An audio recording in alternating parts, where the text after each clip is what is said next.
Nice jump, Alistair. Calcerio just resubbed for 19 months. Morning Flax. Good morning.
Thank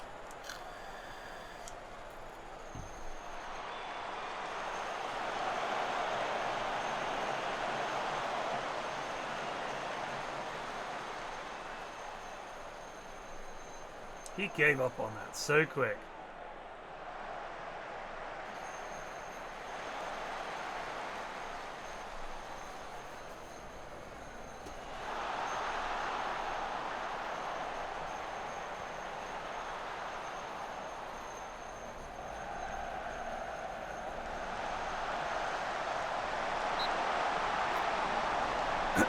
We're top.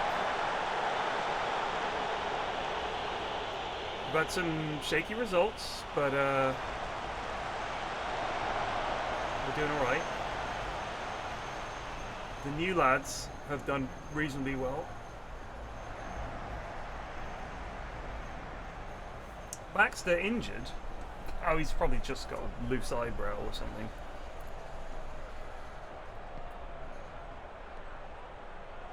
Jude Soonsup Bell is not going to be the man to carry us to glory in the Premier League. He's okay. He has scored a decent number of goals, but not the sort of goals where you think, wow, thank goodness we've got him. The sort of goals where you think, yeah, he is a striker who would score that goal, like tap-ins and, you know, a couple of nice goals, but he's definitely not. He is not to Blackburn what Muller was to Leighton, which is a shame. And I thought about buying Muller, but I don't know. I just don't think he can do it at the highest level. And we have to be thinking about players that we can sign that can play at the highest level. And Soonsup Bell should improve, but he's definitely not going to be like 20 goals a season in the Premier League.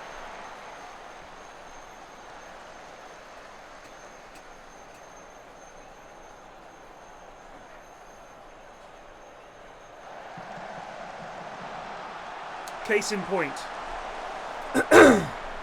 he misses too many one-on-ones.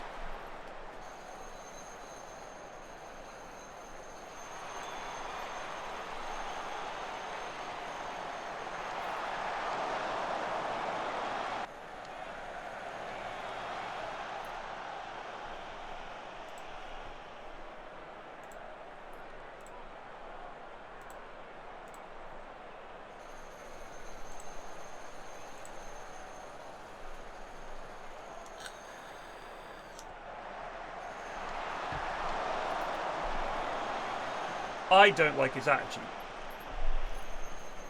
We've had 20 shots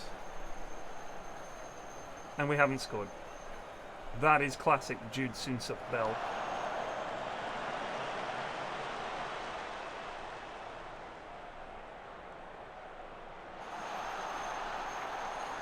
This lad's been a disaster, Dolan. Misses so many chances. We're just not clinical.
Nice jump, Alistair.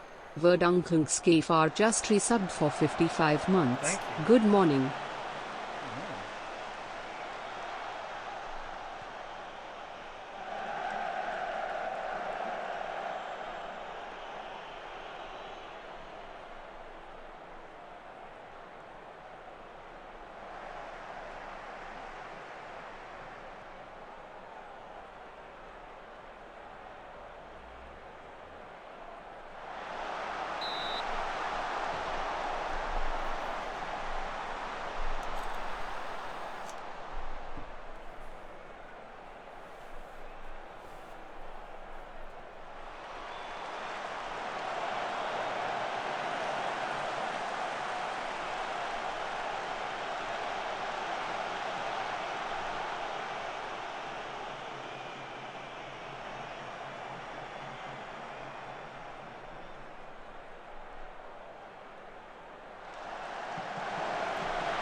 Unbelievable. They've had 3 shots and scored 3 goals. Nice jump, Alistair. Avocado just resubbed for 1 month.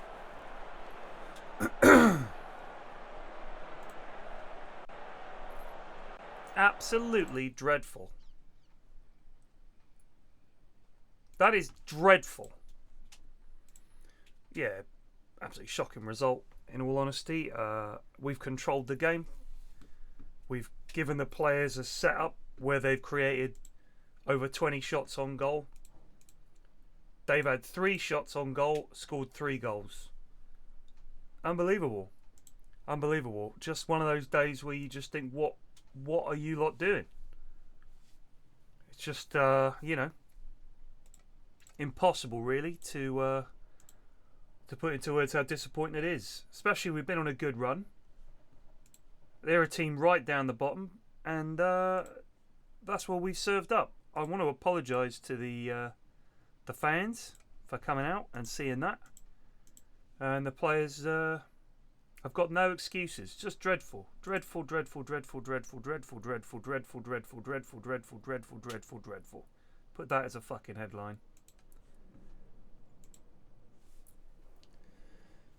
Shocking. Shocking.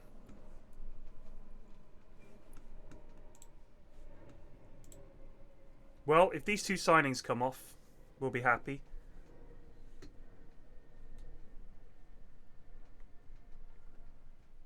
McTate, or whatever his name is, quite a few of the players, you're not playing me in my preferred role. Like, specifically, they want to play that role. And that's the problem. When you sign players, one of the things they'll do is come to you and you promise that you'll play them in the role that they want. So, for example, you sign Jude Soonsup-Bell, and one of the things he says is, we'll play the striker in his preferred role and position, striker, pressing forward. We don't play with a pressing forward. Pressing forward doesn't score as many goals as poacher. So although you help less on the pitch, I just want you front and centre. So we're signing Fabio Carvalho, which is big. He's surplus to requirements at Lazio. He's only 7 million quid. Signed.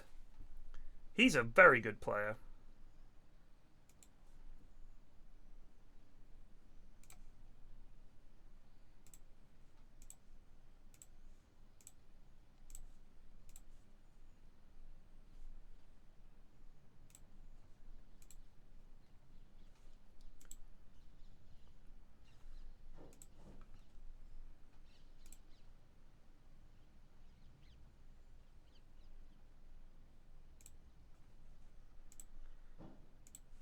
Rosie Perez wants to go.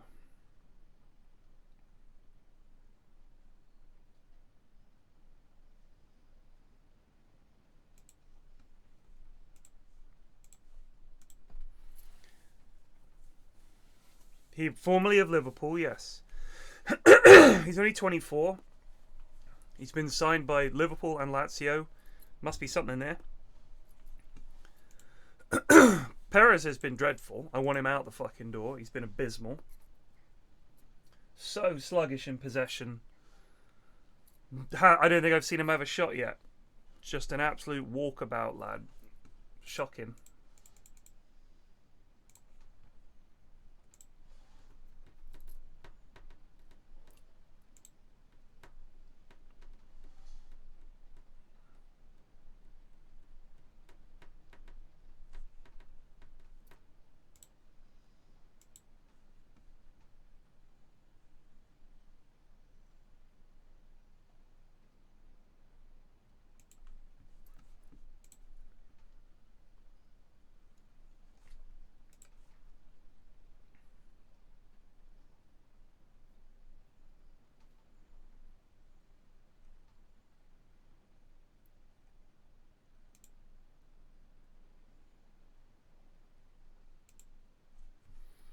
Alright, Jude, you can fucking leave as well. He's been here 6 months, and because of the difference between poacher and pressing forward is enough to make him want to leave the club. He's scored like 15 goals for us.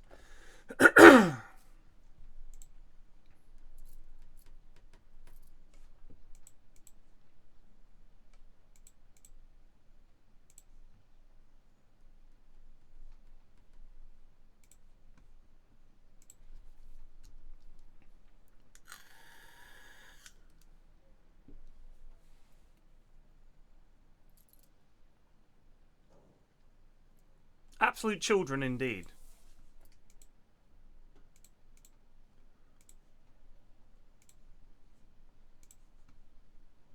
Are you still scoring goals?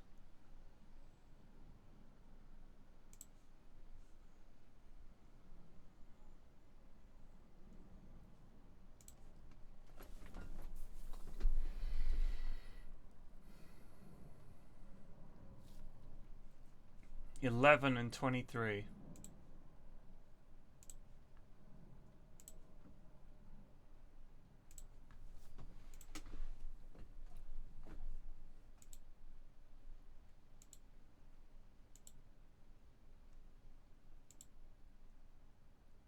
Glad to see Michael Obafemi doing well.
Well, I did apparently promise him. I just feel like there's no option to say, look, I thought we would be using you as a pressing forward. We've changed the way we play. You are still playing well and scoring goals. Can we just crack on? Because otherwise you have to say, all right, yeah, I'll let you play. I'm sorry. Mea culpa. And I'm never going to say that because I'm the fucking manager. And if I decide to play you in a certain way, you're getting played in that way. I'm not selling Scott Wharton. Yerry Mina is off. I need to sign this young defender.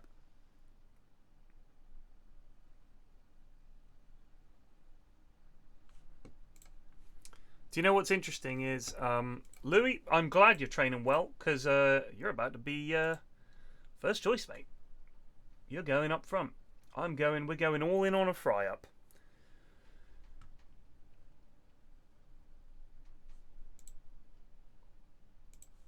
Yeah, well, Southgate can be pissed off with my loan agreements all he likes, but I won't change.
No, we don't want to do the number 1. Have the number 15.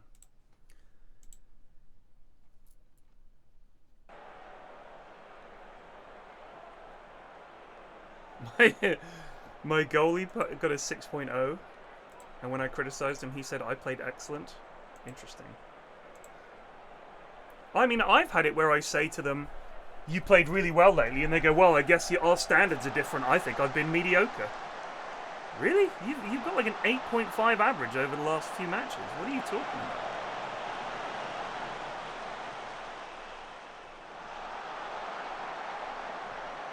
Oh, he scored on his debut. 5 minutes in.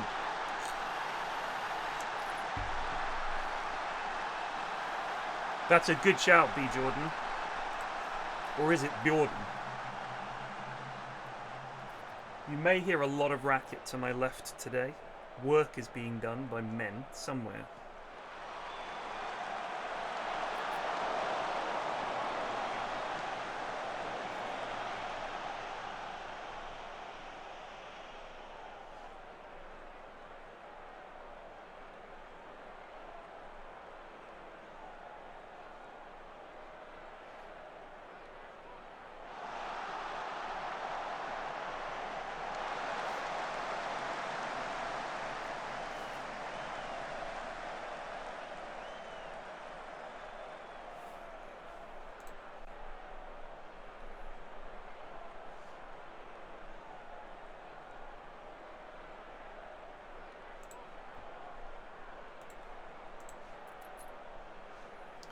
We're doing alright. We are top of the league.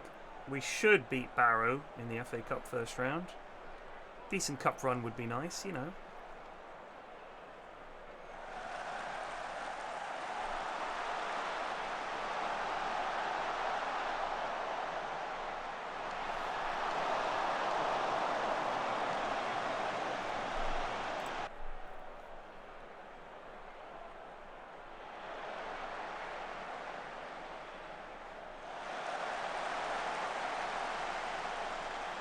Gratchik with the claim.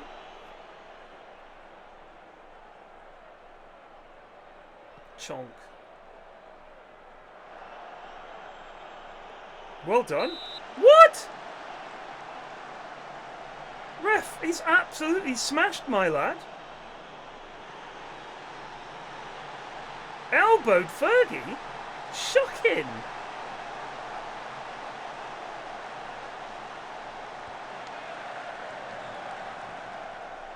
Well done, Phillips. See, Raphael losing out there. Lacks the muscle.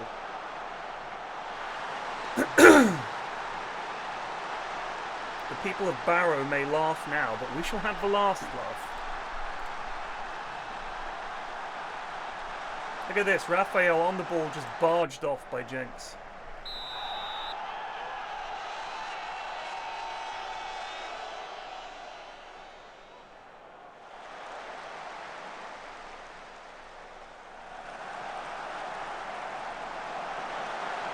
Not a penalty there, ref.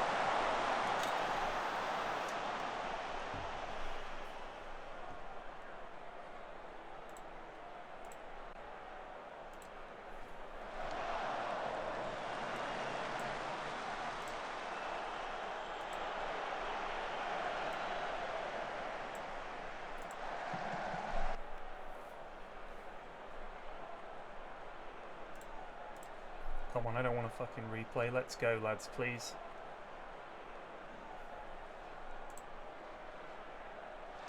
Dolan, you are such a flake.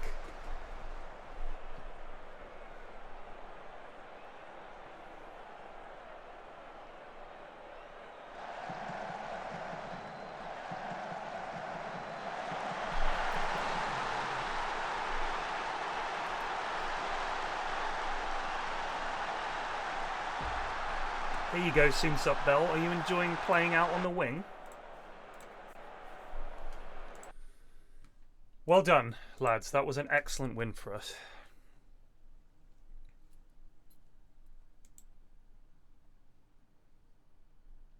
Birmingham, 23rd. These are the teams you lose to, by the way. Get 100 grand for that. Oh, Simmons praises the Soonsup Bell show. The only show going on is the circus in the back room with him and his agent.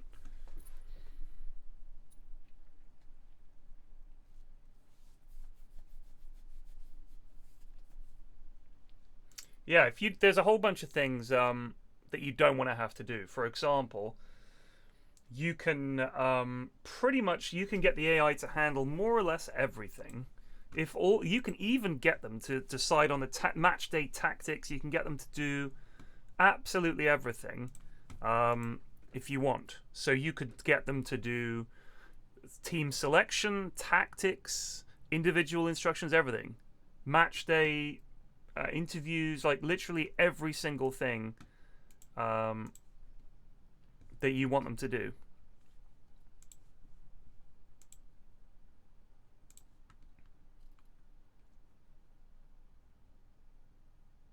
This is our new signing. A big Irishman, 6'4". According to my scouts, he's going to be the real deal.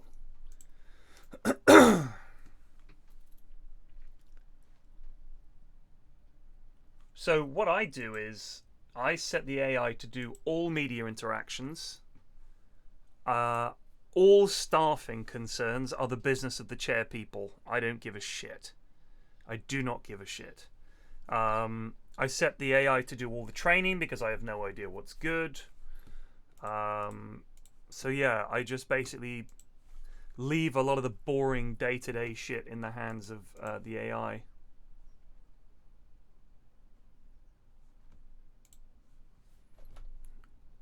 Haven't played me in the role we agreed to and that you promised would happen. Alright. Attacking midfielder left with inverted winger role. Alright, there you go, buddy.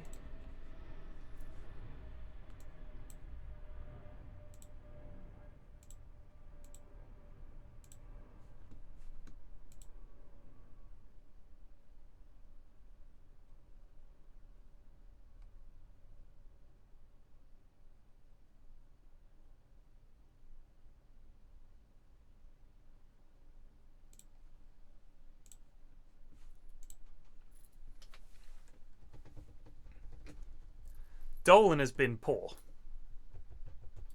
Inverted winger, indeed.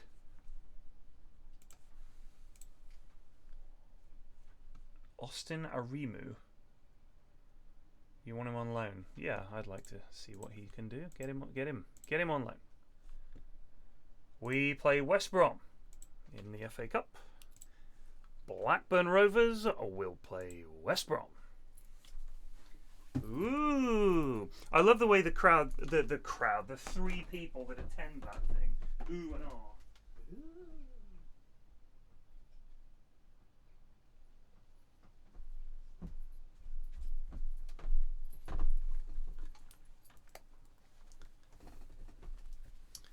Oh, you have manual general training. That's interesting.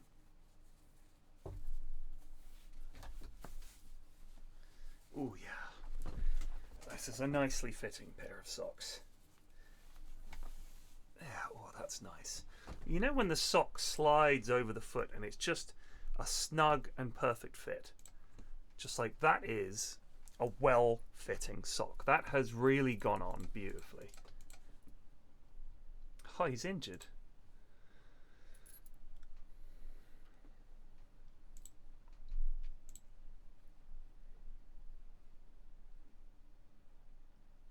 Yep, the FA Cup draw is televised. They normally have it on like BBC One. It takes like 20 minutes or whatever. They get someone in like Rod Stewart or someone to do it. I have quite awkward feet. My feet are wide. It makes shoes kind of awkward. I also have quite a high arch. Who do we want as our captain? Yeah, that seems good. Fry is making positive development. Excellent.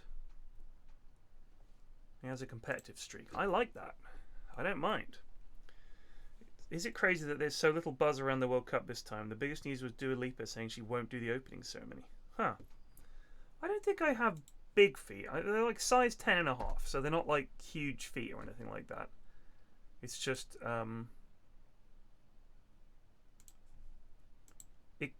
they fall between a fairly awkward couple of chairs because, or stools I should say, because if I go up to size 11, the shoe will be the exact right width, but it'll be just a tiny bit too long. Whereas if I have a size 10, they'll be more or less the right length, but they're too tight.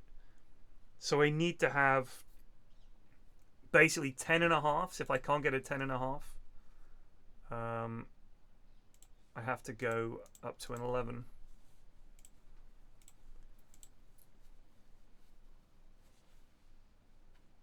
Fake England fans. Let's have a look. Fake England fans in Qatar. Qatar accused of paying hundreds of fake supporters to parade for the cameras a week before the World Cup.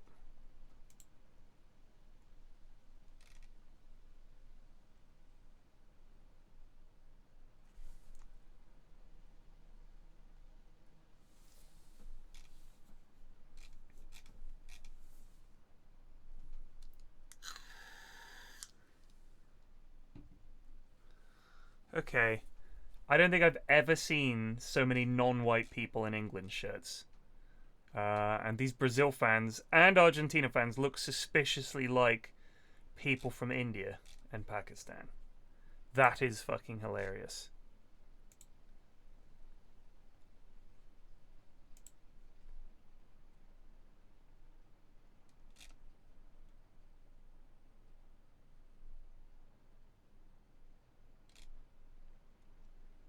Wearing shirts that say things like Brazil fans Qatar.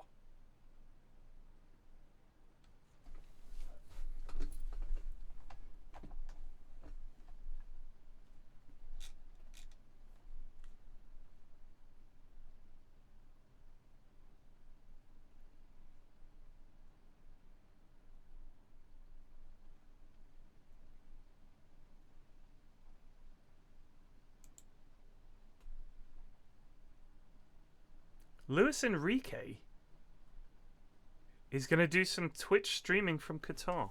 I think we already played Leyton Orient, and we lost. Or no, we were 2-0 down and pulled it back to 2-2. Muller scored twice early, and then we pulled it back. I remember now.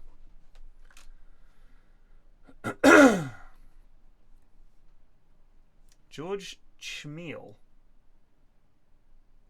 Who is this lad? Oh, he's joining Vidzev Lutz. Good for him. They're trying to buy Scott Wharton. Fuck off. We're not selling Scott Wharton, alright? We need him for the rest of the season.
First versus second, the narrative is unmatched. It really is nuts that the team that I left might be pipping us to the title, and I mean the Leighton fans would love that.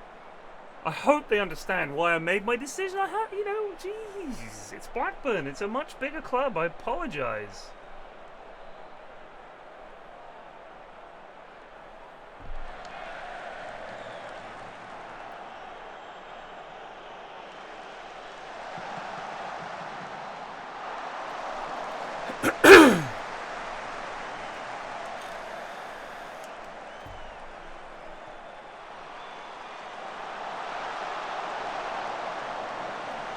Nike forgot to design kits for Canada. Gosh. Poor Canada. People forget about Canada all the time. It's a wonderful country. I've met very few Canadians I didn't get along with. They're like the Brits of North America, in that they are good and chill. They are good people.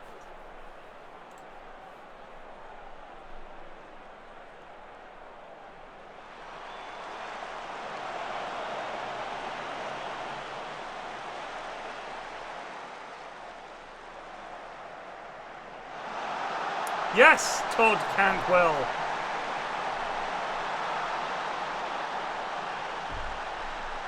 Take that, you bloody cunt!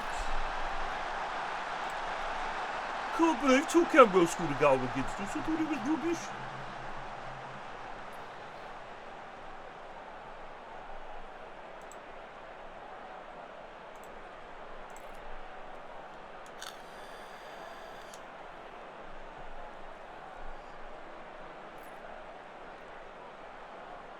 Ten shots on target and 1 goal. What are we doing, boys?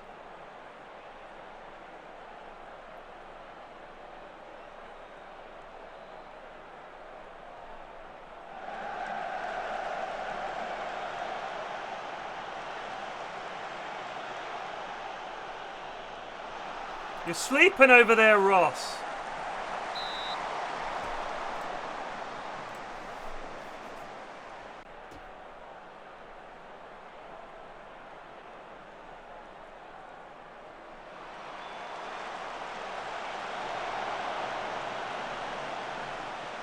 Mr. Frere, come here, damn your eyes. Lest I suffer your correction in front of the crew. You'll suffer my correction whenever I deem it fitter.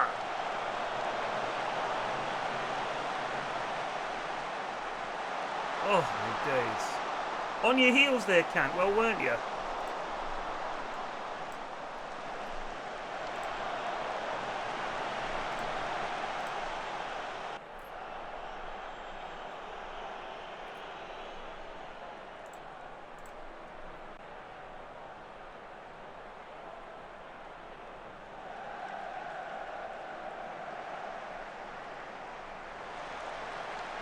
It's a good tackle. Well done.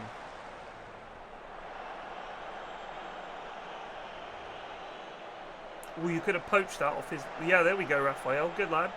Nice little ball. McAtee pokes one through. No, he's going to go wide with it. Okay. Sends it in. Oh, Carvalho with his first league goal. Blackburn Rovers fans can relax, they say. They haven't seen us in the last 5 minutes. Giving up so many goals of late.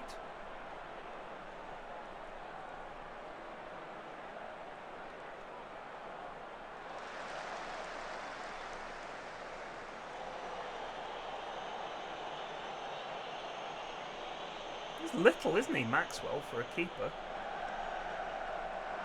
Very good, Baxter. Very good.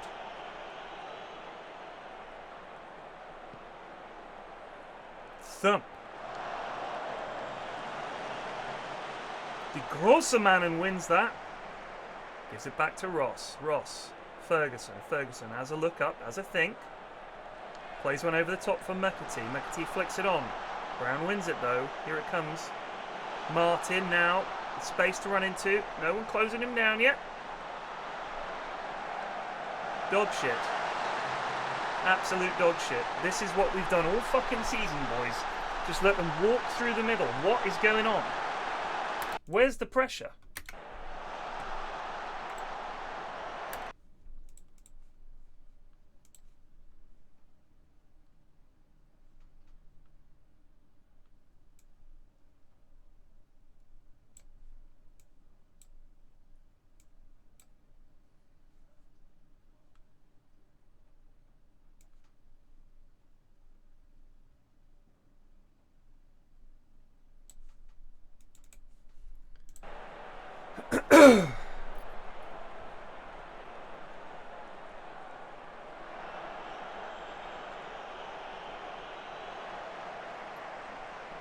It's a great ball. Vasquez can get there.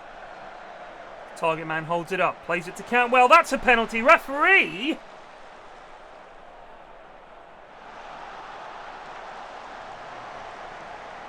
You made him angry. Oh!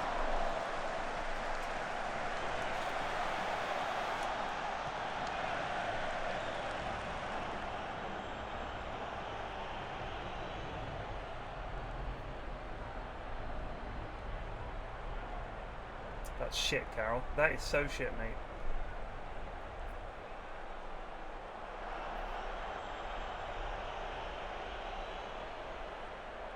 Great ball. Todd, seal it. Where's the linesman? Sorry, ref, but the linesman was 50 yards away. Oh, do one. He couldn't even see. He wasn't even in line, ref. Thank your colleague. He's just cost me my job.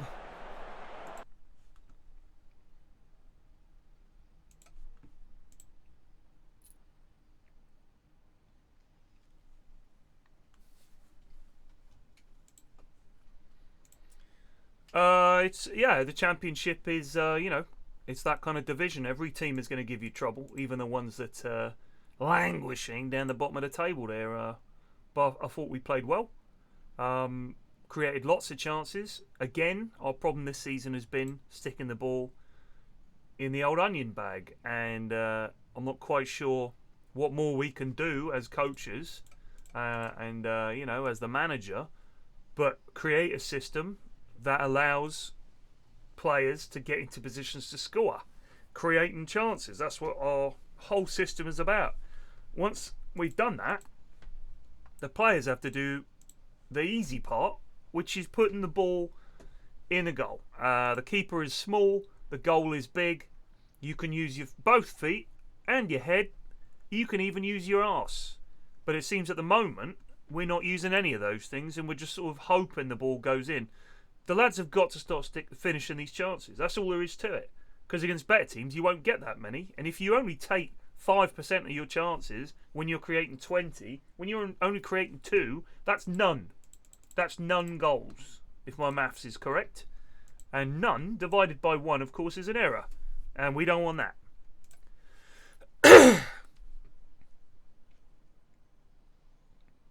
Oh, we have a new... we have a new interview image, if you guys want to see it.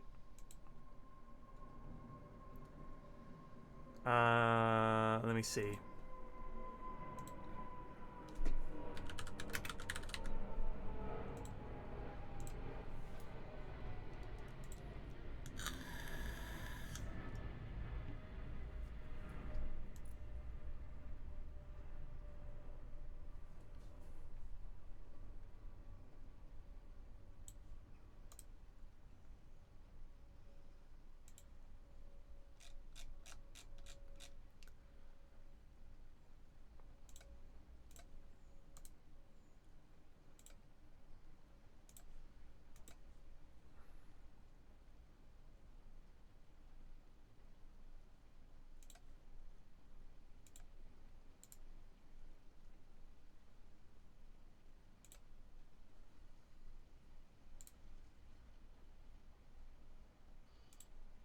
This is when the fans are angry.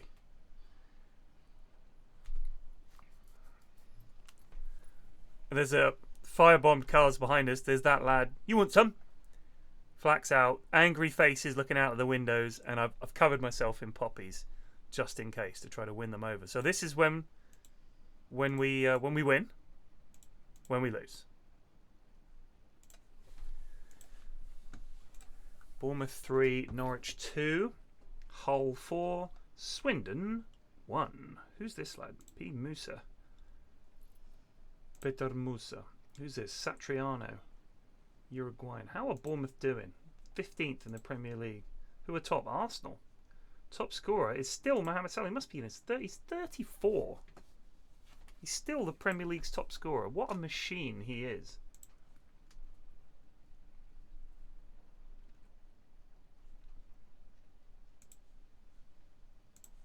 How is it that this lot are not winning the league? What is going on?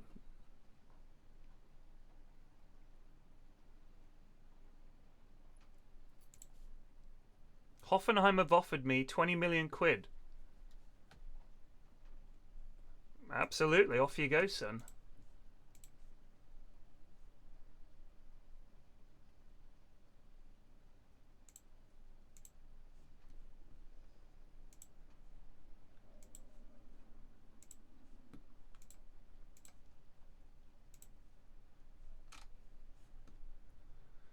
Lewis Dobbin has been recommended to me by my scouts.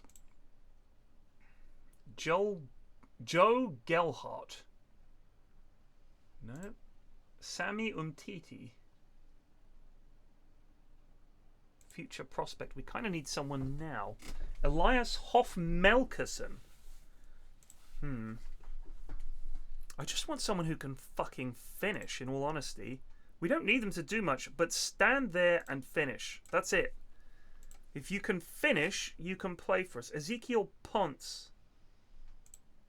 Tyrese Campbell. Oh, Muller. What's the B? Can be wayward when crossing the ball. Who gives a shit? He could be a decent Premier League player. Do we just go and get Muller? It is tempting. It is tempting. We can afford him with the sale of Soonsup Bell.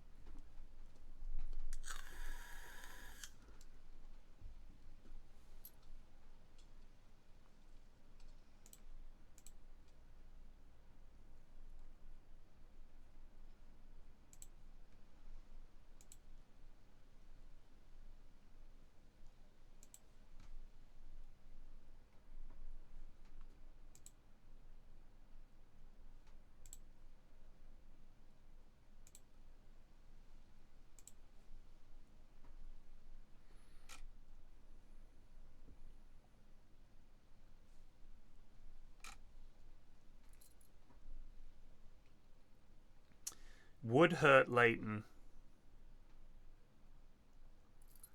I don't think we could get Iheanacho.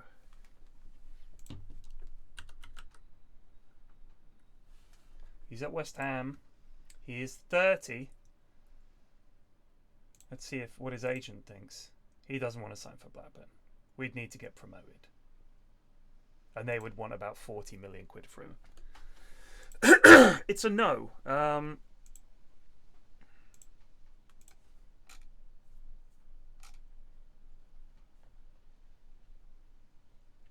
Josh Coburn. No. Ignatius Ganago.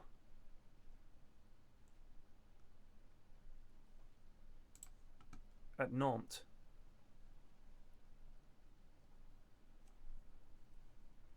Nice jump, Alistair.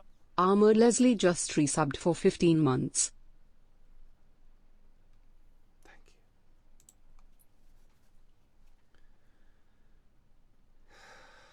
Well, it's not bad, you know.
What do you reckon?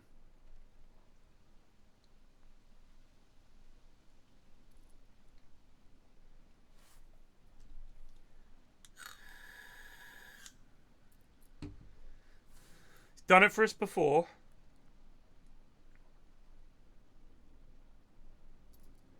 But that was League One. He has scored goals in the Championship. He does suit our style of play. He's decent in the air as well.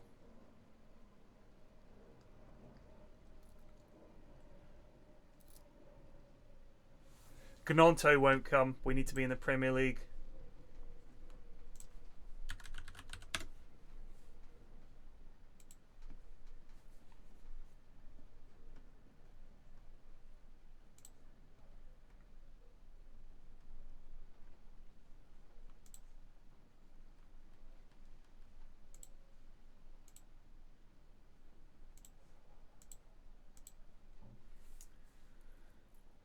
What about Delap? What's he up to? He's done it for us in the past.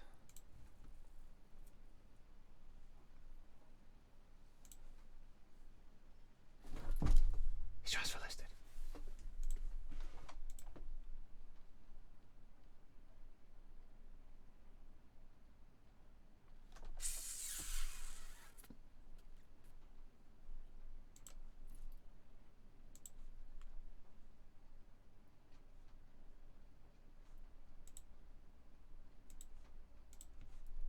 Oh, if we can get to lap.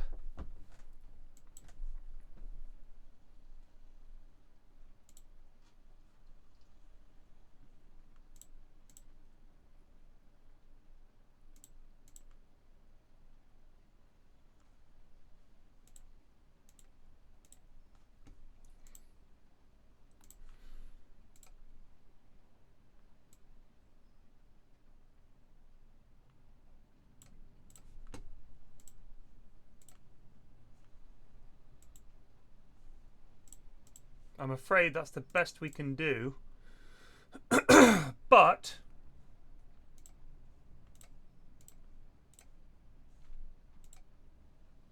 damn it. Damn it. Couldn't get to lap. City got any other youngsters that we could yoink? Justin. Pedro. Scout that lad, please.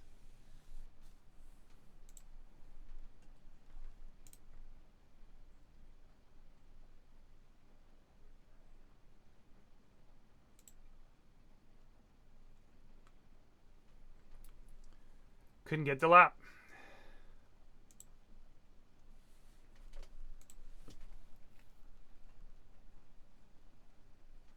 Who's scoring all the goals? Cameron Archer at Ipswich Town. has scored 19 goals this season.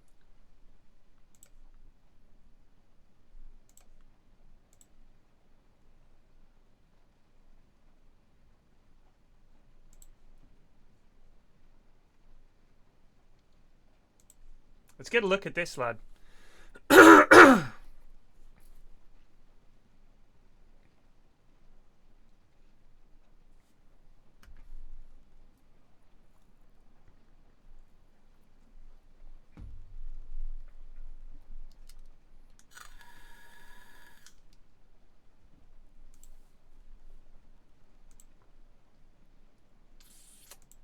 Looks like he's going to Gladbach.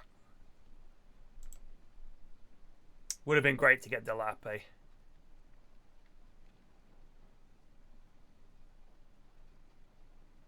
It is the year 2027, so I believe players like Mitrovic and whoever else you might decide to mention will be incredibly old at this point.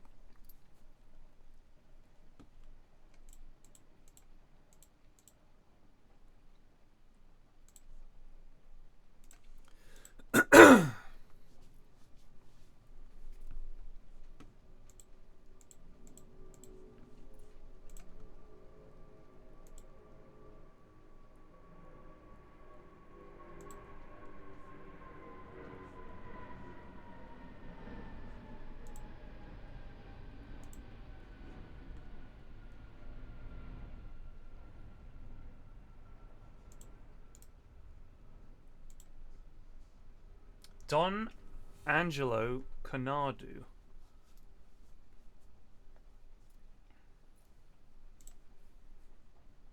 Cakey. It's a little cakey.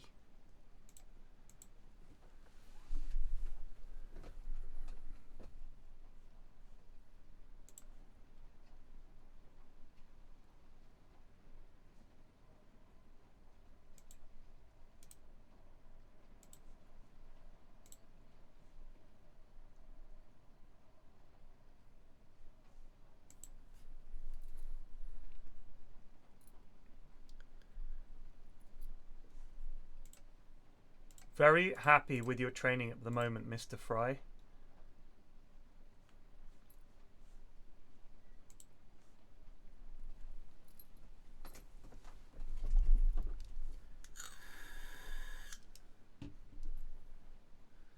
Can you search specifically for a poacher? You absolutely can.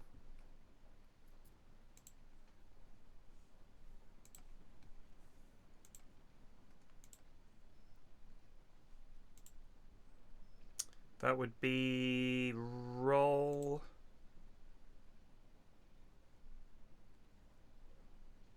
I think.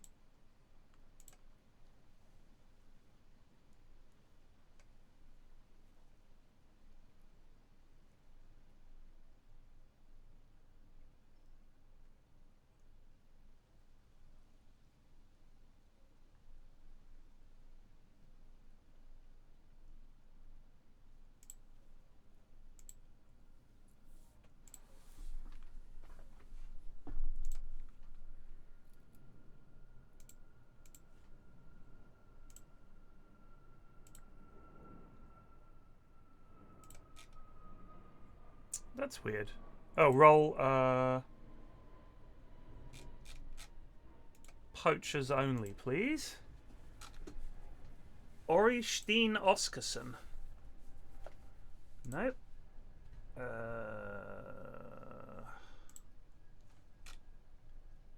Lewis Edwards. Mustafa Cisse.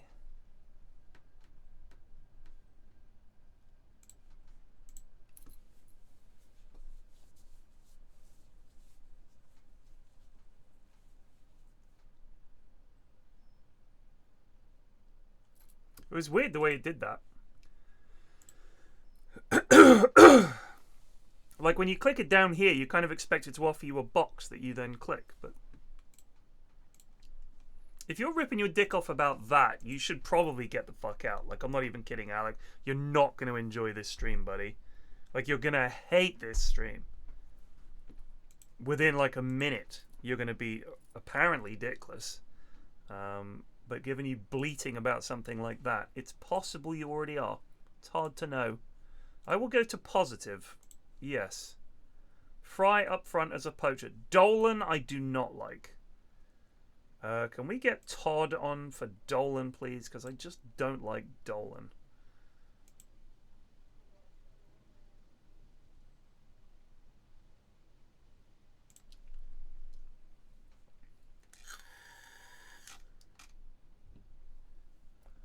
This is the young lad we signed. Straight in the side, apparently.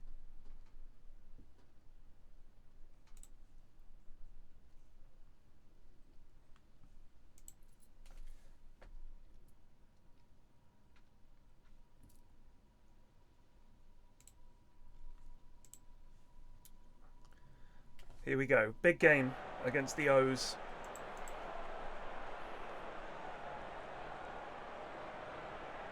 We have to win our home games. No excuses. Let's go. Come on. Come on, Rovers. Wow, the fans really not turning up for this top of the table first versus third clash.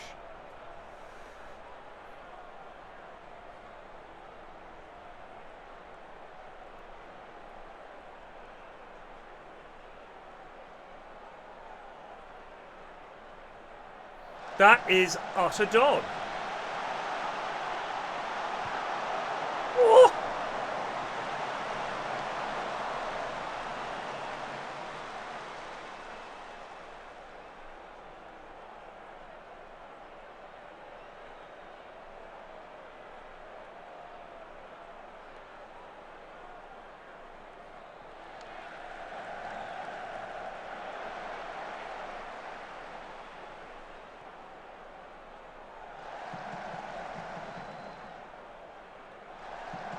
What is that finish? That's a back pass, Raphael. Put your fucking laces through it.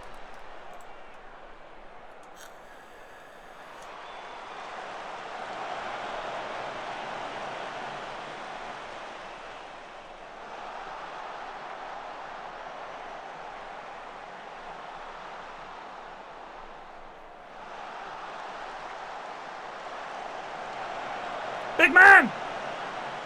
Oh! I really didn't expect that delicate little curling shot. I thought he was just going to fucking lamp it.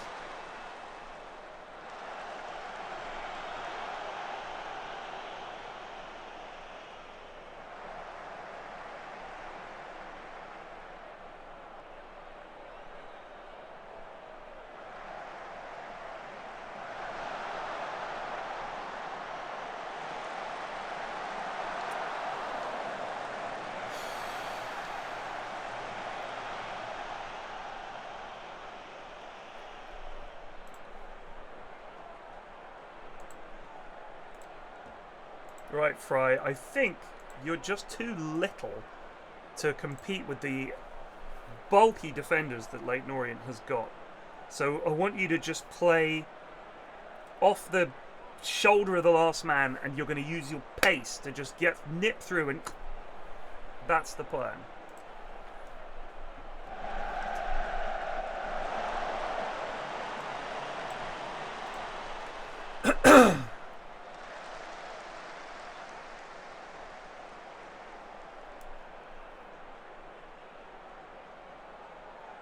Don't lose it here, Rafa.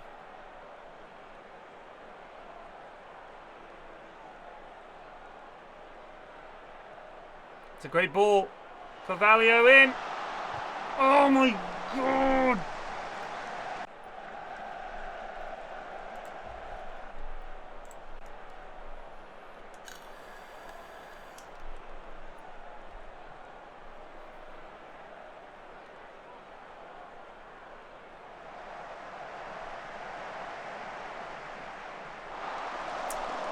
Tame.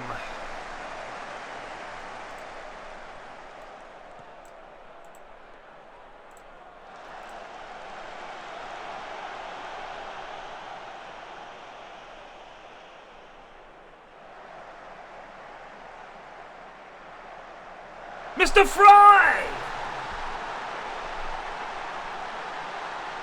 The size of a fly. And he scored.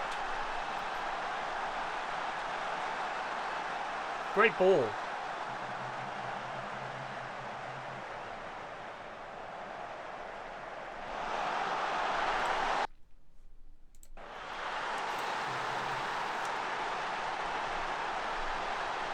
They are knackered. Good heavens.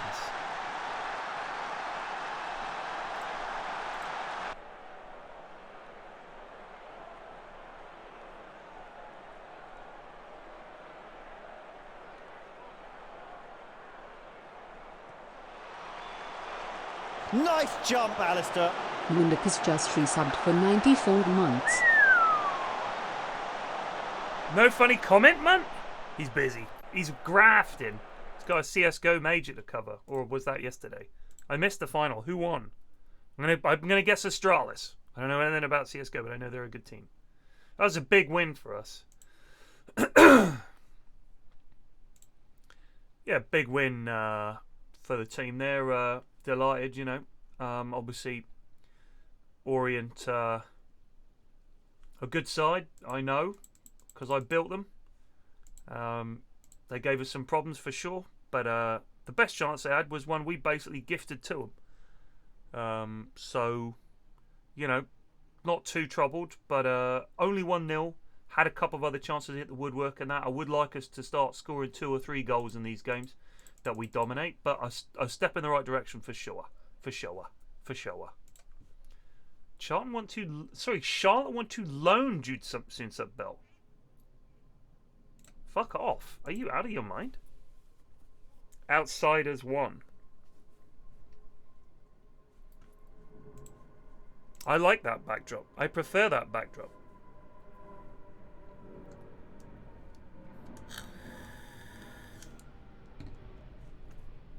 Oh, the owners don't care what I say to the about the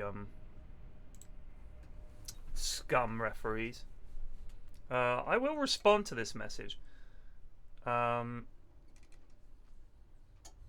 if he doesn't want to be here, he can leave. As simple as that. If Iosi wants to go, Iosi can go. He's barely played this season. He's been extremely disappointing for a player with his pedigree.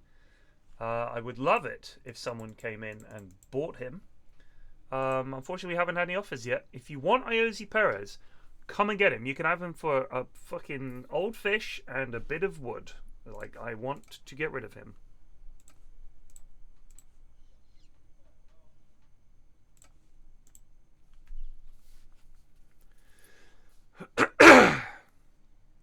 Can you make a team completely from scratch? Apparently so, but apparently not against the AI. You have to create your own league and sort of do a fantasy draft. But you could also go into the editor.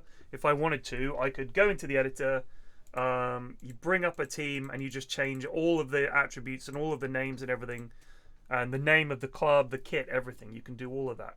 Good fucking riddance, Soon-Sub Bell. He was here 6 months.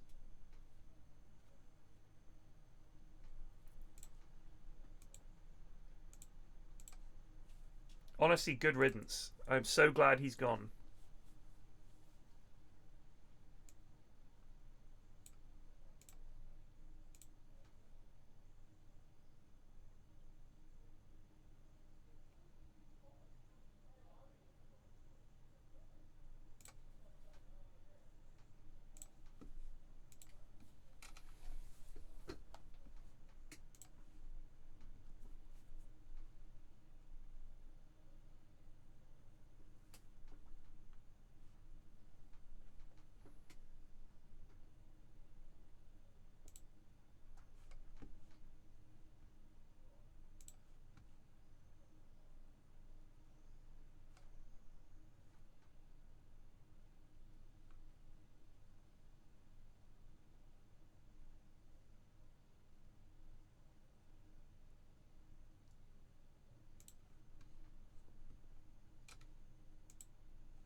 Who's this lad?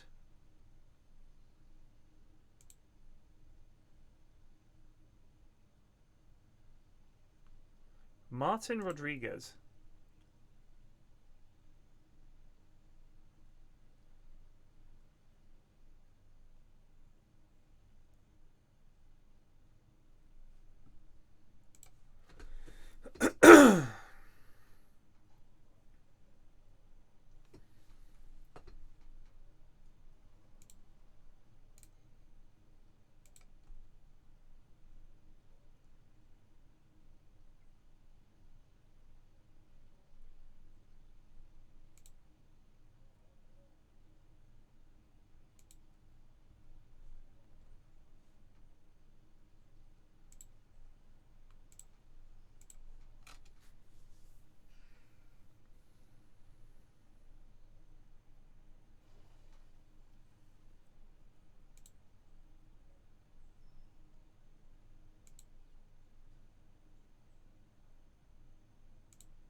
Indiana Vasilev. That is just such a good name.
Ermedin Demirovic.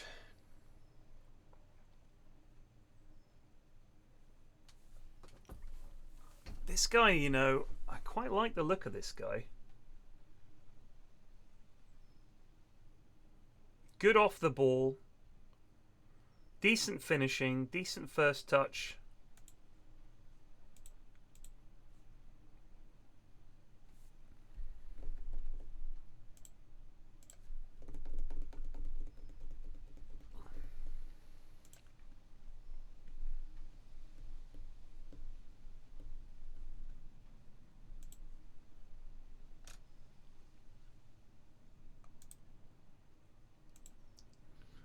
We need a striker. We need a striker because we've got to play the rest of the bloody championship without one otherwise.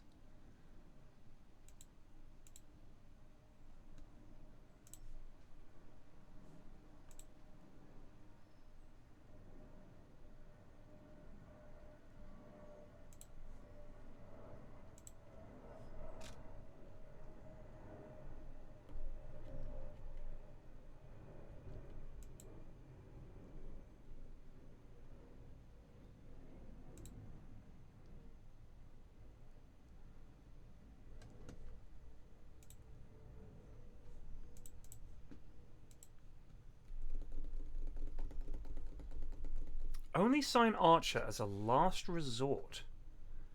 He scored 19 goals this season. How is he not good?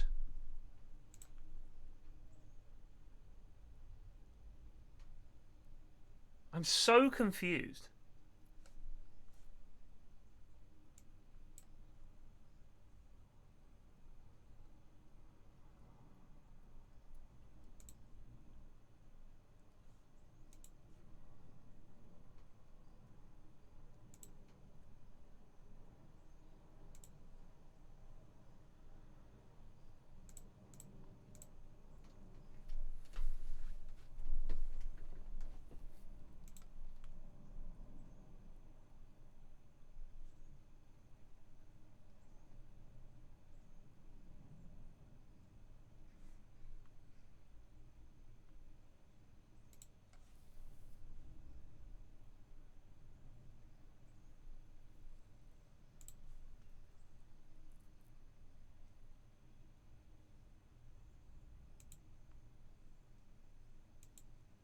Let's just give Colin Murphy a run. Murph, you're up. We're going to go with the kids. We're not going to spend any money. We're going to go with the kids, all right? That's what we're doing.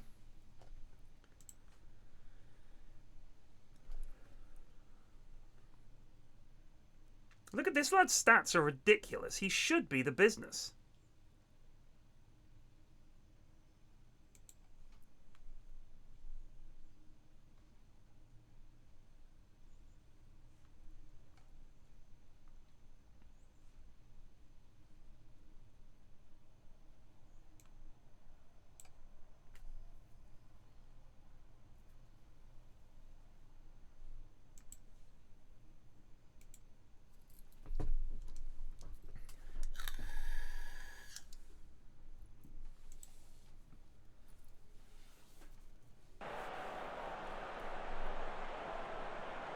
We can try and get him off the books. I'll offer him around.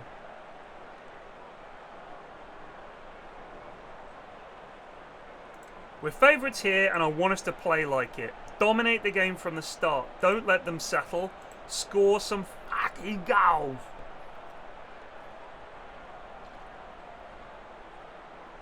Is that the big lad? That is the big lad. Bielik. Good harrying.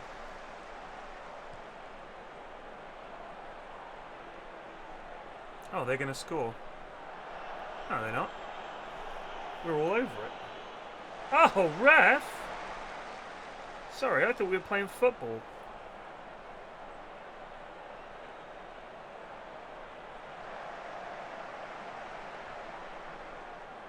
Carroll on a mazy one.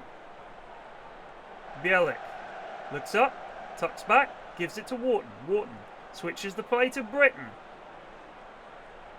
Britton bursts past his man, sends one over. Murphy! Colin Murphy! Oh, it's headband lad.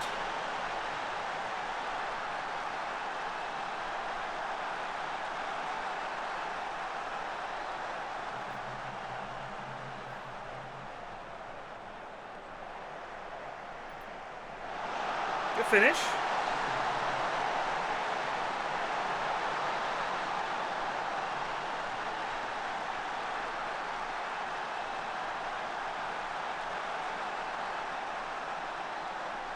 The reason I'm going with the lads we've got is, the lads I'm looking at buying, honestly, are they better than the lads we've already got? And also, I'd rather not. If we do go up, and we've signed some lad for 20 million quid, and he's like super mediocre by Premier League standards, it's just money down the drain. We've got to think about the future.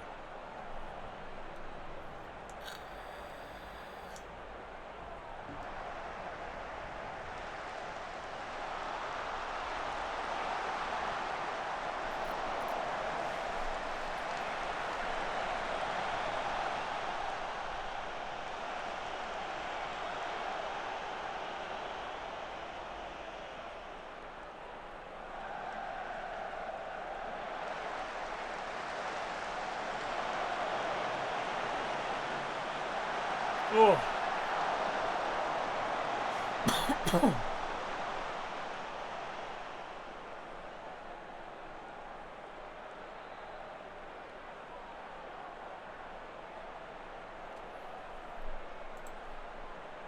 I'm delighted with your performance so far. Let's keep it up, shall we?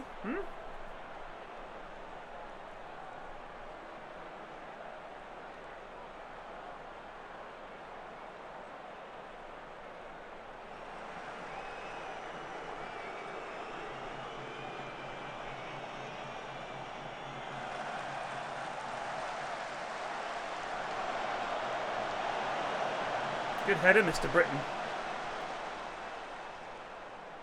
Is there a Mr. Britton award? There should be. Carvalho going a long way. Here's Murphy. Oh! We found him. We found it. It's offside.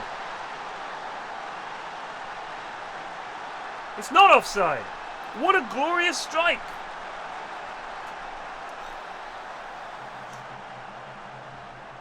What an assist from Carvalho. Murphy absolutely flicking that past the keeper. If you berate them all the time, their morale plummets and they hate you. Trust me.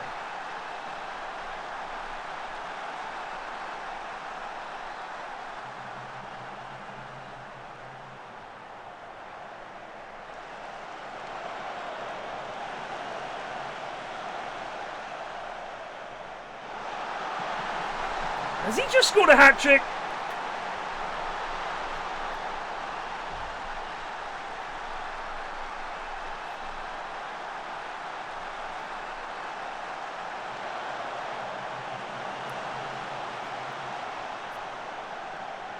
Look at him find that space. That's beautiful.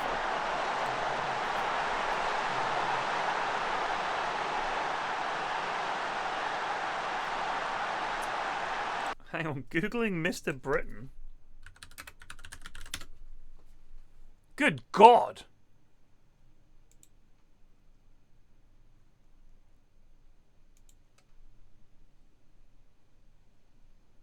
Oh, this guy took up bodybuilding just 2 years ago. An amazing transformation. Yeah, indeed. Indeed. It's almost like that would be impossible to suddenly transform your entire body like that. It seems impossible to imagine, but Richard Ross, you are coming on, and you're going to sit right here. And James McAtee, you are coming on, and you are going to play right there. And let's also bring on Louis Fry for Todd Cantwell. And Louis, you are going to play as a good old-fashioned inside forward.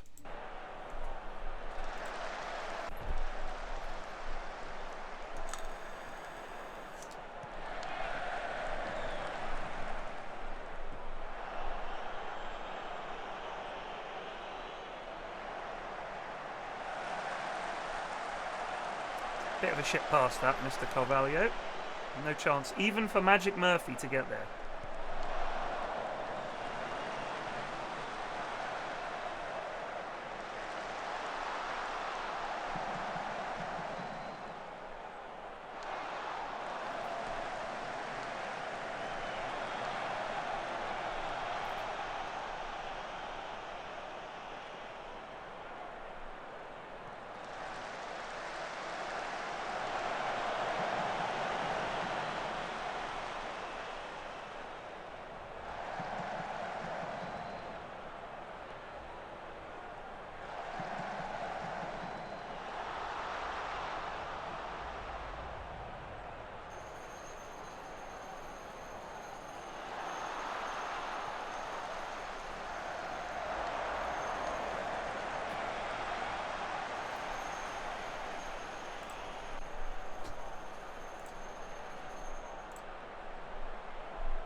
Oh, what a save!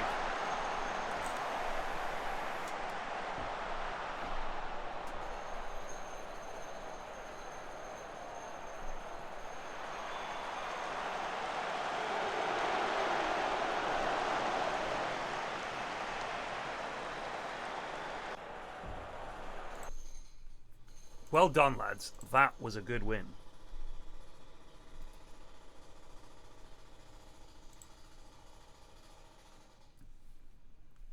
Arnie in his prime was an absolute specimen.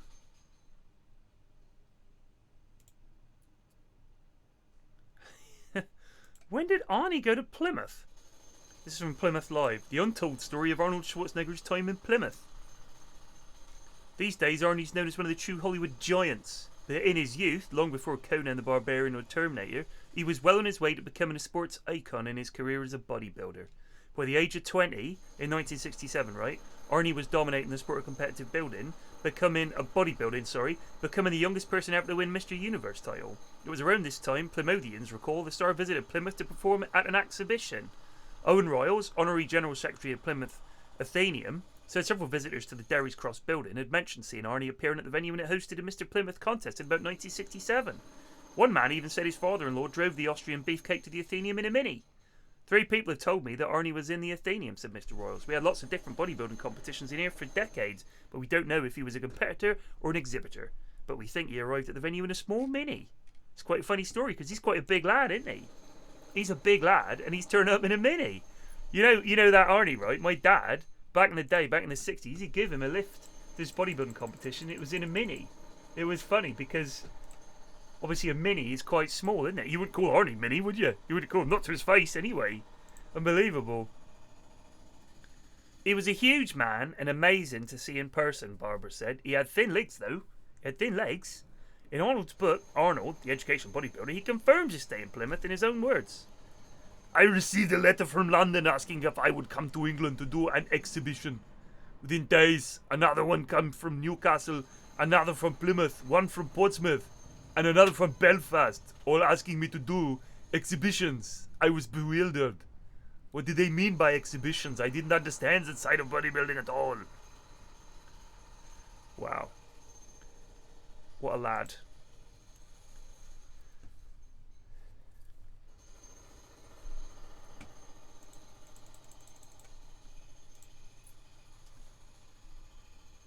My favourite Arnie thing is Arnie, Predator, Jesse.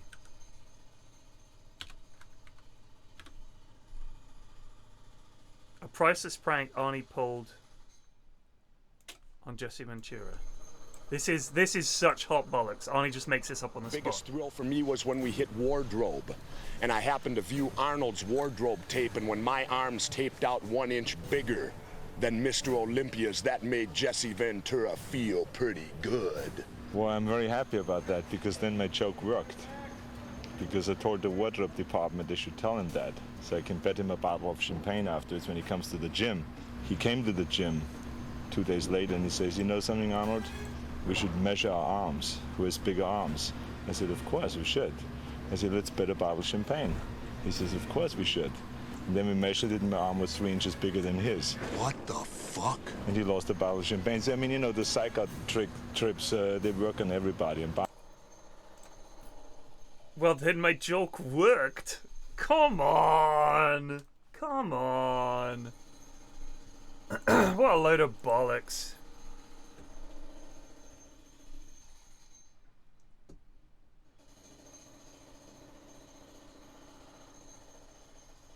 Well, then my trick worked. Like, yeah, right. It's the way he pauses. Well, then my joke worked. And if Jesse Ventura comes out and says, he's talking out of his ass, he's like, of course he would say this, of course.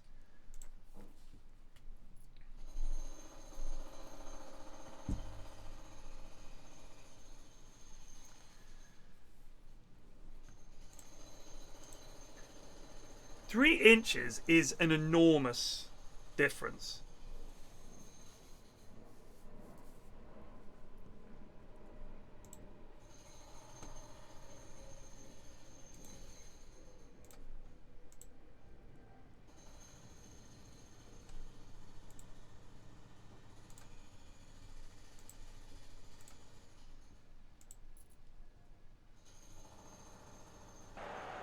Predator's a perfect action movie.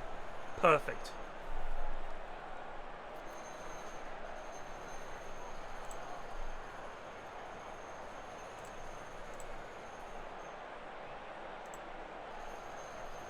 What is with these shitty attendances?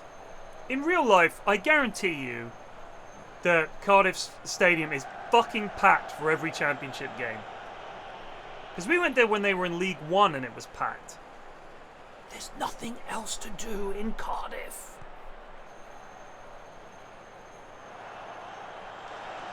We should have had that. Should have nicked that off his toes, young Murphy.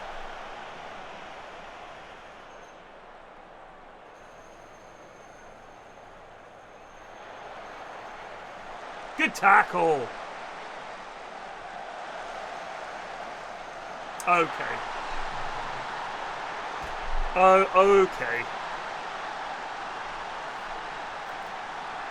I actually did like Prey. I liked it a lot. I think it went back to what made the original good, which is you had undergeared people essentially fighting against a predator people very confident in their ability and someone understanding that, you know, this is different.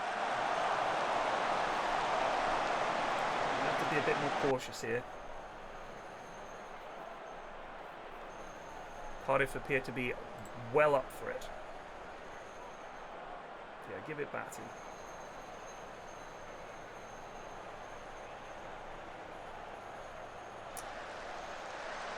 Bit of roughhousing here in Cardiff. Nice ball, Anthony, yes. Raphael, that is something. It's found Anthony. Good ball. Oh, yeah! Raphael's finally scored. The wee man.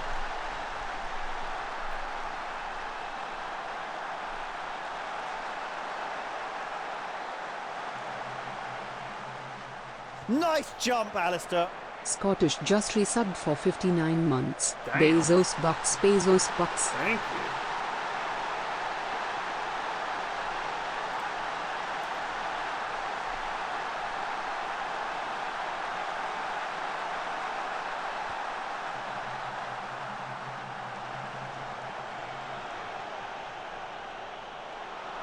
you. Nice jump, Alistair. Tundra_sheep just resubbed for 1 month.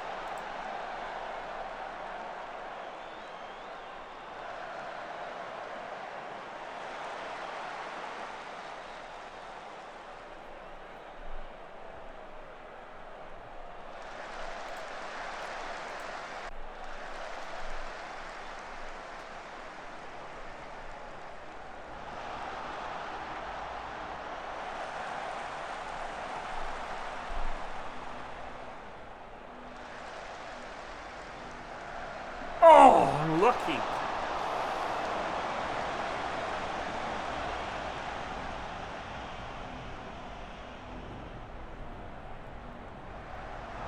Oh my days.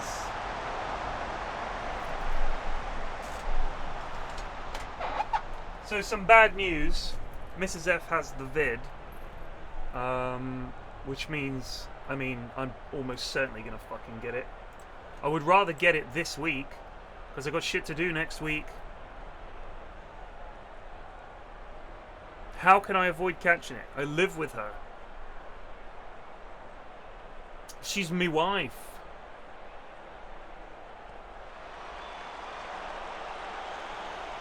Great ball, Anthony. Terrible touch, but he's through. It's the story of Jaden Anthony right there.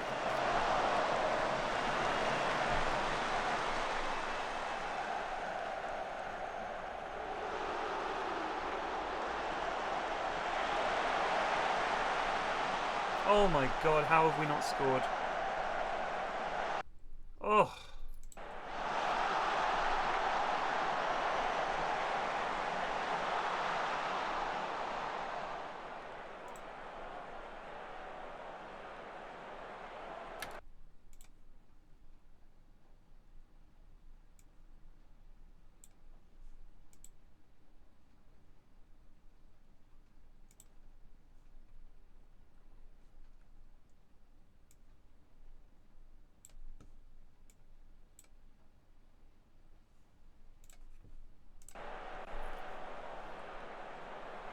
Avoid contact with her for a week.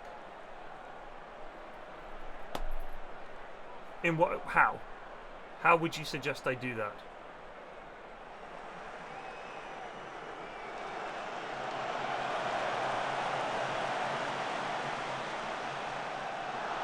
Oh, we've dominated this game and we just can't fucking score.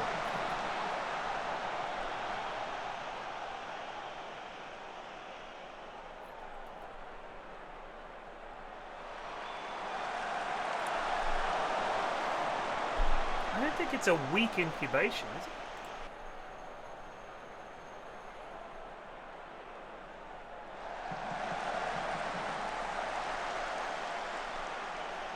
Hazmat suit. See, now we're thinking.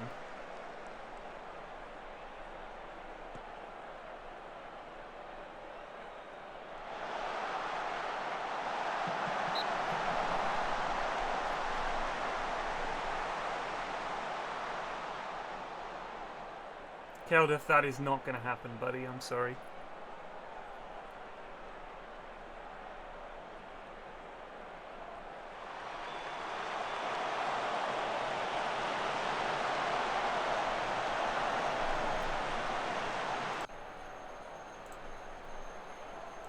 Well, that was a pretty good game. That was unlucky, lads.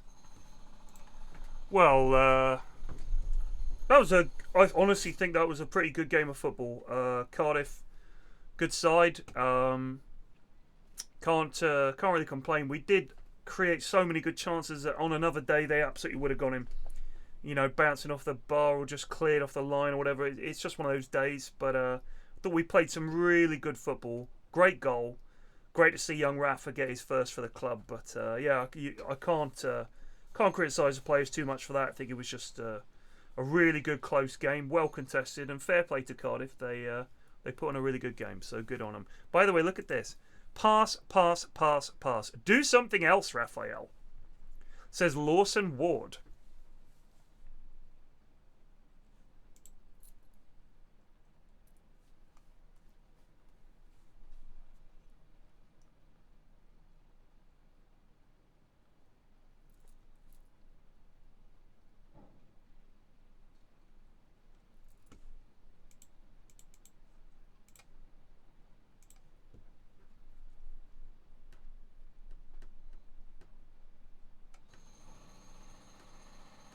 He is really looking impressive now, this young feller.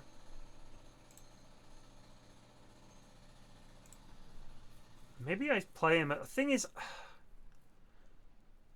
Mazzala has really worked for me as a role. And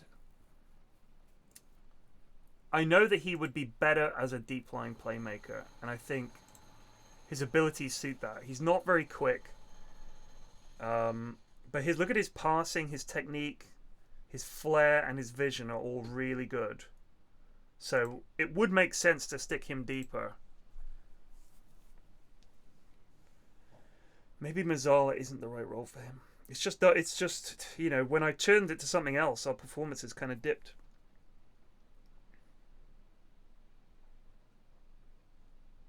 What does the Whaleston Raider do now? Still, I mean, he looked like a fairly heavy drinker, one might suggest.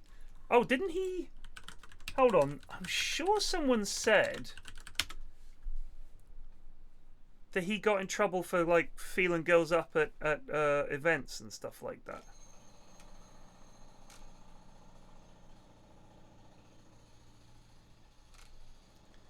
He is 56. He has a Wikipedia page. Gordon Palmer Hill, better known as the Whaleston Raider, is an English builder who later gained prominence as an internet meme. A long-time supporter of Whaleston FC, he gained attention due to a humorous viral video of him getting bullied by opposing supporters of Whitehawk FC at a football match, which ultimately ended in a 1-1 draw, with phrases such as, "You want some, I'll give it you," and "You've got no fans." However, the video did not reach its peak in popularity until December 2014. An online article by BBC News included the Whaleston Raider in the top memes and viral videos of December 2014. The nickname Whaleston Raider came from the title of the original video uploaded by YouTube user Dazman21. Coincidentally, Hill claimed his brother had the nickname of Raider 10 years prior to the upload. Hill, a builder by trade, now has over 70,000 followers on Twitter, where he has built a reputation for lightheartedly insulting celebrity comics using his catchphrases, including Arsenal FC supporter Piers Morgan. He is passionate about sport. Hill as a figure has been used as the face of various t-shirts and banners, one of which was spotted at a match between PEC Zwolle and ADO Den Haag in the Netherlands. In July 2021, after England's victory over Ukraine in the quarterfinal of Euro 2020, Hill got arrested. He does a lot of charity work, apparently. He has an agent who takes bookings for him to appear at nightclubs and events. Now,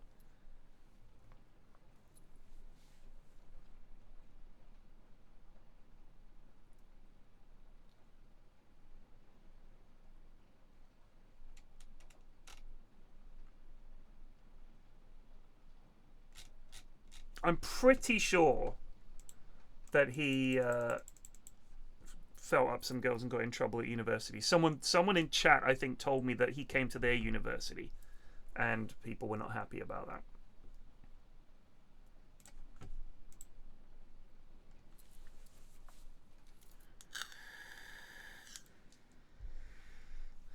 So, it's quite weird, but when I was at university, you know, you'd have people coming down to the union and stuff like that, and like celebrity appearances, or people who were big in the 80s would come and do student nights and stuff like that.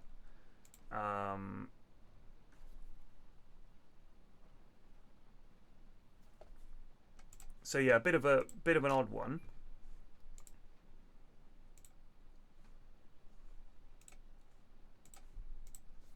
But yeah, he's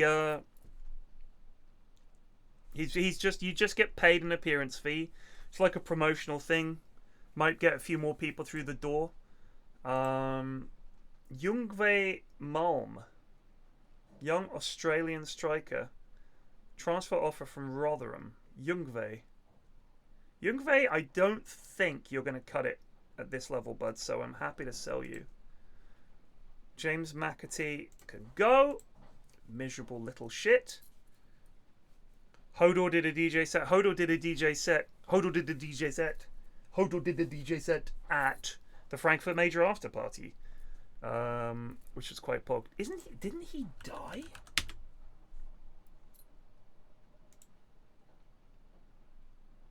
No, he didn't die. He's still going, thank goodness. Hodor did.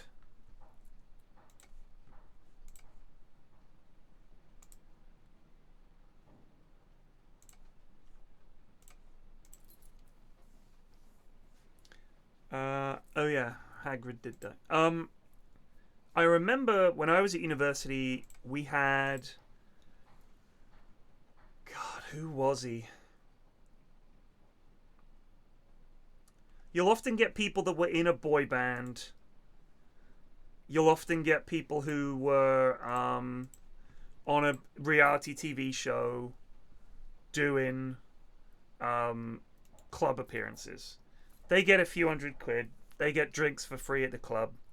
Decent chance they'll probably get laid. And they'll just go there.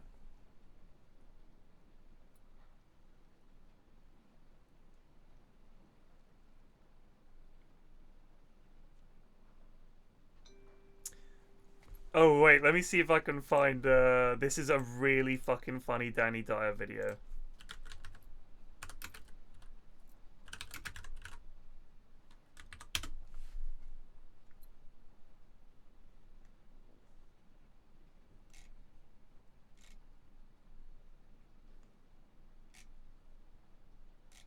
He always says the same thing.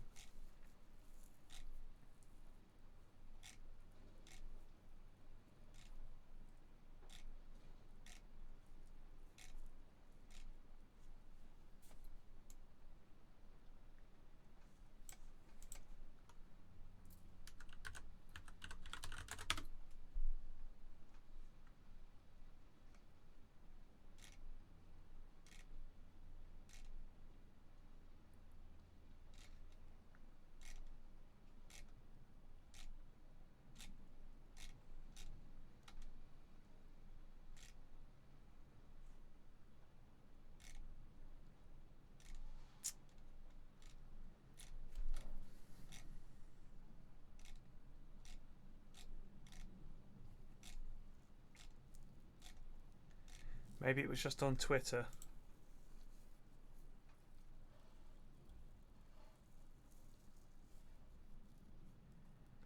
Maybe it was a compilation on Twitter. He just always says the same thing. Absolute manner or something. He says there's some phrase that he always uses to describe the club. He obviously turns up, gets smashed, gets off with a bunch of birds, goes home with one, gets paid a few £100. It's like an easier way to have a free night out. The weird thing about Danny Dyer is, what the fuck has Danny Dyer done? He was in like, what, 1 or 2 movies? He's had a whole career. When I was working at Sky, several of the girls there, the biggest heartthrob they could think of was Danny Dyer. They absolutely loved him. They loved Danny Dyer. These were really good looking girls. And they were like, oh, I'd love it if Danny Dyer came to a nightclub. I'd love him. I absolutely love him. I was like, why? They were like, if I could marry any celebrity, it would be Danny Dyer. I absolutely love him. They love him. It's just so strange.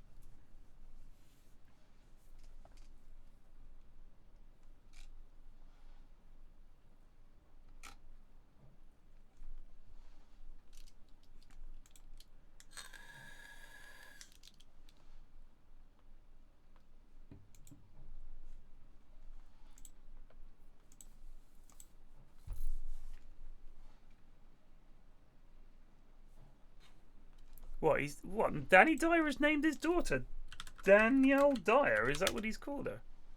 Danny Dyer. Children. Oh, he has got a daughter called Danny Dyer. D-A-N-I.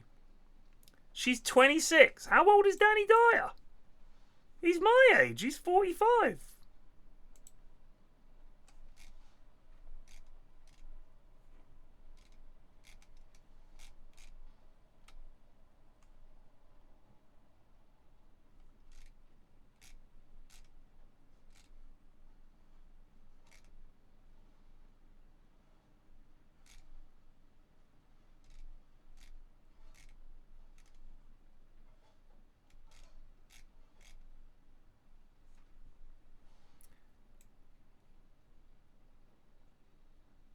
Danny Dyer, I believe in UFOs with Danny Dyer. What is happening?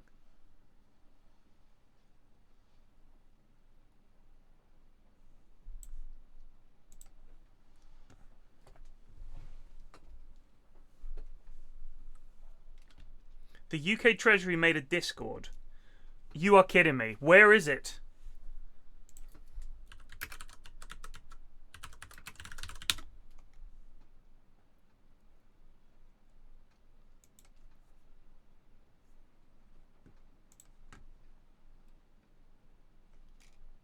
They didn't.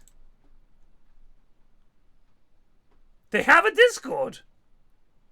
HM Treasury. This is the official Twitter channel for HM Treasury in United Kingdom RX. Not affiliated with any real life organizations. Yeah, I don't think so.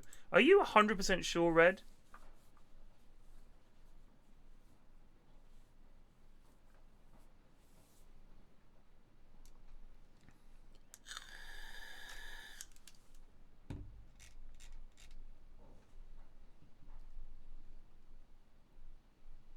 I need links. I need links. QPR have made an offer to loan Perez and they'll pay 50% of his wages. Absolutely. Get him out the door. At least let me a Twitter account showing some of these.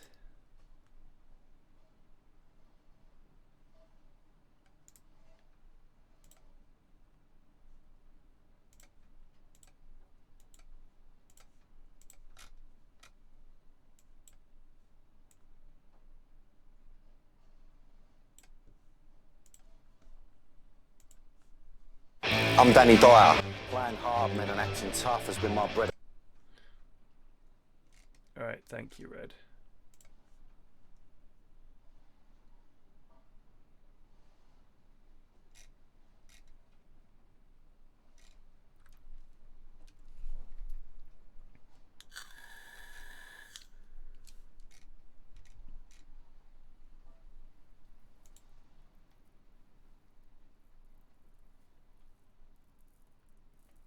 Fuck the Tories just boosted the server.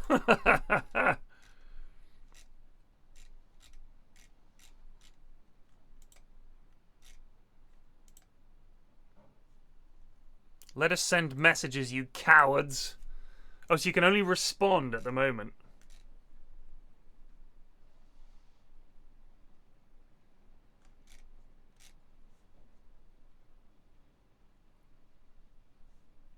Hilarious. That is something. Who came up with that idea? I can already predict how that's gone, right? They have a meeting. They've got the interns in there. And there's not the minister. The minister isn't fucking around with shit like this. Some underling. Hi everyone, thanks for coming to the meeting today. Obviously this isn't the usual sort of panel, if you like, that we would have for something like this, but the minister has asked me to see if we can build a digital footprint, because at the moment we haven't got any kind of digital footprint.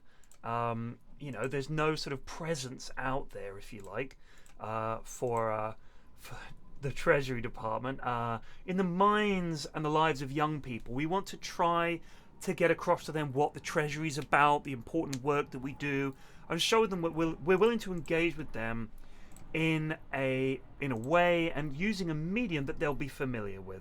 So, does anyone have any ideas about how we could build that relationship with young people and allow them to message us in a way that's familiar to them, that's understandable by them, and that they will feel ingratiated by. Can anyone give me any ideas? Could we maybe could we maybe start a Discord server perhaps? What is a Discord server? It's like have you ever used Slack? I have, yeah. It's like that but not for work. Okay. So it's more fun, it's more relaxed, it's more modern, it's more young, yeah? Yeah. And you can post funny GIFs. And pictures, and you could talk to each other, and there's channels, and there's text channels, and there's voice channels, and you could communicate with people and put messages. I'm a little worried that people might post some GIFs that would be unsuitable for being on an official government communication source such as this Discord, as you call it. So is there anything we could do about that? Oh, you could just make it read only. Okay, so it's just a way of communicating in a single direction, but we won't be able to get any kind of feedback. That sounds good. Do that. That's what they've done. That's the meeting. I fucking guarantee you that's exactly how the meeting went down.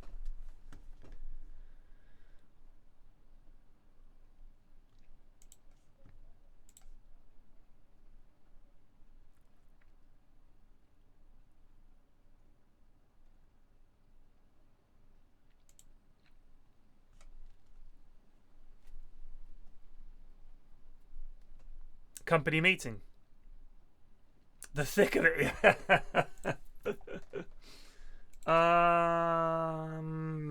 The Blackburn under-18s have won a match, 7-1, in the Premier League Cup quarter-final. The under-18s Premier League Cup quarter-final. We're through. We are walloping. Look at that. Go the lads. Who scored all the goals? Rothwell, Tamang, Tamang. Who's this Tamang? Nice lad? jump, Alistair. Hardcore Reginger just resubbed for 19 months. Thank you. The House of Commons Twitch stream was genuinely pog. I enjoyed it.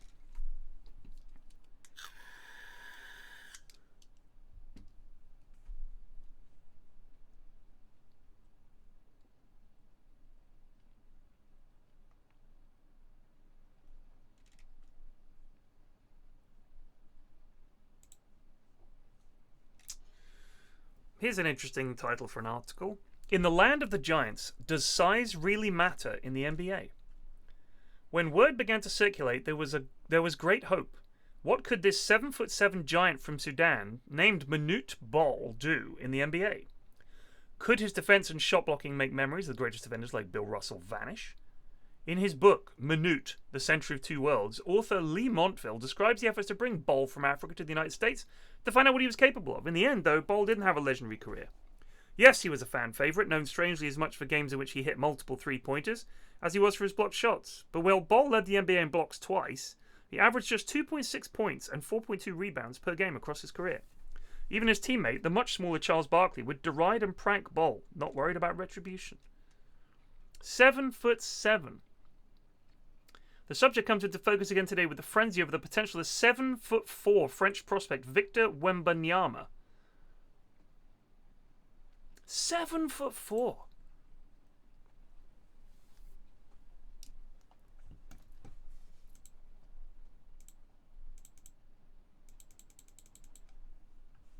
"7'4". How could you be that tall? That's unbelievable.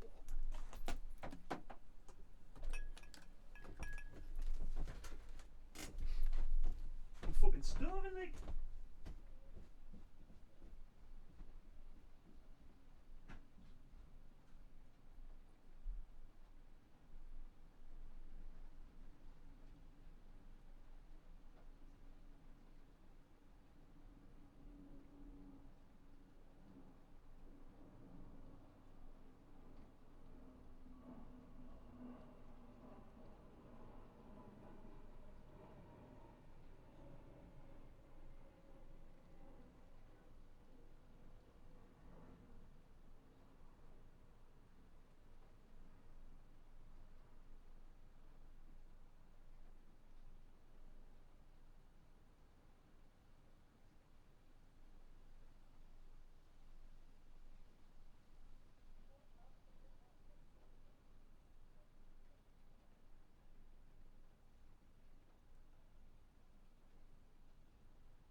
What's this, please? Sorry, I had to go and get a muffin. Randy Taylor. I don't know where you people come from. I don't know if you test your products, your quantity of your product. Your products are very delicious. Love your sausage for 30-something years, but I can't take and feed a family of 5 on a little 12-ounce roll of sausage. I don't mind paying you more money for your 16-ounce roll of sausage, but you don't have it anymore. You've got a 12-ounce roll, and you got 3 men that weigh over 200 pounds apiece, a woman that's a little plump Scotch girl, and a daughter who's 13, and you're going to try to take a 12-ounce roll of sausage and a couple of dozen eggs and feed that. It ain't going to work, and I'm not going to purchase your product anymore or ever again. And as far as your 16-ounce and maple and sage, I don't eat that. I'm not from the north. I'm a Texas man. Jimmy Dean sausage is for southern people to eat with their breakfast, with their fried eggs and their T-bone steaks. And I can't see going to a little 12-ounce package to feed 4, 5, 6 people. And I'm not going to buy 2 of those 12-ounce packages just because you want to downsize and charge the same goddamn price. I'd sure like a reply, and I'd sure like you to go back to your 16-ounce package on your regular sausage, because I'm not going to buy it otherwise ever again. I'll just have my own damn sausage made like I used to 30-something years ago. It's not tasty as yours is, but it'll work. Goodbye. That little 12-ounce goddamn roll of sausage is supposed to feed your brother and me and you 600 pounds of men, at least. You get my point? And the 2 girls, and they put it in that fucking pussy roll of sausage. Son of a bitch. Somebody needs their ass kicked. Some little consumer geekaroid fucked this shit up.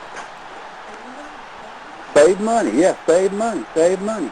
Fuck, I'm going to eat, goddammit.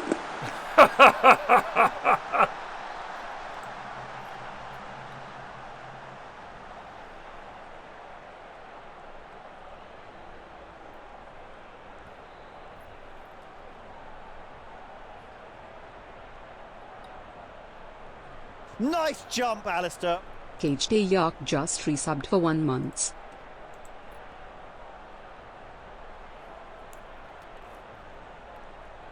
Go have your own sausages made, Zoe. He's complaining to the complaints line of a company whose product he enjoys. He's not allowed to complain. What I'm more interested in is how the 2-ounce difference means that he can no longer feed himself. He's also described how enormous the people eating the sausages are. I wonder if he could eat slightly less sausage and perhaps not be as big a lad. But he's entitled to complain. For a start, Americans complain about all kinds of shit, and that's why they have such incredible service. I'm not saying it's always a good thing. Tips are obviously a factor as well, but half the shit we put up with in this country, if it was America, they wouldn't fucking put up with it. They'd be like, excuse me, this is dog shit. We're just like, it's not very good, is it?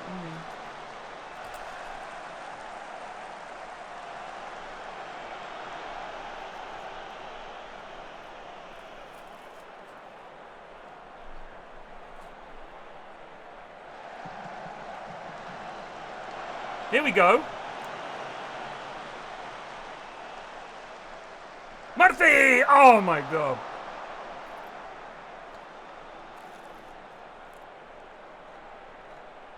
He's saying he doesn't want to have to get that other sausage because that's for Southerners.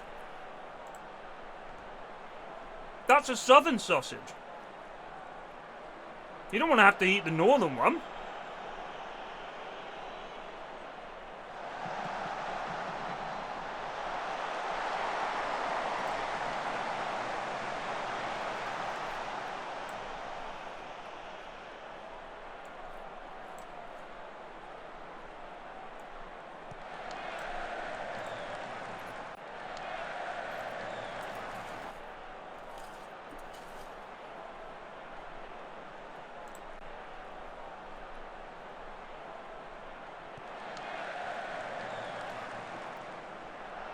He's like, there's 3 of us and we all weigh 300 pounds. These little sausages ain't cutting it. Oh my god, we've hit the woodwork twice!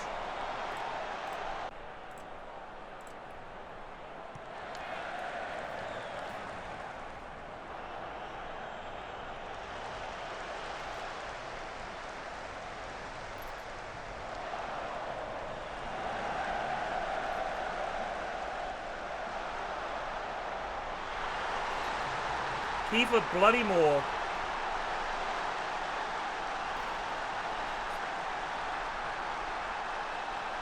Priority for us next season, a goalie.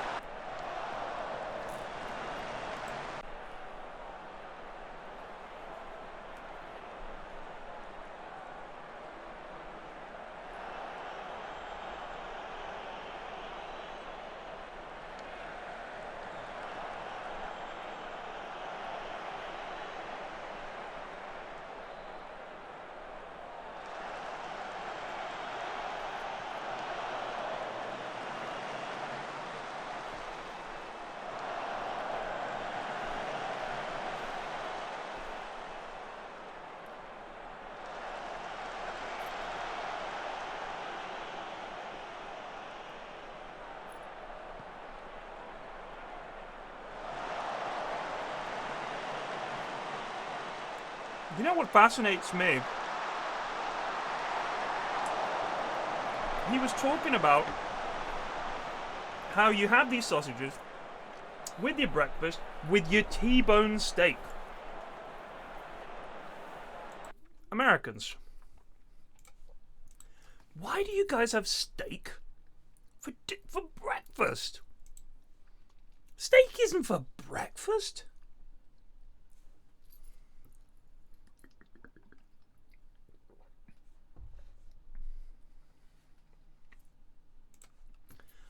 I like steak. Alright? But you don't need to have it for breakfast. Just have regular breakfast foods. Steak at dinner time. Because otherwise you're going to have steak and sausages and probably some bacon and a mound of eggs and God knows what as your breakfast. Ah, but Hank, for some steak at lunchtime. Dinner time rolls around. Honey, we got any more of them steaks? Can you stop eating dinner meat 3 times a day? Just because you can doesn't mean you fucking have to. Just don't. It's madness. I'm going to eat this giant cookie. So, we have a slight problem. Went to Costco. Bought a bunch of stuff at Costco. Now we had a food shop just arrive. We have so much food in the house. I'm going to have to be stuffing my face for the next week.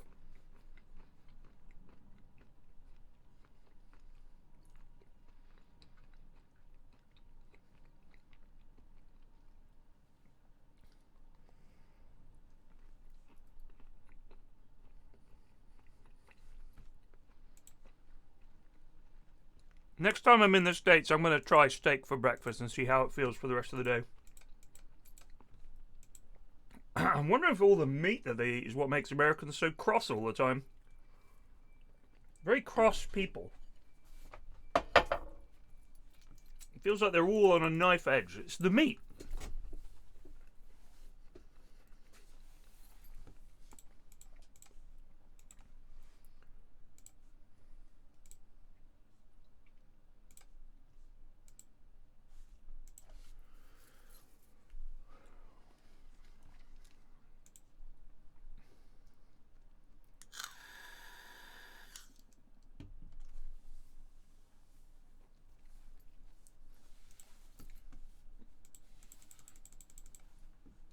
Anyone played the new Ability Arena hero, Tower God? The British are not cross people. I don't know what you're talking about.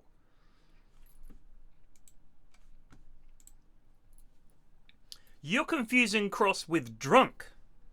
There's a big difference.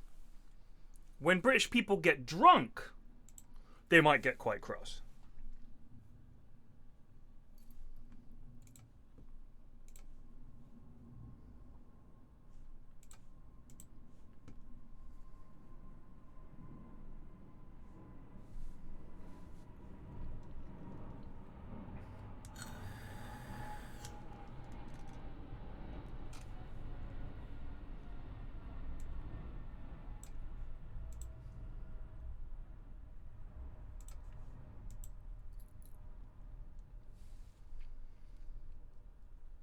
Brits are so whiny, they have to whine about every other country as well. Are you American by any chance? God forbid we criticize something America does. Americans get extremely up their own fucking arse, don't they, if you point out that having steak for breakfast is a bit fucking much. You gotta have a go with everybody, goddamn Brits, sarcasm, have a go whiny bitches, blah, blah. It's the meat, it's made you insane. Calm down, take a step back, and think, maybe we don't have to have steak for breakfast.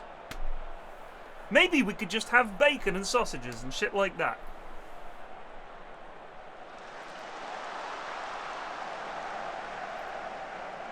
Norwegian. Well, you're nothing, mate. Norwegians, what do they do? You know what I mean? They got no fucking national character at all. Norwegian. What are you known for? It's cold here. Fucking Norwegians. You got no... What's the stereotype about Norwegians? Boring. Boring. Ask the Swedes. I'm a Sweden main. Fuck off, Norway. Sweden all the way, baby.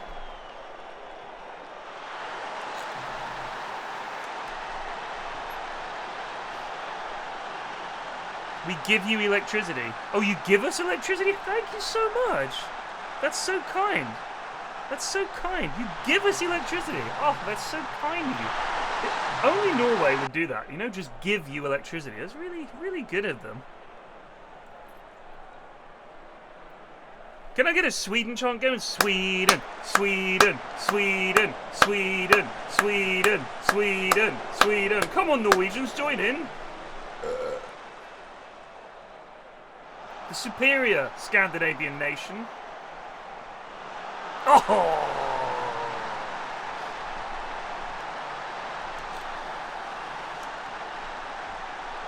Who was bragging about being able to play Football Manager very quickly? I do like Denmark as well. I haven't been to Finland. Norway was beautiful, actually. We went to Oslo, and we rode the Hurtig Ruten. It was great.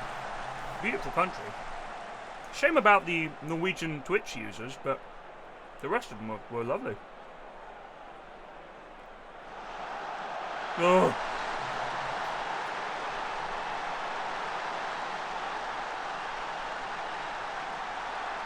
Well, in my dealings with this Norwegian lad, apparently, I'm not allowed to criticize Americans for eating steak. That's the entire country I'm criticizing. But he calls us whiny, and then when I say his country is boring, he gets very upset and decides to stop giving us electricity. Fascinating man.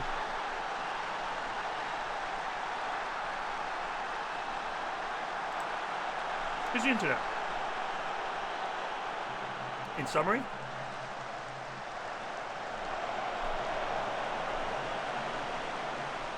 great ball!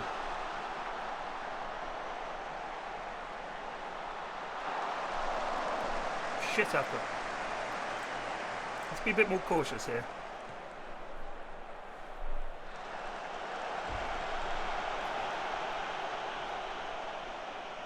One of you?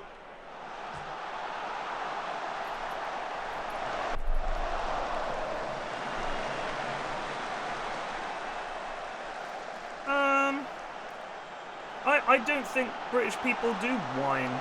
I think you're dead wrong, in all honesty. I don't see Britain as whiny.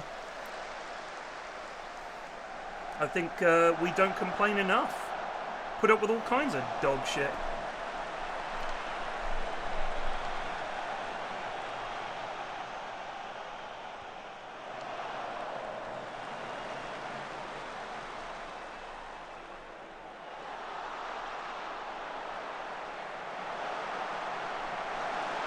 That's offside, referee, I believe. Oh, this game is insane.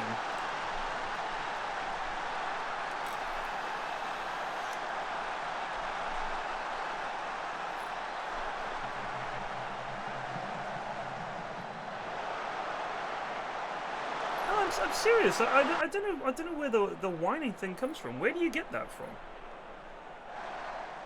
I mean, you can't just say it, and that makes it true. That's not the case, is it? The weather is the thing we talk about. That's just a default conversation. But you go somewhere that, like England, the weather changes every 5 minutes. There's something to talk about, isn't there? I think British people don't really complain much.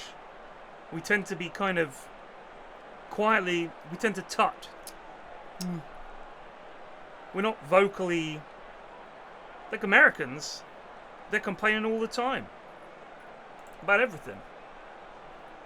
Feels like, to me. I definitely wouldn't say British people are known for whining. I find that fascinating. I don't know, I wonder where that's come from. What gibberish.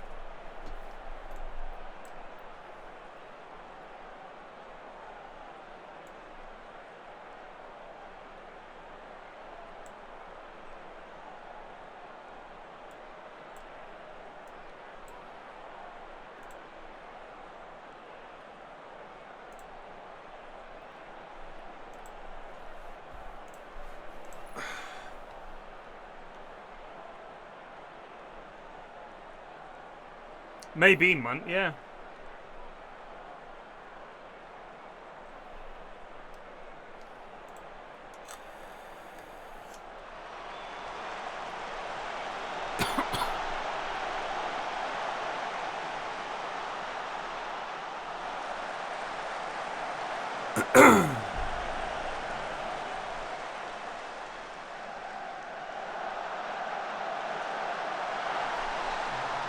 This has just been dog shit. Oh, luckily it was disallowed. Right, lads, let's fucking get at them, please. We need to score a goal here.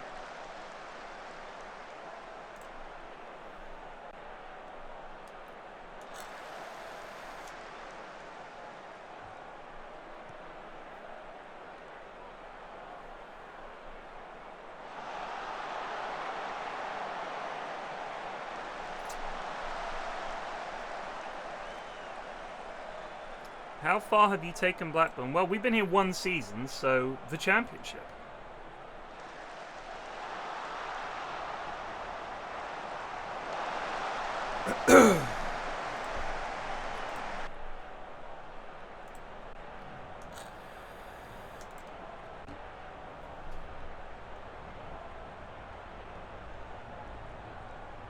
Come on, lads. Last chance saloon here.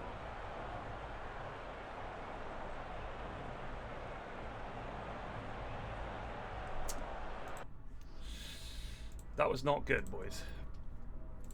Yeah, obviously very disappointing, but you know, Stoke, tough place to come. They always give us a good game. It is points dropped, definitely. A couple of the goals that they scored, unacceptable. From a defensive standpoint, we need to do better. But they're on a good run at the moment. They haven't lost in 10 games. We need to get on that kind of run because we're getting towards the business end of the season now, and we just need results. We just need points on the board. It's in our hands. We're top. We need to keep pushing, keep winning games, and get this club promoted back to where it belongs in the Premier League. It went very well with Leyton Orient. We finished first, then we finished 6th in League One, 4th in League One, 1st in League One, and now I got them promoted, and then I took the Blackburn job. Hey Flax, I work at DAZN. We have a Red Bull 24/7 TV channel. There's a doc on No Tail that plays pretty much on every day, so you're technically on TV around the world pretty much every day. Fantastic. What's DAZN? That is a global sports entertainment platform. Different to traditional linear and satellite broadcasting, it's an over-the-top streaming service, meaning it's delivered directly to viewers via the internet. The DAZN service streams live and on-demand sports content in more than 200 countries. Fascinating.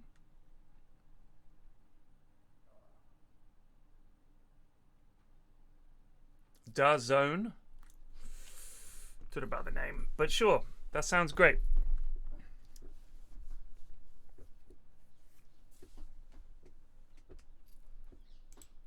Blade, that might be one of the worst jokes anyone's made in the channel.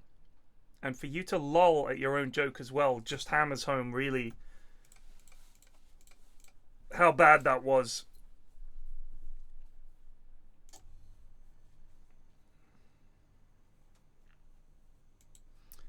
Anyway, has anyone played Ability Arena yet? I want to hear the new god. I want to hear what the voice lines sound like. I haven't heard them yet.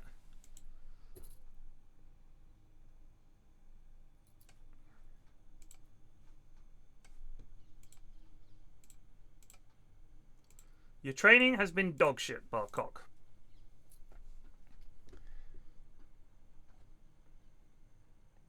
I think you can, italics, if you put it in asterisks. Doesn't this work? No, it doesn't. It does in Discord.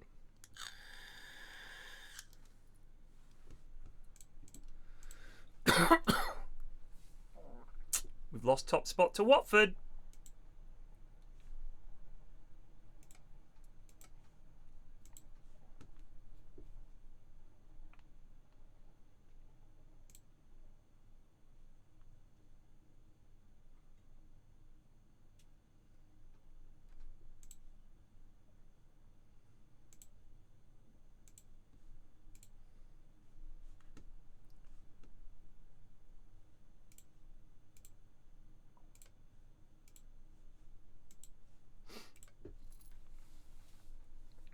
Iozi is on loan, Gatchers, but thanks for the fucking reminder, bud, of something I already did!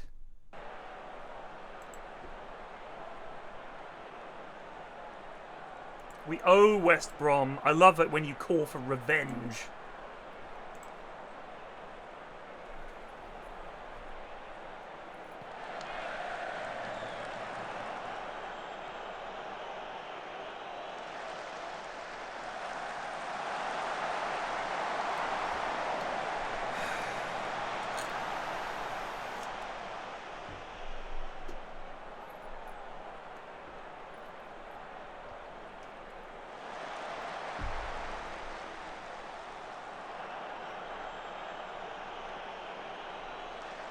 Good bundling. Oh, the Rabona! Oh, que gola! Look at this wee Rabona in the build-up.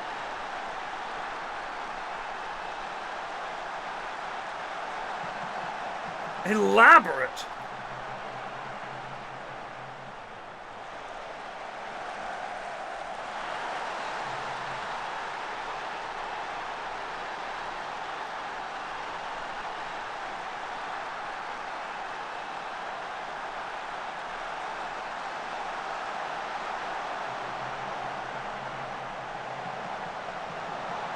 Oh.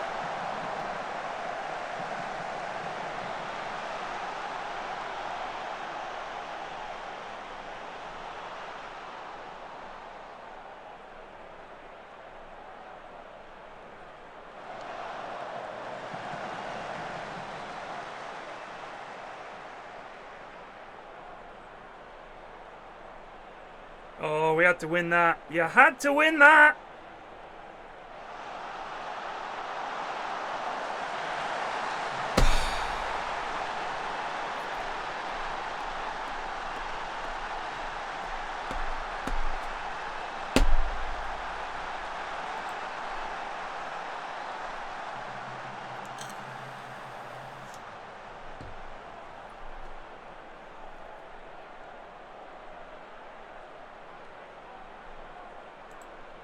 I recommend The Final Shot to you on Netflix. It's about Colombian football player Andres Escobar and how he was killed. Thank you.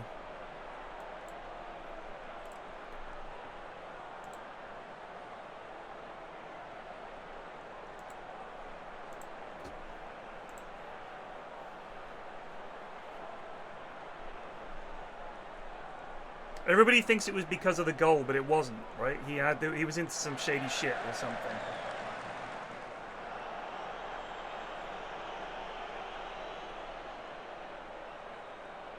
Another interesting football story that you don't see so much about is two countries essentially went to war over a football match, right? Was it Ecuador and someone?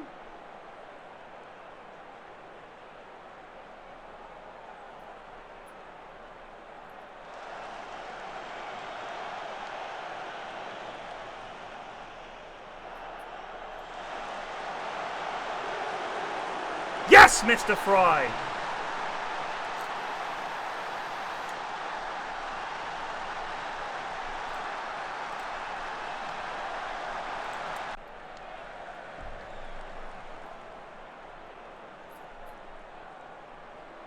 Honduras and Costa Rica.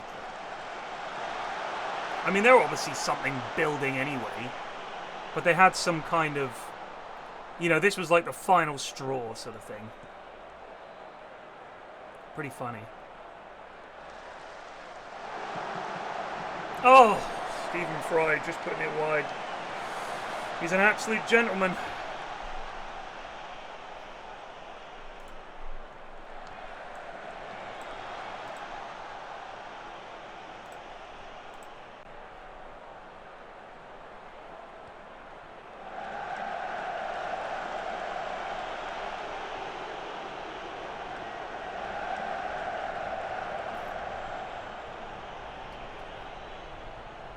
El Salvador and Honduras.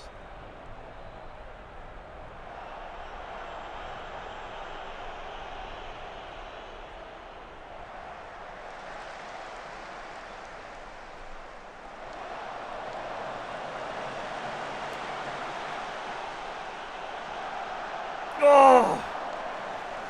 Off the bar.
Oh my god!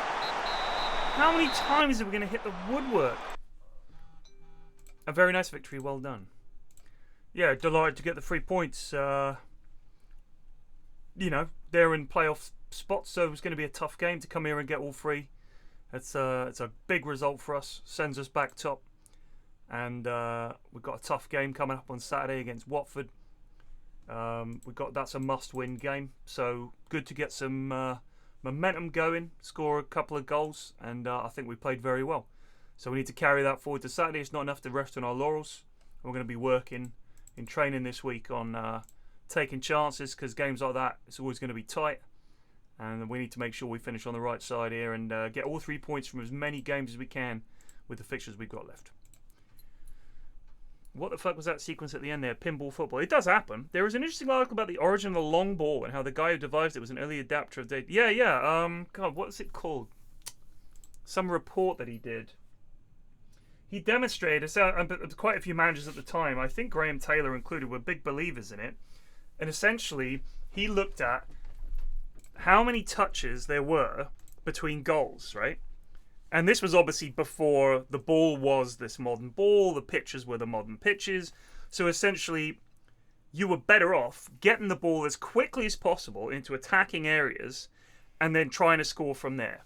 So route one, or give it to the fullback lumps it, get it over the top, big man, little man, you know, and then try and score from crosses and from corners and all the rest of it. Football was very different back then, but essentially, was it the Taylor? It wasn't the Taylor report. It was the something report. That he basically said that the most goals are scored with very few touches. So goalie to maybe 1 or 2 people goal. And I think if you look at the data in that way, you could say, oh well, obviously that means we should lump it. But I think if you look at the Premier League, it is true that some teams can just pass it around, like Man City can do that, bing, bing, bing, bing, bing, and then they create a chance and they score. But you need exactly the right team for that to happen. Think how often it's much more likely an attacking move breaks down and there's one very quick ball out to a winger, he runs on, crosses it, striker scores, right? The classic counter-attacking goal, or the very quick turnaround. You know, you win the ball, you immediately play it as far forward as you can. So, you know, that's obviously going to score more goals. That isn't a situation that arises as often as you'd like, where you're able to win the ball back whilst still having players further up the pitch. If you play like the sort of high press, the whole point is you don't sit back, let them dictate play, and then try to win the ball back and have to play through them again. You win the ball as close to their goal as possible, and then, similar kind of theory, as few touches as possible from the point you've won the ball.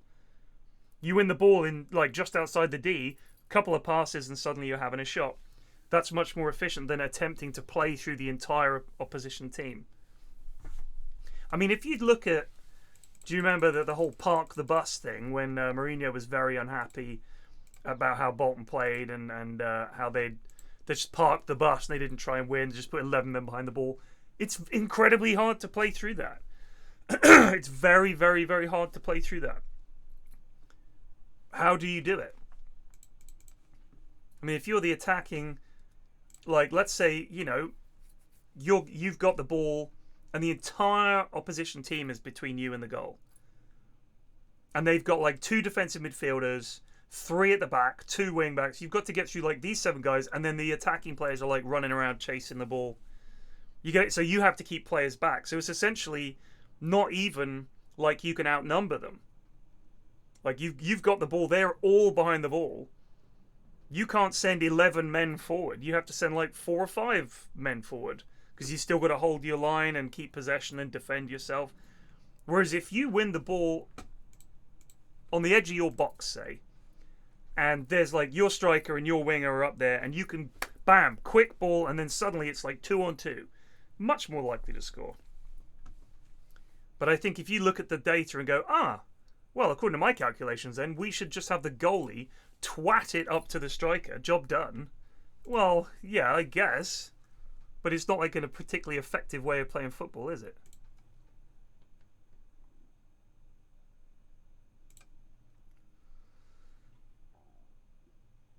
Why is... Yeah, that's much better, thank you. Raphael is really starting to come into his zone, I think.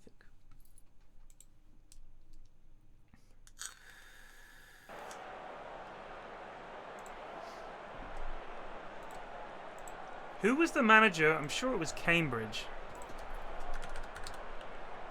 We talk about this every time we do a Football Manager stream. We end up talking about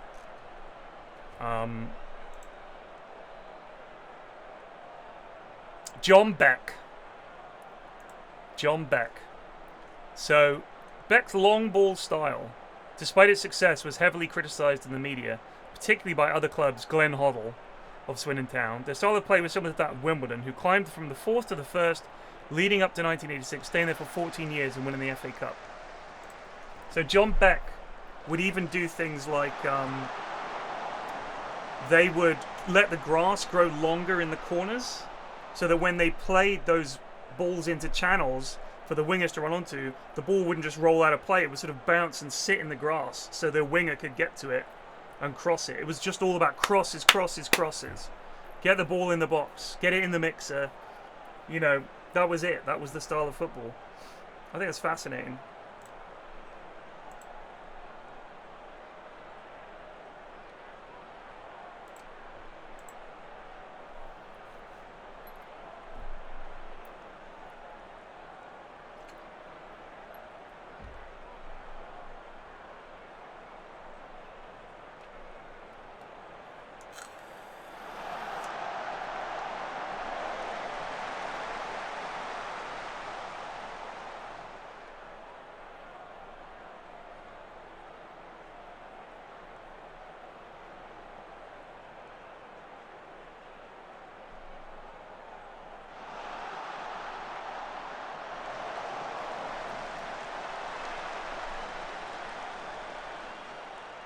Yeah, so the football pitch is not a fixed size.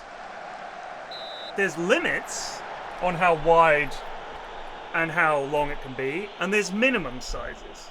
But it can be different sizes to fit different stadiums. That's just the way it is. Like, it's not like American football where it's exactly this much wide and this long. You can pretty much fart around with it. And you'll often see, if you go to football, you'll notice that one of the things that they often do is water the end of the pitch, which is the away end, at half time.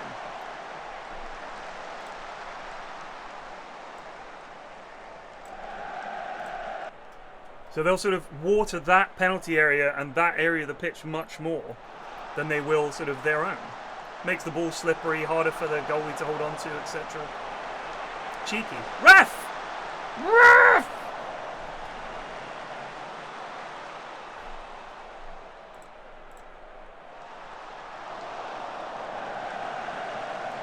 Get Wee Man on.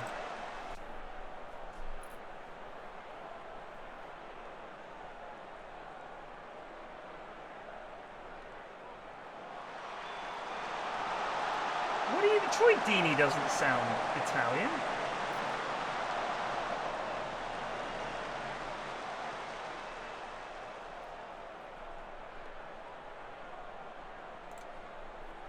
Troy Deeney? I don't understand that reference at all, sorry.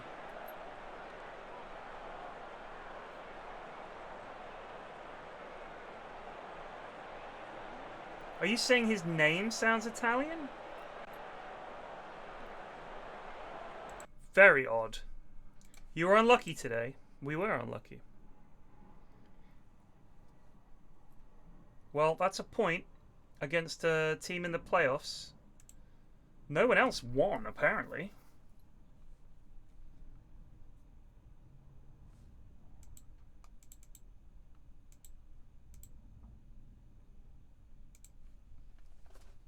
Let's have a look. So, Birmingham, so Leighton Orient 1-2-1. Southampton drew. Luton won. Watford drew. West Brom drew. Stoke L. Oh, that's the latest score, sorry. Gosh, this is getting close, isn't it? I feel we're going to fuck this up. 12 games left.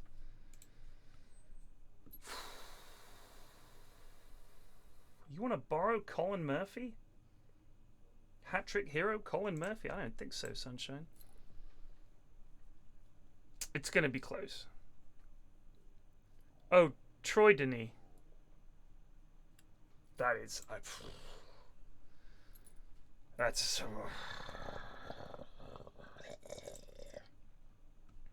do not like.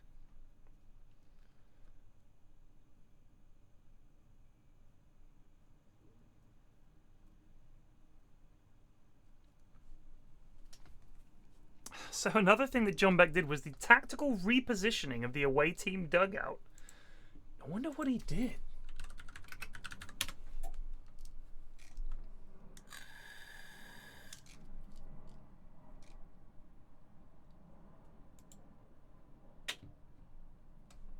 Tactical repositioning of the away team dugout.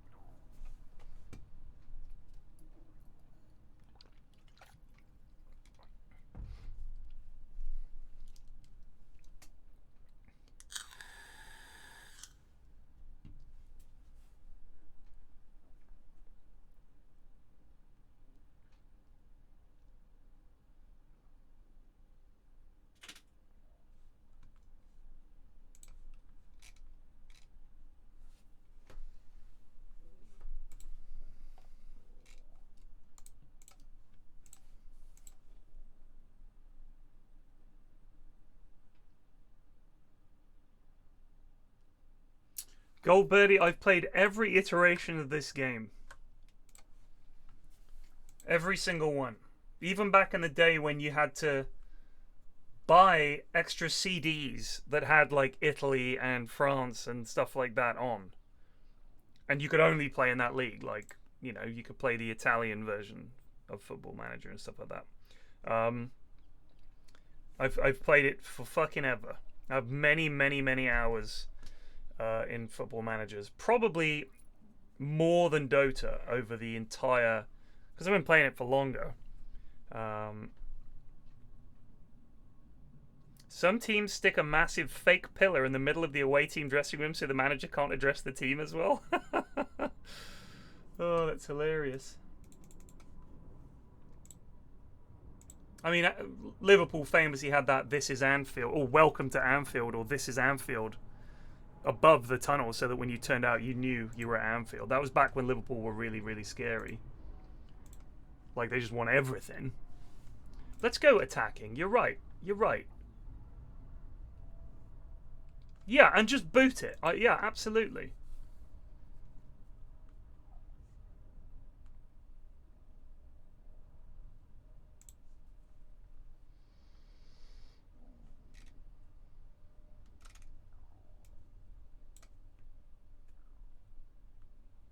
No, I don't want Dolan. I want Anthony. Thank you.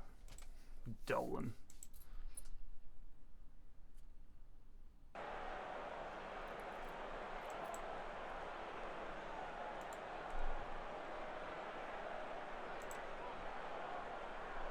Kick off. Let's go.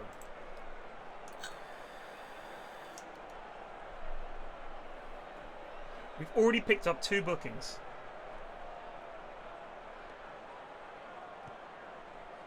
Elaborate, but I love it.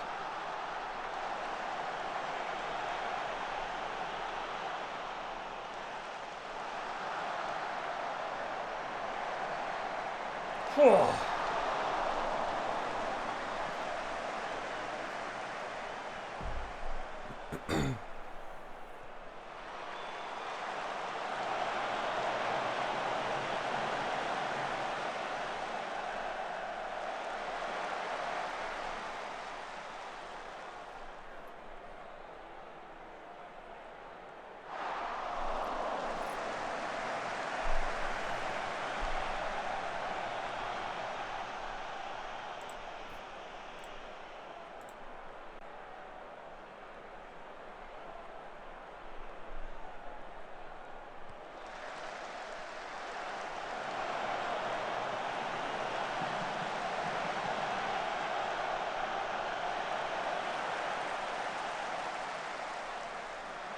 Carvalho with a bit of pace here. Anthony finds the ball. Carvalho pokes it through. Raphael. There's Fry. Fry! He sticks it away! Louis Fry!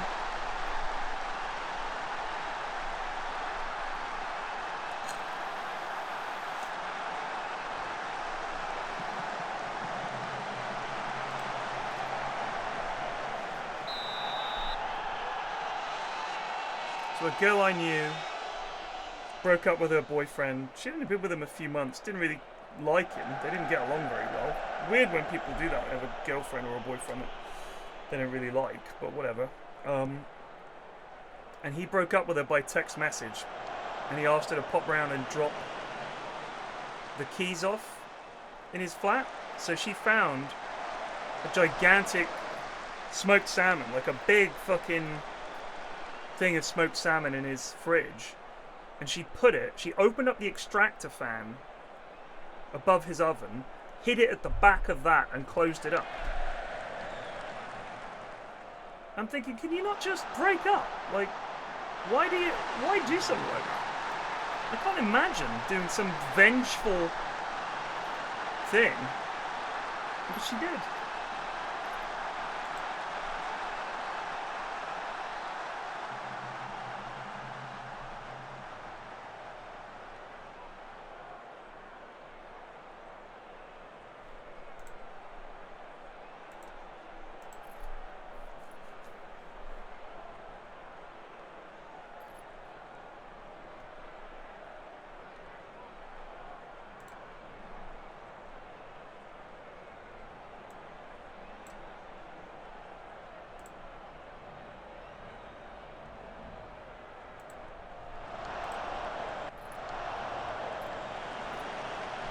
Alright, dude. Let's just go on, fuck off. Take my electricity and fuck off.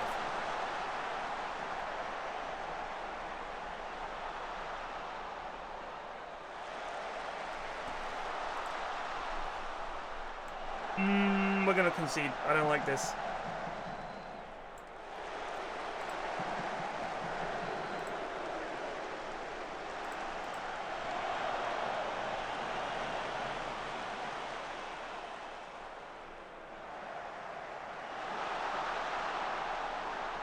God, Fry, that's such a dog shit effort.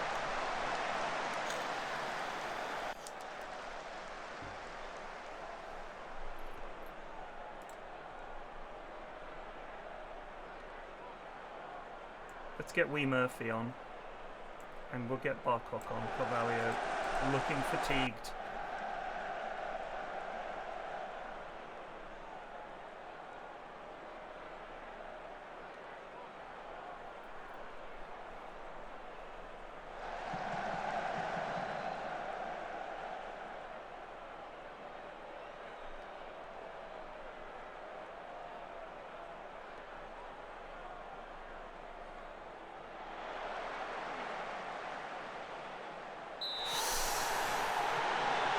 Oh, I could see it coming.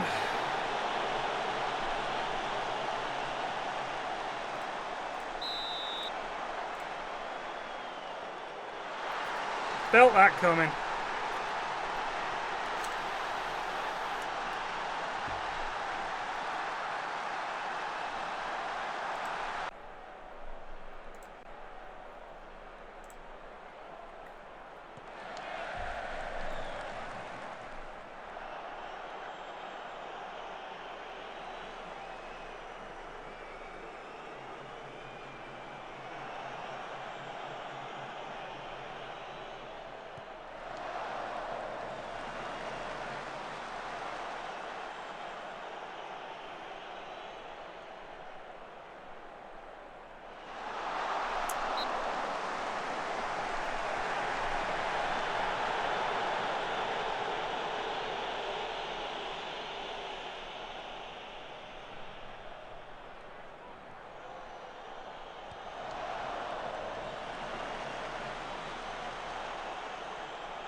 Oh, lads!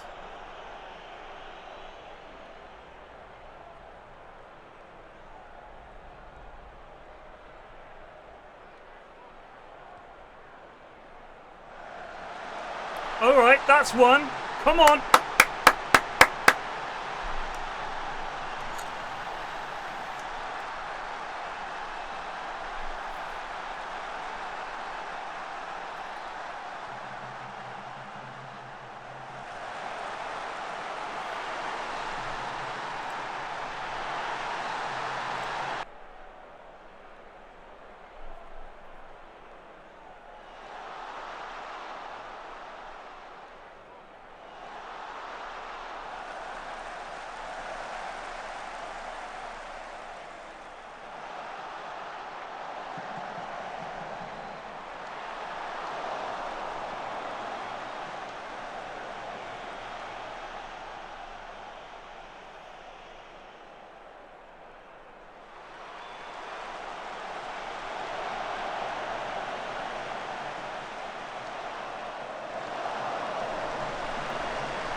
Come on, one more chance.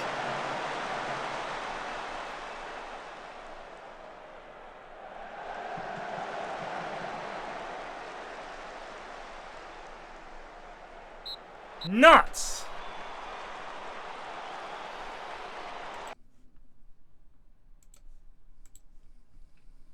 Somehow we think we're still top. We are. My God, this is close.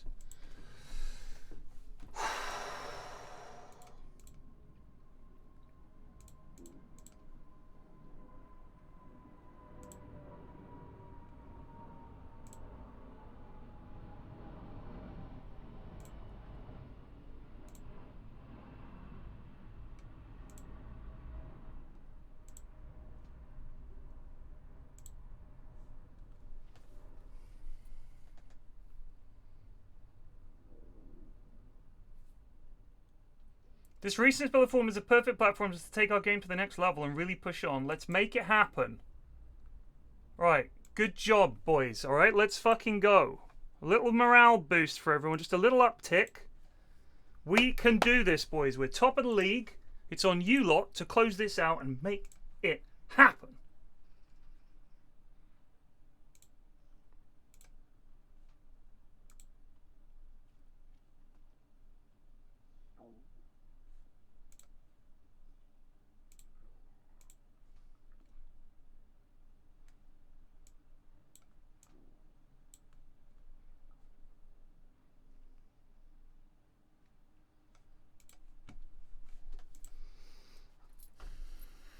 There's like 10 games left.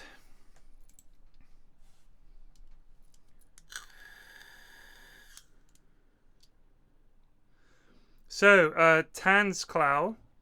Yeah, I've already fixed that. It is an easy fix. For anyone that doesn't know how, Google FM23 real names fix. And there's a whole bunch of things in there. For example, Juventus are called Zebra or Zebre. All the Portuguese teams are just 3-word acronyms. The German national team doesn't exist. It exists, but none of the players are real. A whole bunch of dumb shit. There are some other things as well. Competition names. You also have to go and all the club badges you can download. You can also download portrait packs, but they are fucking huge. They are so big. Yeah, there's a whole bunch of stuff that you can get to fix the game. I recommend getting at least the logo packs and the name fix. The name fix is very simple. It's like a couple of text files that you drop into certain folders and a bunch of files that you delete. Job done. If you trade or loan out a player who doesn't mesh, get along with the rest of the team, do the other players get happy? Some players really do annoy each other, and they don't like each other. They don't play well together. They have fallings out and stuff like that. So, Baxter, keep training well, mate. We need you to be a good goalie.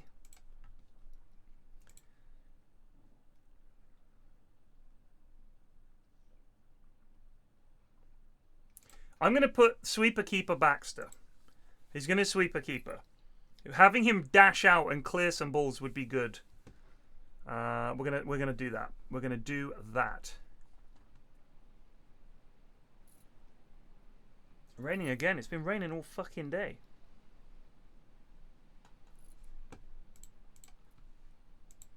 Yes, extracting the pictures is because they always come as a zip. This is one thing. This is such an old school way of doing things, right? So you have to download a file, and inevitably they zip it up to save space.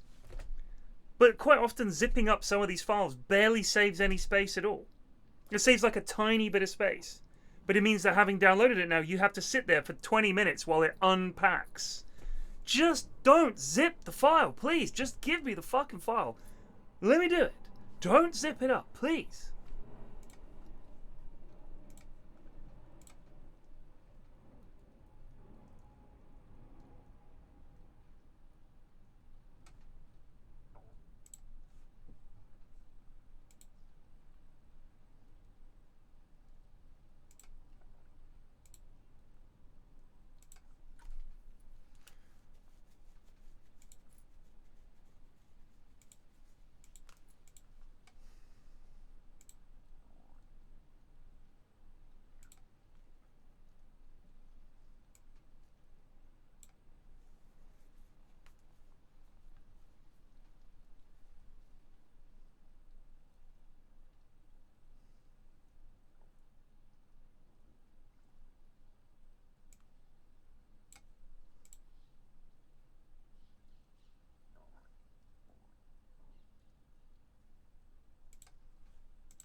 He's 33. Ricardo Pereira, if that's who you mean.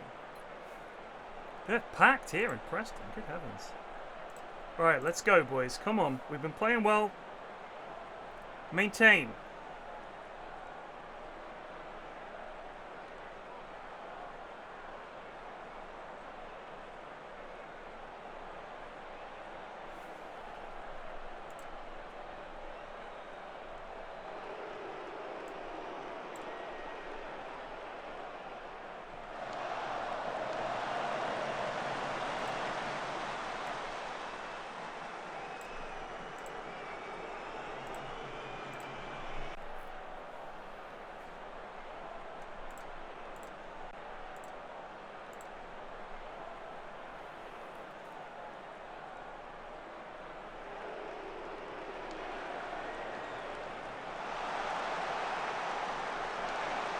Dog shit fucking finishing every time.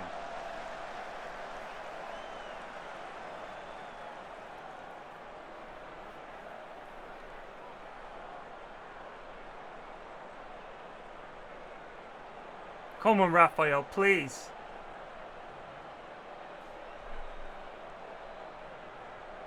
Please.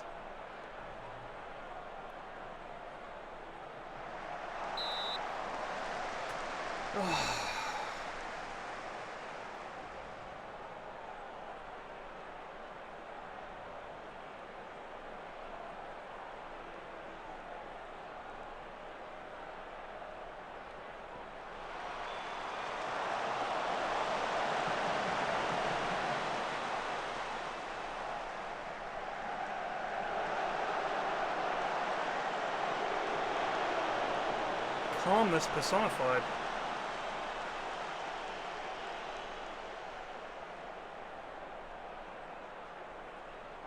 Anytime, Batty, mate.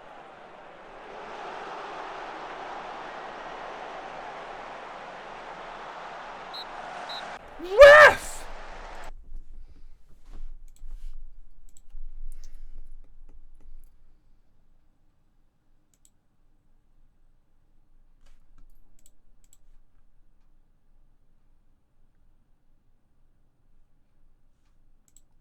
Just fucking so many times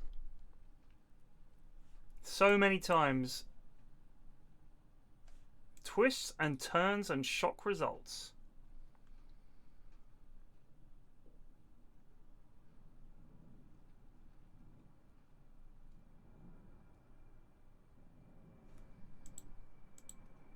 So many times we have like a great chance and we're just not taking it.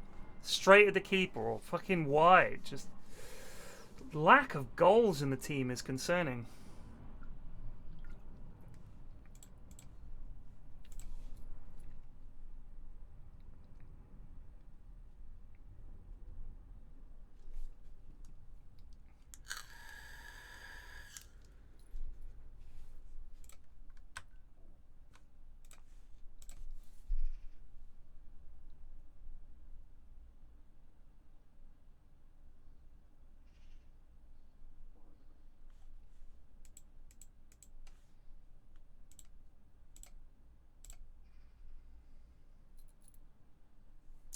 Championship.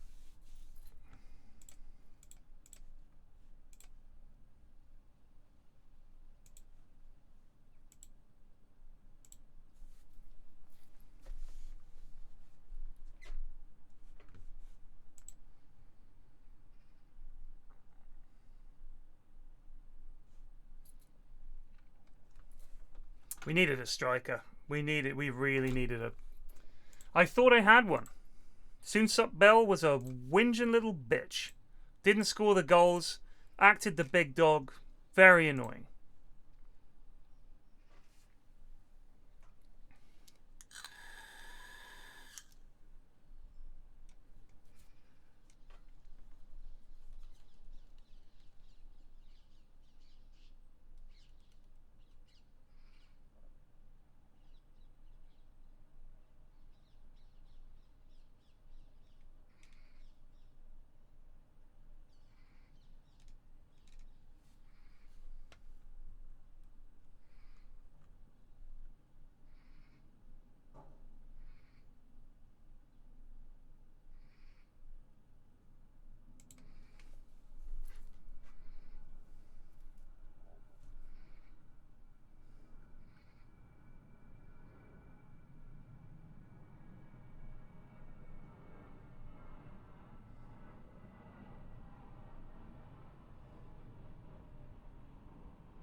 So, all right, I got a question. This is a complete change of pace. I want to bring the mood down, but I'd love to know what you guys think of a situation. What you would want. Not what you would do, but what you would want in this situation, okay? A good mate of mine he's been struggling with some quite aggressive cancer over the last few years. And he's just recently been in, finally, for a big operation to cut a fuckload of it out. And it was like, it's laid him up, as you would expect. He's in hospital, and he's been there for a couple of weeks already. He's going to be there for at least another week. We're not sure if he wants us to visit him or not. He can't talk at the moment, so we're going off what his wife is telling us. Oh, I think he'd appreciate a mate coming to see him and stuff like that. We would be more than happy to go and see him. Like, you know, he's up in London at the moment. A bunch of us could go see him. I would absolutely go and see him. But this is coming from her, not from him. Would you want, in that situation, would you want your mates to come and see you? You're laid up in hospital, tubes, all the rest of it. Would you want to see your mates come and they just hang out for an hour or so? What would you want?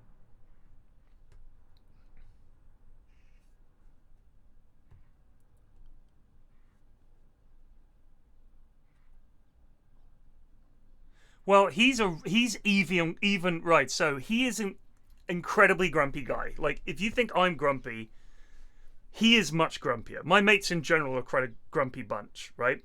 So he is a grumpy bastard. And I know that a lot of blokes would not want their mates to see them like that. As I don't know whether some men would consider like emasculating or whatever, or you're kind of looking all helpless and all the rest of it. So I don't know. It's kind of all right. You know what? Totally not SQR. You can fuck off as well, mate. I'm just thinking, like, I personally would quite like to have my mates, but I would also feel bad that they would feel like shit. You know what I mean? Going to see someone in hospital and all the rest of it. I wouldn't want to put them out. I wouldn't want them to feel uncomfortable and all the rest of it. I don't know. It's a tough one. His wife, is lovely and really bubbly and sweet, and I could imagine that she would love visitors. And in her mind, why wouldn't you? But I'm just curious whether what you guys would want in that situation. I mean, he basically has not seen people recently. I mean, you know, he's been there for some time, so I can imagine that he would be thinking, you know, I wouldn't mind a visitor. It would be nice. It's a tough one. I don't want us to impose, but I also think it would be quite a nice thing to do. It's a tricky one. Right, but I can't just go. The only version we've got of whether he wants visitors or not is from his wife, not from him. So I don't know. We'll see. My mates are very against the idea. They're like, let's go see him when he gets home. I don't know.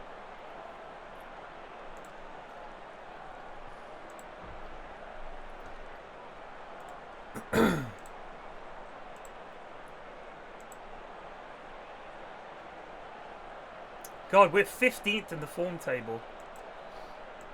We need a win.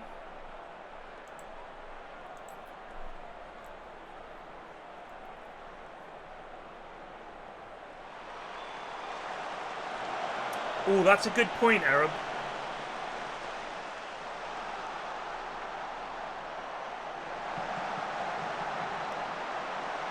How has that not gone in? Oi.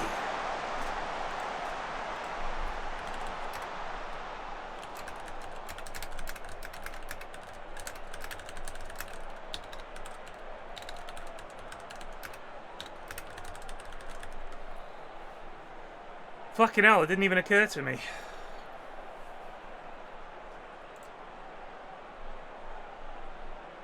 That'd be the worst fucking thing I could do.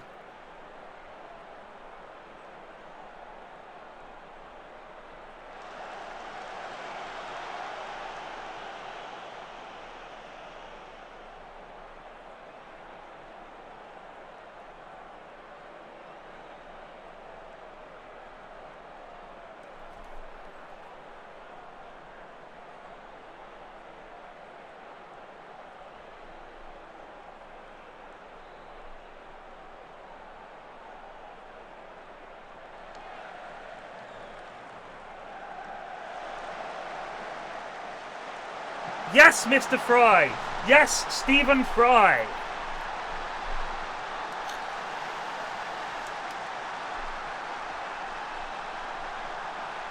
Yeah, I don't think we could go as a big group, but I think my mate who's like closest with him, I think he might go visit him.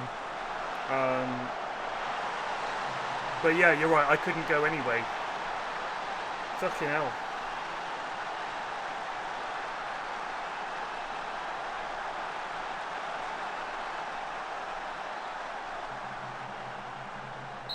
Oh, Phillips, you dickhead! Oh!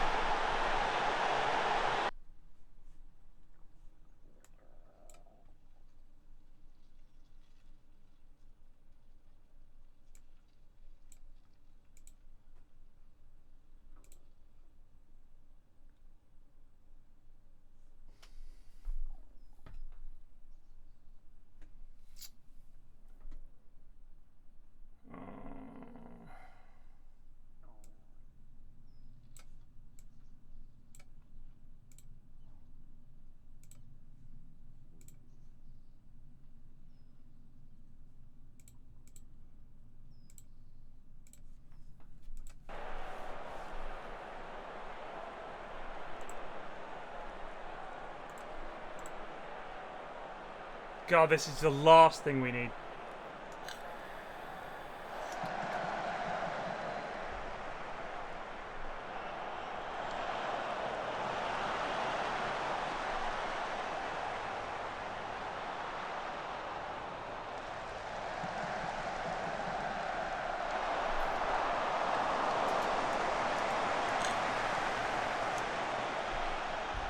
Yeah, thanks, Matt. Thank you.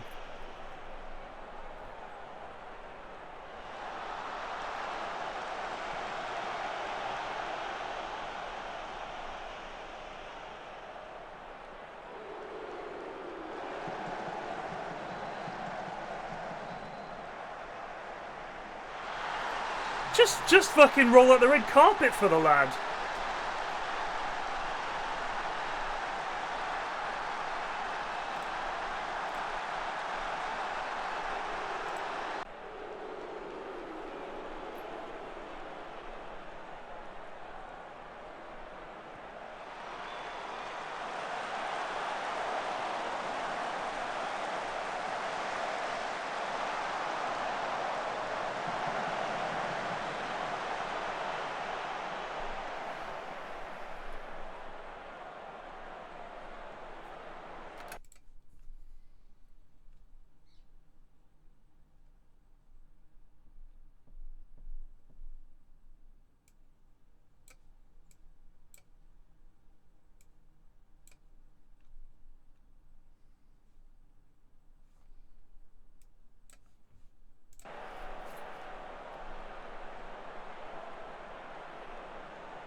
This has got goal written all over it.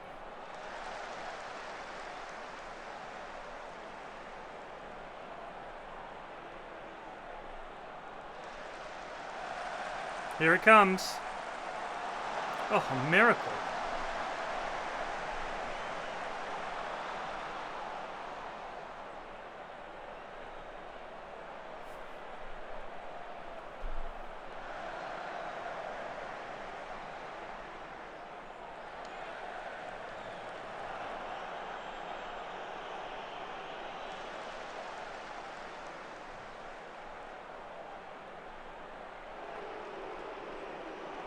Here it comes.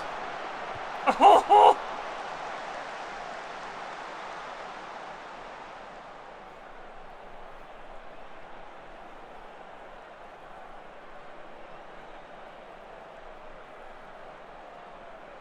Fucking Leighton are top. What have I done?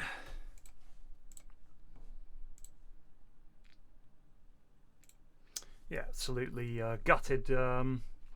Definitely should have won this game on paper, but form lately has been a bit wobbly. Going down to 10 men in the first half is as bad as it gets, you know.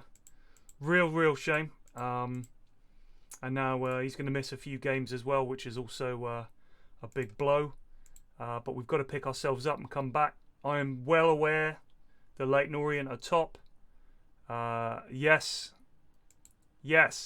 I'll admit it. I wish I'd stayed at Leyton.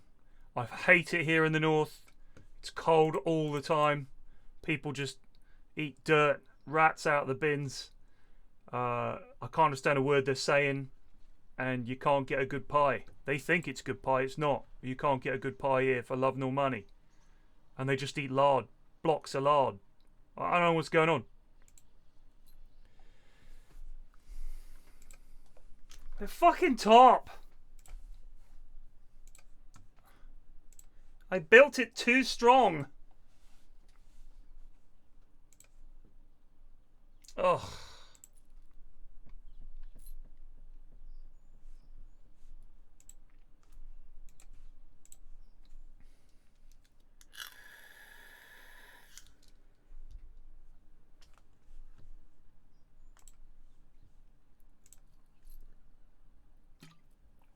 Alright, here's where we bounce back. Fleetwood, bottom of the table.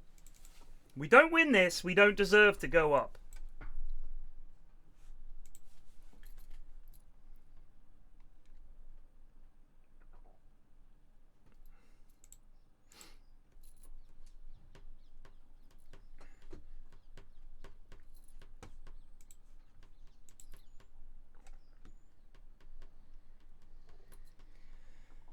Just a meat pie. Quite often pies with like tikka masala pies or just like a minced beef pie, chicken and something pie.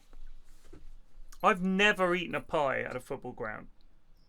Simply because I can't eat a pie without a plate. I feel weird. I mean, my mate just gets one and just like biting into it. I can't live like that. I can't eat a pie like that, just like an animal, just shoving it in my face. My mate drinks Bovril. Imagine drinking Bovril.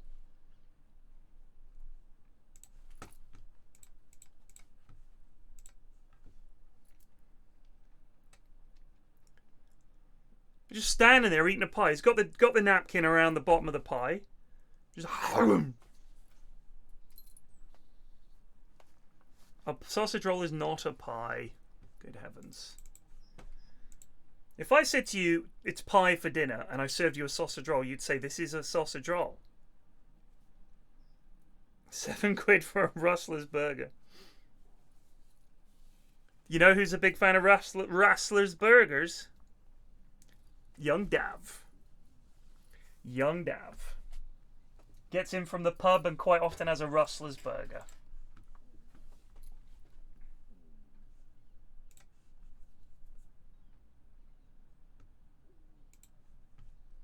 Dolan wants to leave. Thank God. Get rid of him.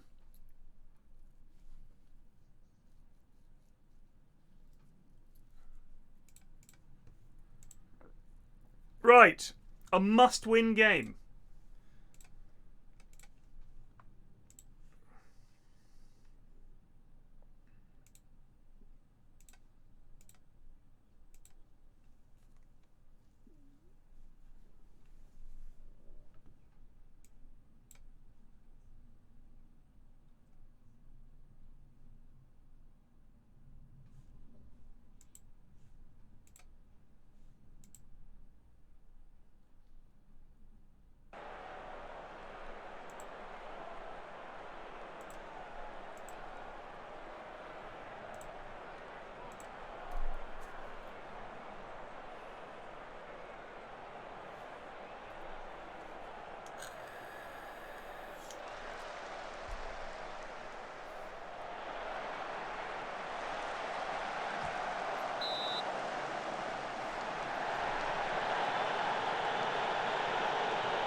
What was wrong with Greg Batrider? Also, man, you can't complain about other people's picks.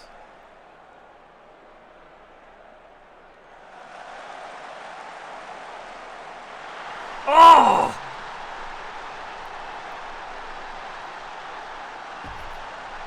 What a goal!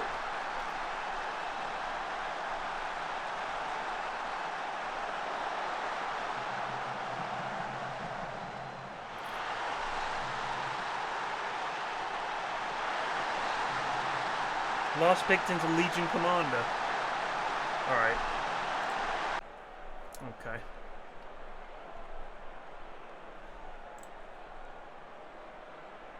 Keep going!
I only took 4 of you.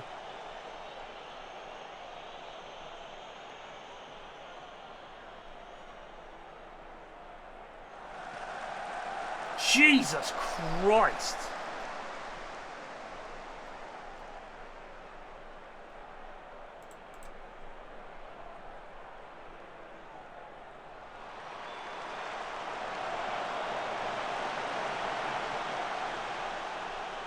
Go on, Murphy.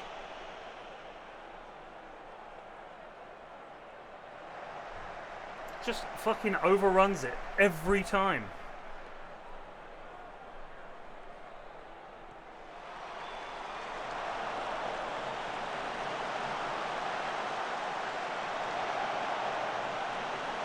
What are you doing?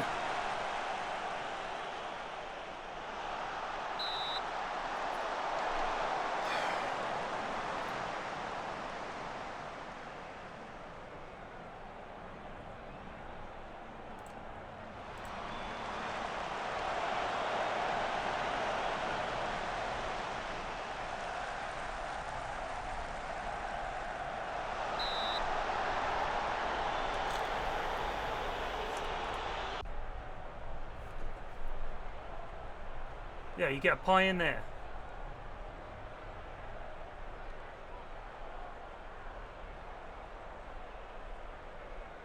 Please bury this. We need some insurance. It's going over. High left. It's going to go right there. Oh, he's buried it! Ah!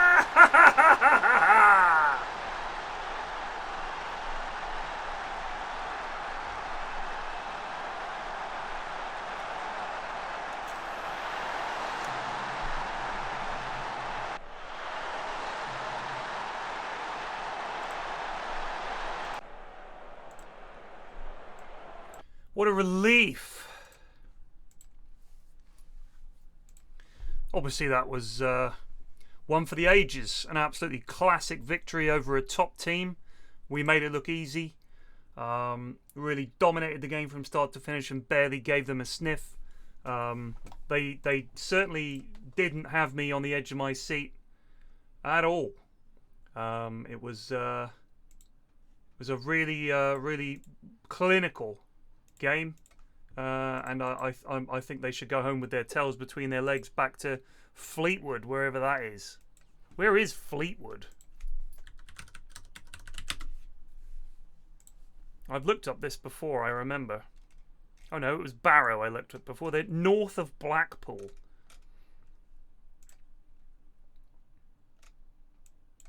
It's got a very large roundabout in the middle of town. This appears to be the centre of things.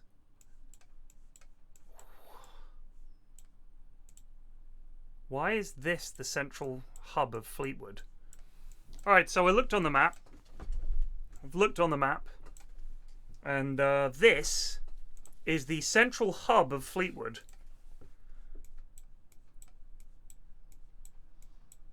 Absolutely thrilling.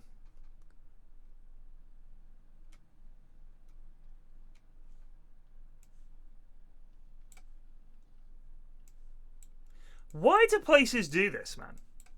It's by the sea. And then there's a massive fucking verge and you can't see the ocean. You may as well be next to a field. You wouldn't know. Is that coastal defences of some kind?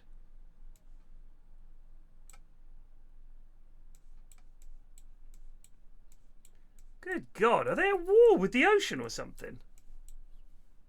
Oh my God. No wonder they've built a wall there. Ah!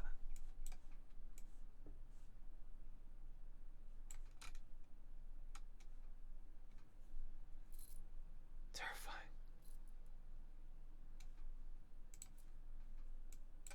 Oh, there's the beach.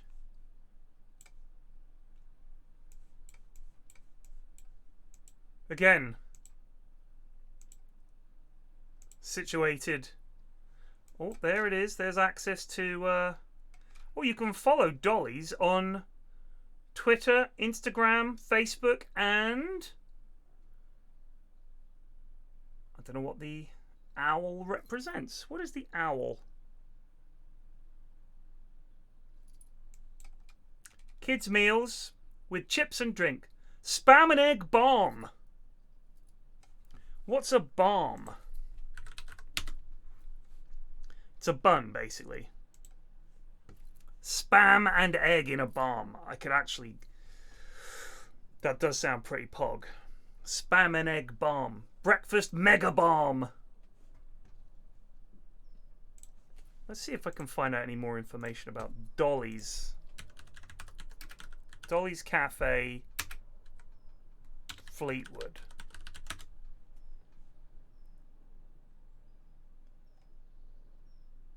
.5 out of 5 on TripAdvisor. Reviews. Perfection. Visited on a Monday in the school holidays. Managed to get a table in the sunshine and food only took about 10 minutes to be ready. All cooked fresh, great prices and delicious. The hot beef bomb was the best. All staff were working hard to keep up with orders and keep the tables clean and cleared. We then had milkshake and ice creams. Great little spot. We'll return when using the boating lake again. Thanks. That's from Smabeline of Accrington. Now this is from Steve from Standish. Where the fuck is Standish? Standish is near...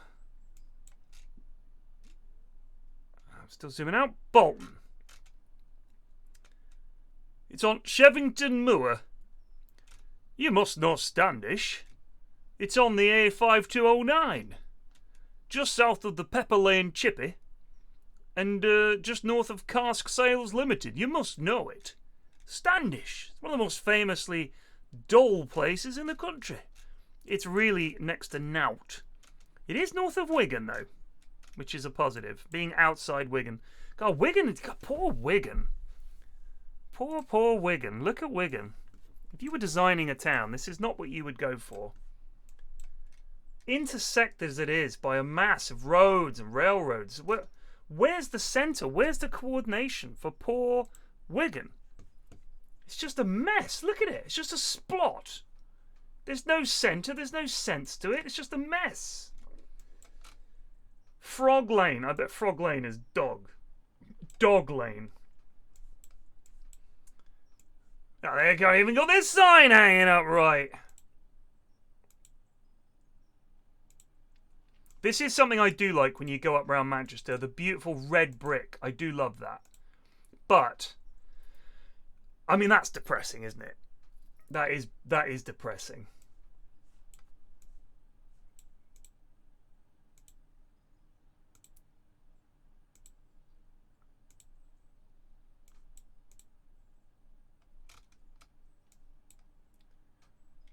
I'm out walking his dog in Wigan. Wigan.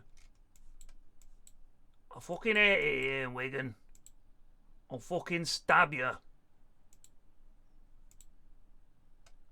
Dads and lads. Traditional barber shop. Dads and lads. Have a look at Longsight in Manchester. Alright, hold on.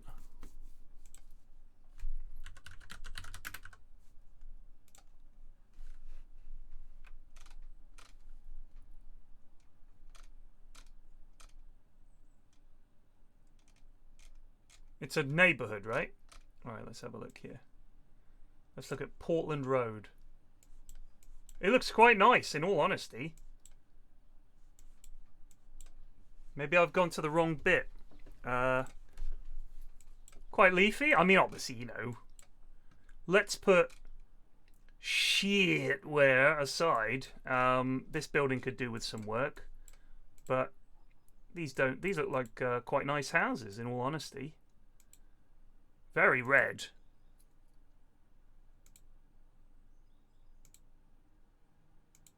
God, you'd think you'd get some kind of eye damage from all the red there is in Manchester.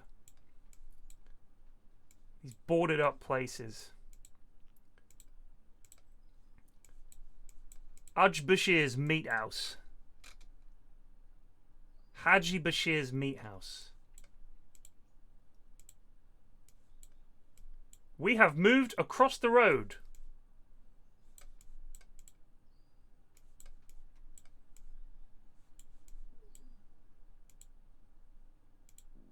It just looks like Ealing at the moment, in all honesty. Today restaurant. Well, not exactly today, but perhaps tomorrow.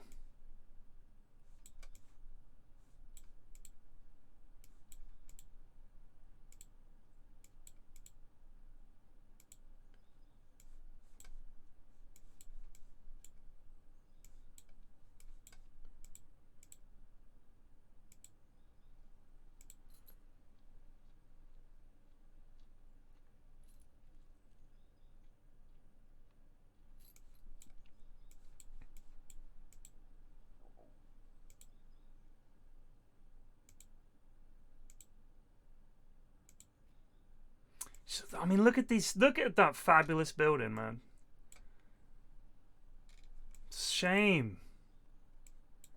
Shame. These are some really classic, sort of industrial era design buildings. I mean, you know, you can complain about these if you like. I think that's a fantastic building. Shame it's just an old busted down church, but I mean, compare that to this dog shit. This is just, in 100 years, no one's going to look back at that and think, wow, isn't it stunning? No. I mean, this is nice. Look at that way the brickwork used to be. That is so attractive, isn't it? That's, if you're going to build a building out of brick, do it thusly. Do it thusly. So much red brick. So, whew, it's just a lot. Whereas in London, it's just a different kind of brick, you know?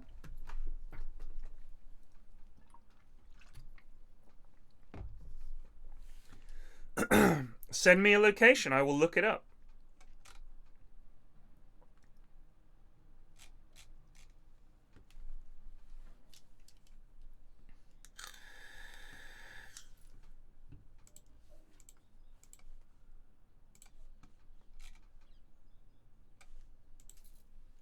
Perth city centre.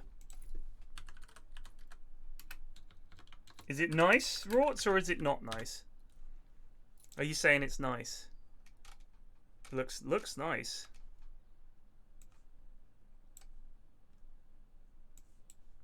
Oh gosh, that is pretty. Oh wowzers. Scotland is very pretty. Look at this.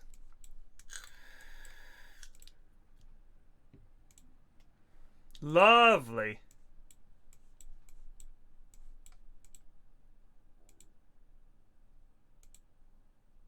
Lovely, lovely architecture. Look at that beautiful stone. That is lovely, that.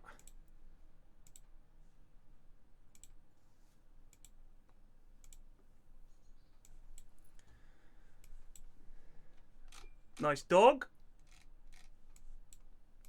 Very nice.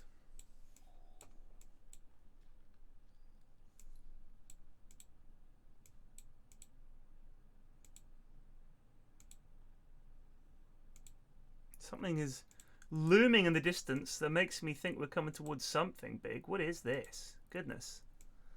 Oof. The studio sale. What is that? Lindsay Burns and Company, Auctioneers and Valuers. That's a very snazzy building.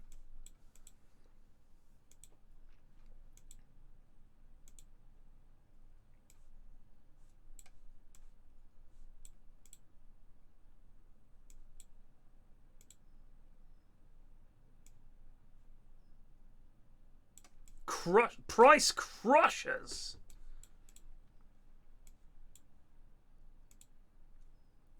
King's Bingo. The Oasis Gaming Centre. Touch of Poland.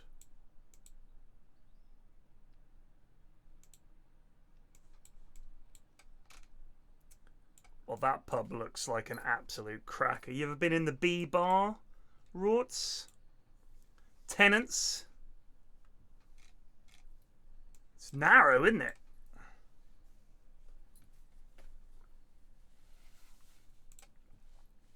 What's it like? It looks like you get what you're going to get in there. There's no farting about. It is what it is.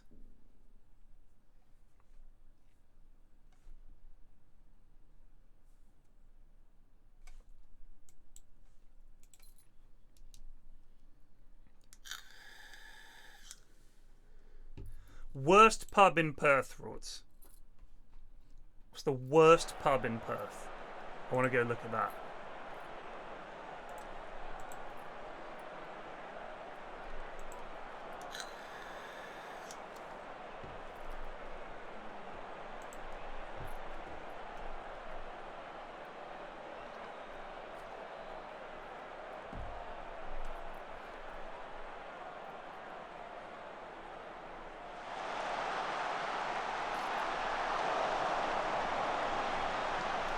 Give me a road that it's on.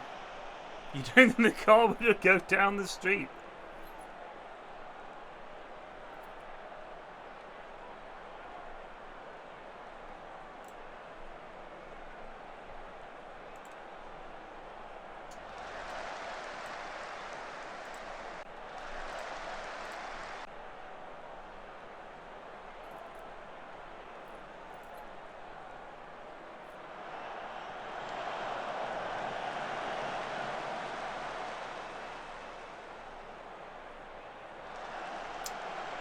I can't remember what Zero Sievert is. Is that the... Someone mentioned it the other day. Dalton Street in Newcastle. Let's have a look.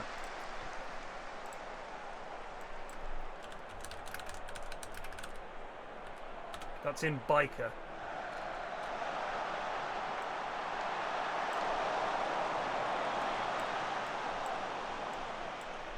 Good lord. Alright, hold on. We'll have a look at this in a sec.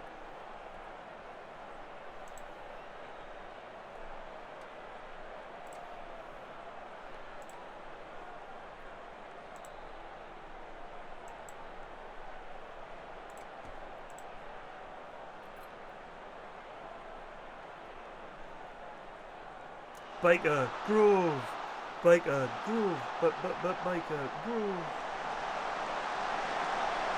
Yes!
Shit. Not another late equaliser, please. Come on, Hull, you've got now to play for. Oh, you dinguses!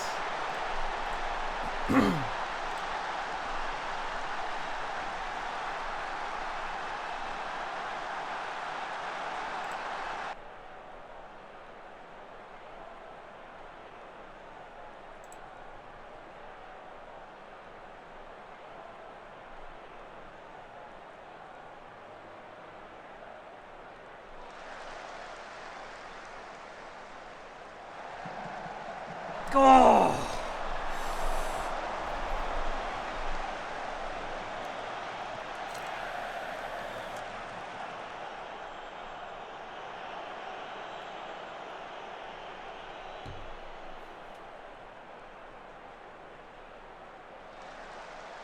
God, our form this last month or two has been absolutely diabolical.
Gah.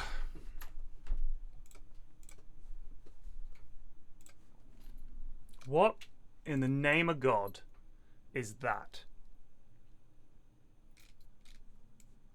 What are these things? Tell me these aren't like flats. Why would you build something like this?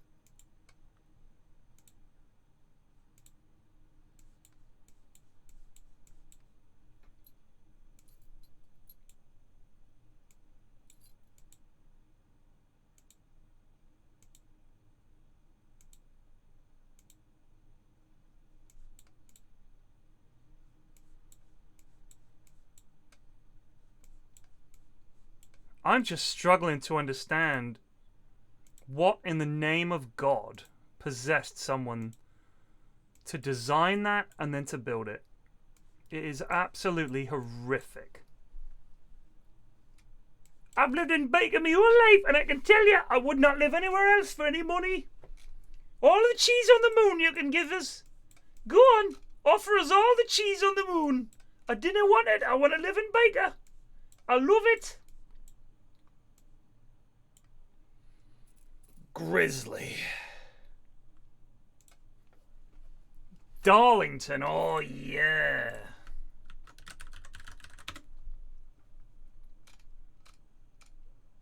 Oh, where's going to be dog shit in Darlington? Firthmore? Filthmore, more like. What's the worst bit of Darlington?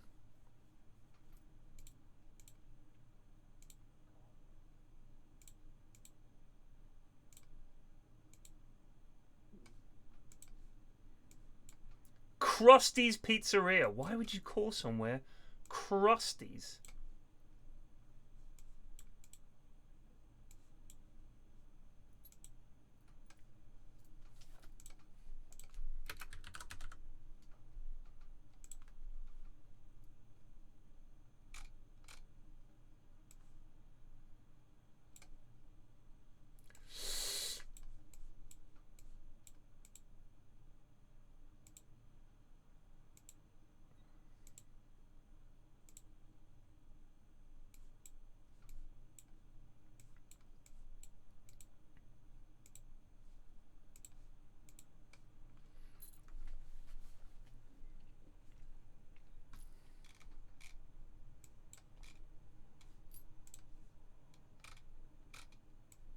Oh, this place looks... Let's have a look at this. Bedford Street.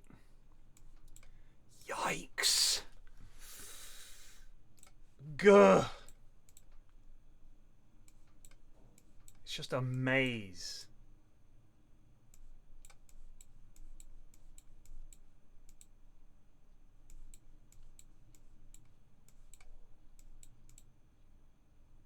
Horrible. Horrible, horrible, horrible.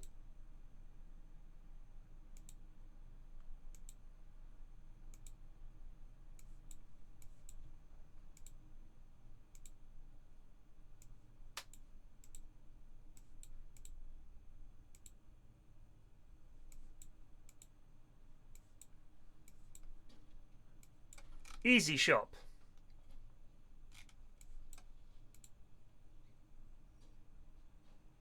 Victoria fried chicken, you say? The Dalesman? The Dalesman.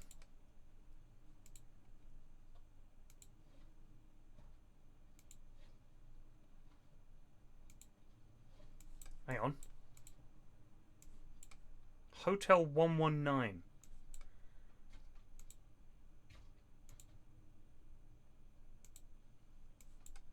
Yeah, this lad's had enough.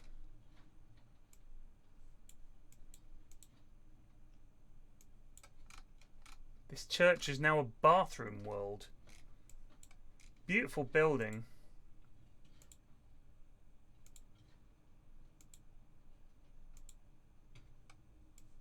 Guess that's the train station, eh?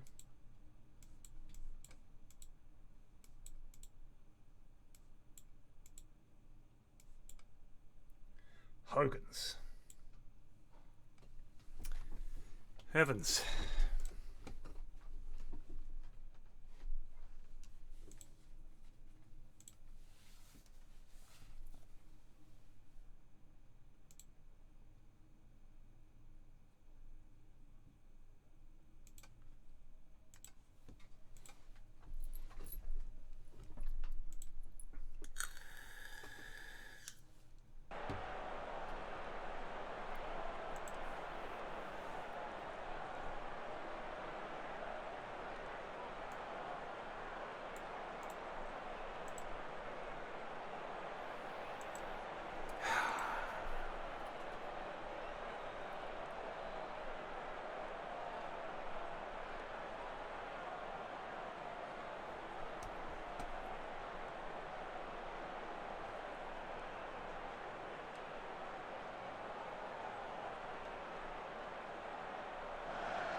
Yes, Murphy!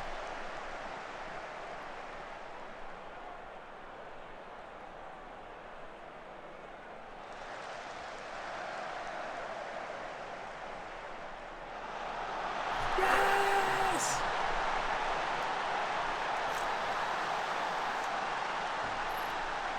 Love that. I'll have a look at the Cumbernauld Town Centre. That's something to do with HMRC. HMRC Cumbernauld. When you file your self-employed tax return, there's 2 tax centres where you send it. One of them is Cumbernauld.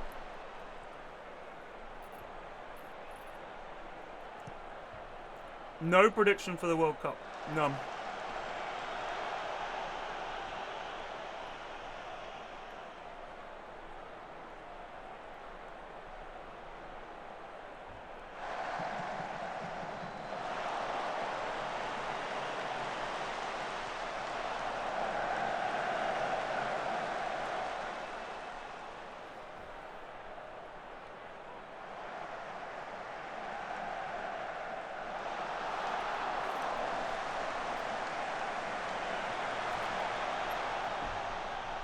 Doggy doo-doo shooting.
Divis Street is the Mordor of Northern Ireland. Good heavens. Stay focused, lads. That's a good win. We needed one. Christ. We make it look hard.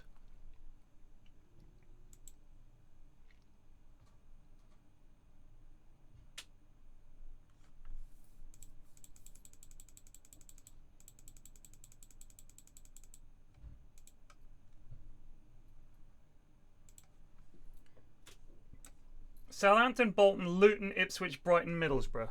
Southampton, Luton, they're the big ones, I think. Yep.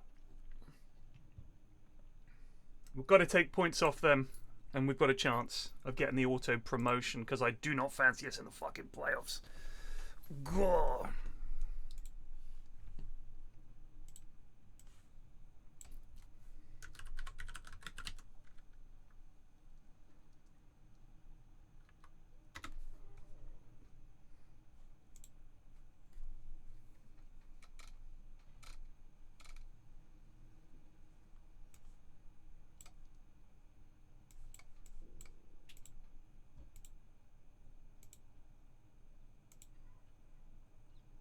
Good God.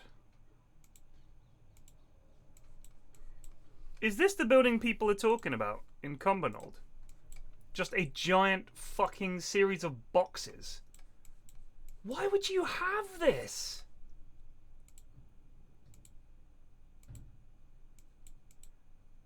Oh, we're thinking of opening a bunch of shopping centres in your town. Oh, really? Yeah. What would they look like? Just imagine giant fucking warehouses that don't look like human beings would ever go in them. God. Ugh. Oh. Ah. Ugh.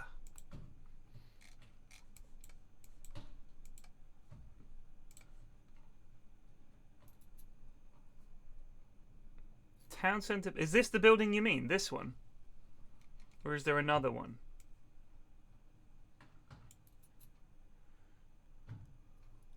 Because, like, if it's worse than that, fucking hell.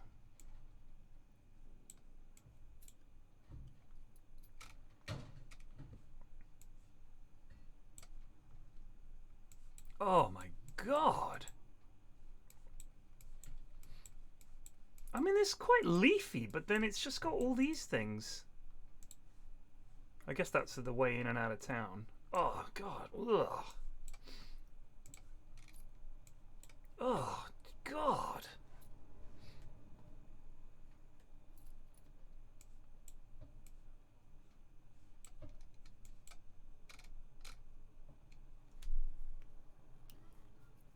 That's the center Cumbernauld. It's hideous. It's absolutely beyond hideous.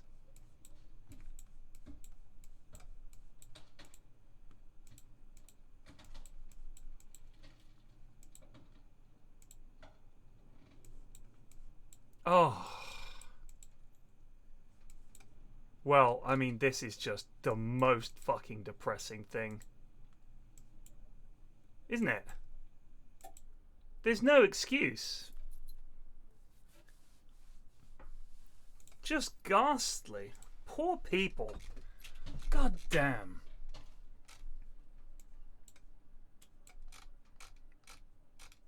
Well, let's check out the town of Deadwaters. Ah, now see, this is more like it. This is the Britain that I love. Is the rolling countryside and the hills and the green. It's so pretty.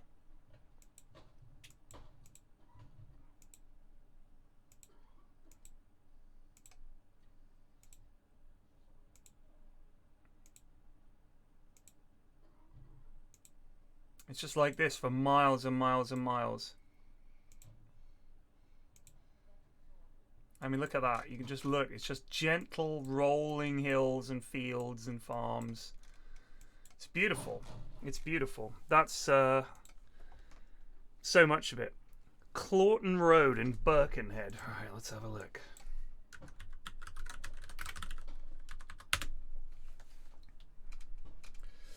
Ugh. Just from the Google map, this is looking... Ugh. Ugh.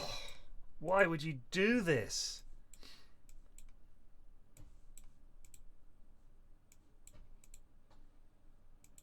Oh, just hideous, depressing, oppressive dog shit.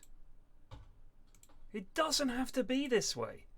You know what the thing is we let these companies, councils let these companies get away with being the most boring, unpleasant bastards when it comes to how they build stuff. Because they're just so desperate. They think, if we say, no, this design is not acceptable, you can't just call it the slab and build it in the middle of town. You have to at least come out with some designs that look nice. The councils are just like, what's that, Mr. Astor? You want to build a super... No, absolutely! Okay, we were thinking of just building a giant box, like, slap bang in the middle of your town. Fantastic, yeah, no, that sounds great. Awful. Don't do it.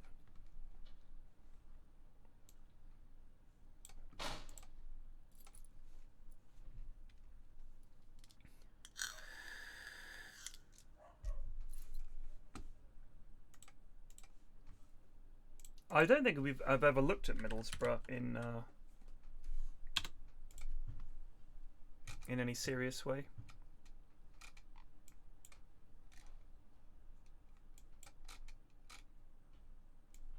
Oof. Oh my god. Gah. Gah.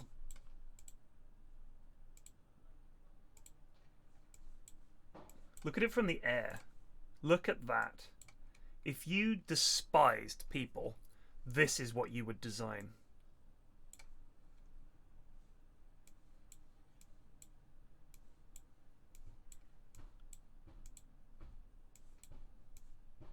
Oh, that's fruited up a bit.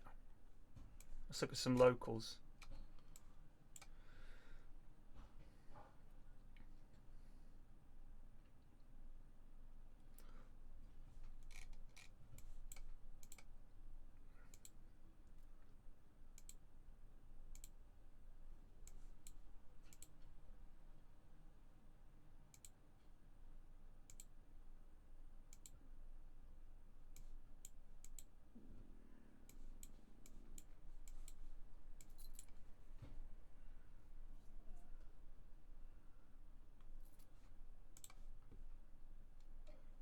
These predate Thatcher, alright?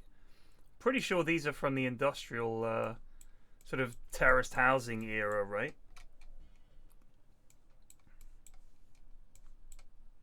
I bet he doesn't fuck about. I do not want your fucking Google vans round here. Fucking hell, you would not mess with that lad. You knock on the door and he answers, what the fuck do you want?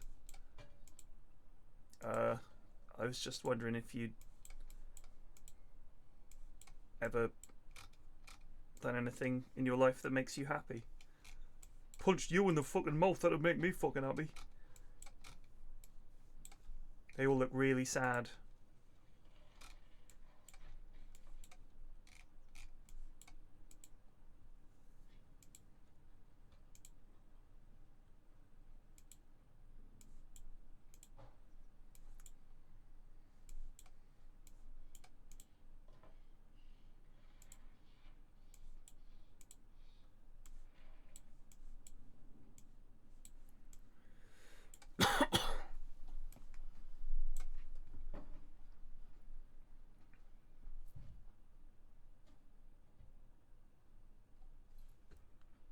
It's really just a shame. I mean, just to show you guys I'm not biased and I'm not just picking places up north, let me show you some of the dog shit parts of Bournemouth that I know.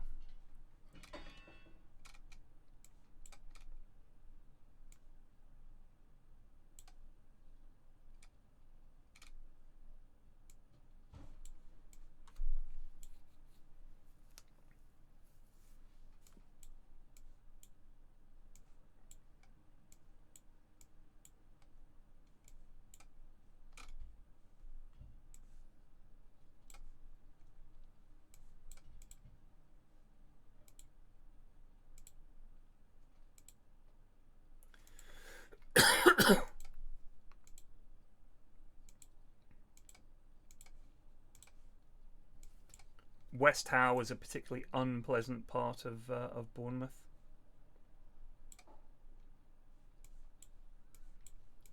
So because it's Bournemouth, they get a little bit more space, but Tedder Road is meant to be one of the sort of rougher roads, apparently in West Howe. Well, these two look like they're having a blast.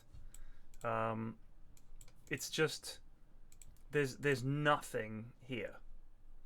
Like there's just nothing. It's just so boring. And for kids, it's like you're right out in the middle of fucking nowhere, basically, in West Howe. It's just not a pleasant area at all. But then, if you go, where is Tower Park?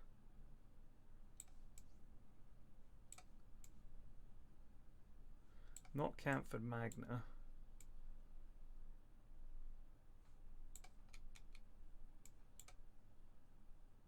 Tower Park's up. I fucking lost.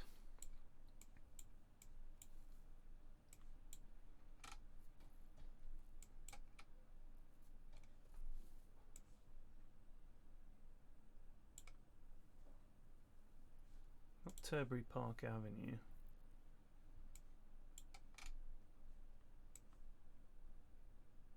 That's the university.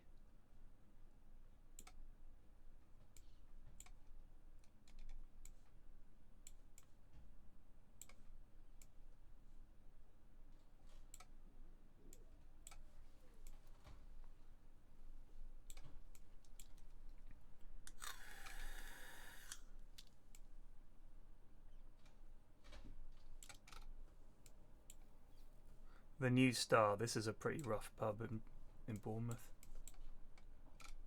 A lot of fights in the New Star. It's just dog shit. Like it's just like this for fucking miles. So much of Bournemouth is like this. You go down these roads, and it's just dull. Loads of fucking bungalows. Boring. Why would you live in Bournemouth and then live nowhere near the sea? This is a friend of my mum's. His missus wanted to move down to Bournemouth. And they found somewhere they could afford, and it was about 2.5 miles from the sea. And he was like, this could be anywhere. And you could be literally anywhere. But your Bournemouth prices are higher than they should be because you get to live in Bournemouth and it's by the sea. And it's vaguely close to London. It's like fucking 80 miles. But the estate agents don't give a shit. Am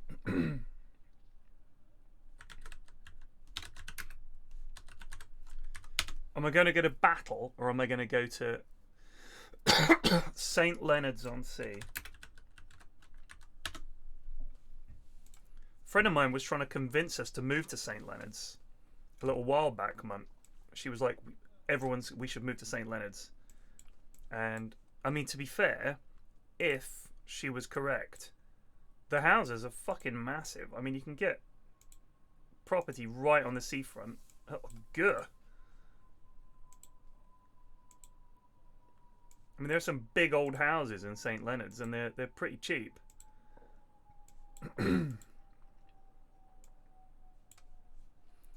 Where's the Asda 2 month? I see the co-op.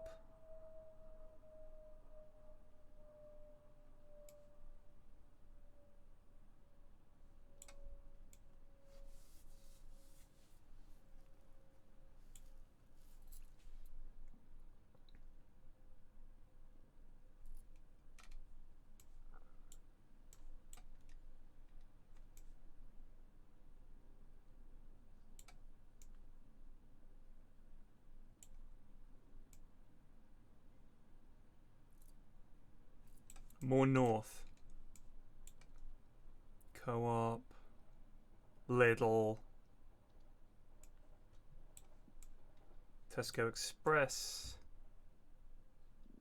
Asda, St. Leonard's-on-Sea Superstore. There it is. Is that it?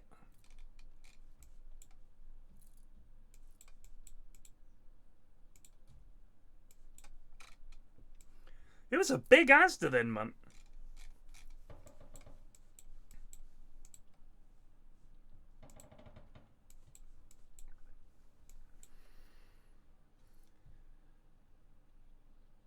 Just think how many years of your life you wasted at Asda, man. I think that when I think about my old jobs, I think, God damn, that was 5 years of my life there. It's like Mecca for these people. Going Asdas.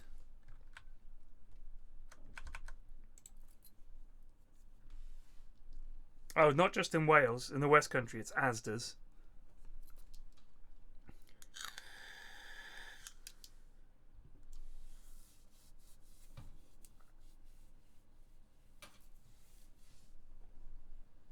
I've very rarely been to an Asda, I must confess. It's not a thing that I do very often. I definitely don't go to the one near us. Alright, let me show you guys around Margate real quick. Let me pitch this to you. Imagine you're investors.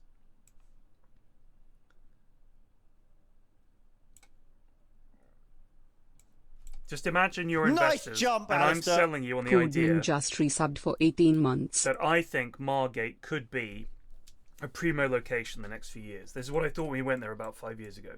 Nice station, big car park, direct line to London. Come down here into the city centre. Anyone coming into Margate is immediately sees the sea. You could do this area up, this approach, but look at these buildings here. I'm not kidding. If these were done up, these are some really, really big townhouses, hotels, whatever you want. But they've been left. Right? I mean, that is Margate now. I'm saying the Margate of 2040. That is hideous. Absolutely hideous. Block Brexit. Fair enough. That might be the name of that tower block. Oh, and that sign was not there in 2021. In much the same way that in 2000 AD, the blocks all had names. So look, that's dog shit, absolute dog shit. But look at this beach. The beach is right here. It's a big, wide, sandy beach, shallow waters, easy for swimming in, and you've got, obviously, utter dog shit here. Awful, awful, awful. But then, look at this. Fantastic old cinema building, I presume. Yeah, look at this. Dreamland, which is actually a really quite a fun, cheap theme park. This could be a huge super club. This could be all kinds of things. Look at some of these buildings along here. Look at these old buildings, these old seaside-style buildings, ruined by dogshit shops and lack of money. But I'm telling you, this could be really, really jazzed up and super fucking snazzy and hip. Nice town centre thing, and then you come up this hill. Look at some of these buildings up here. Look at this! Look at these buildings! Look at that. These are like Art Deco, some of these. Proper Art Deco buildings mixed in with older buildings. And then you've got this weird old-style village town centre. Look at this shit. You don't get buildings like that for now. That is stunning. And it's just, Margate is just fucking broken shit. I think the development possibility for Margate is enormous. If you could get it to be lifted up and become like a cool hipster place, property prices right through the roof.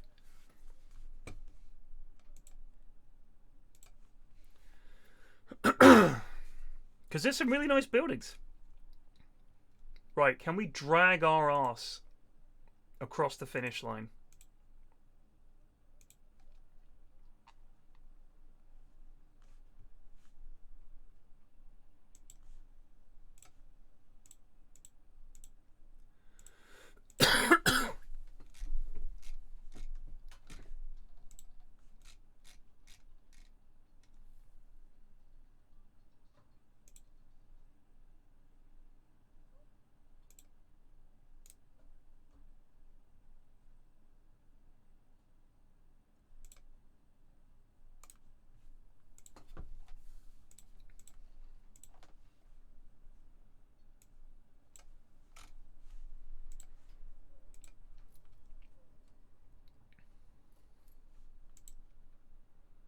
Poacher roll is what got me here.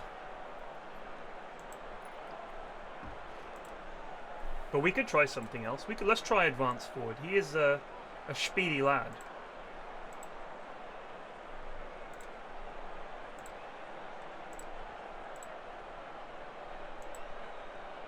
Christ.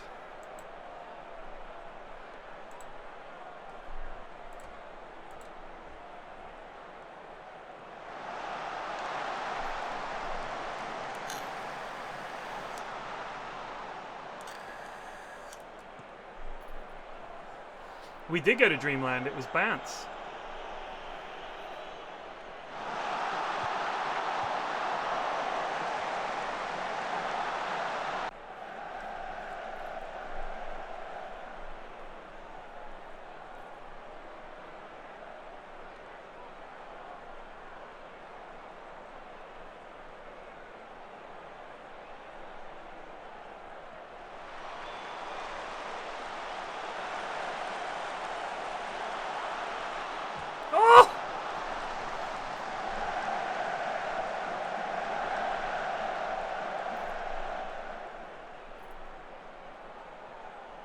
So Bournemouth looks a bit different because it's much younger than a lot of these older seaside towns. It's got more of an Art Deco thing going on in some of the older buildings, and then it's just a lot of modern buildings that look like dog shit. But it doesn't have that sort of like Georgian quality that a lot of the buildings have. And no Victorian stuff at all. Because it was like a place that people went to the beach, but there wasn't a town there.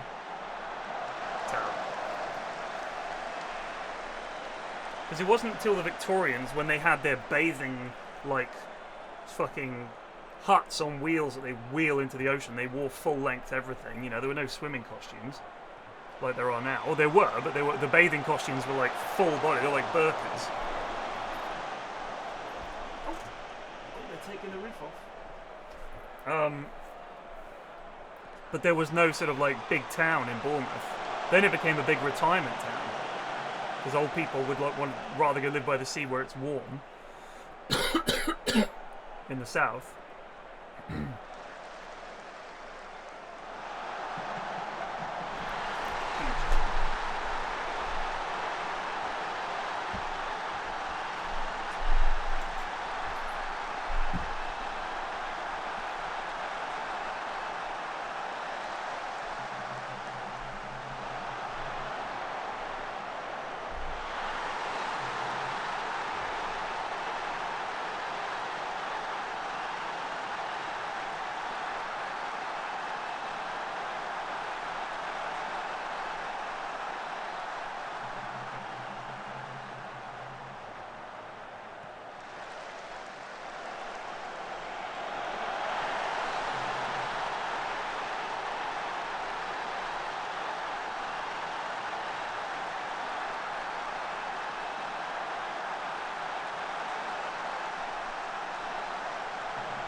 Fuck. Ugh.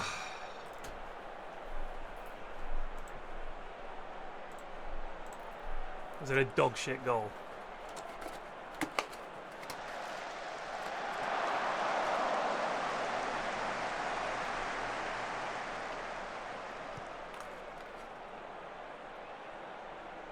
Oh my god, Philip.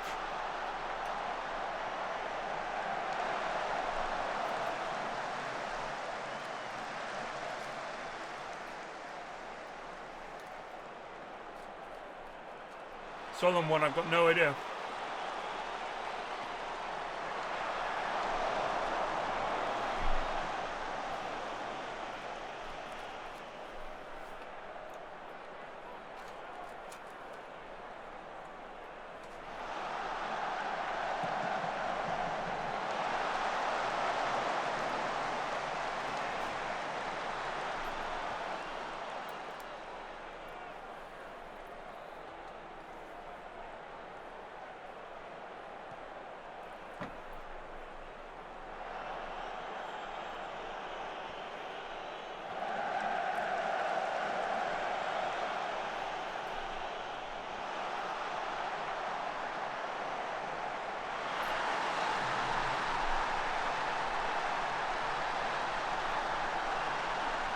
The old money who holiday there didn't want the riffraff coming in when the railways arrived, so objected to it being too close.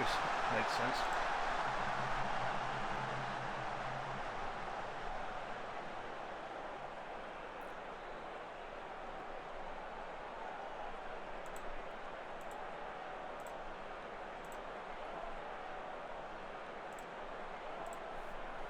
Come on, lads. Get an equaliser.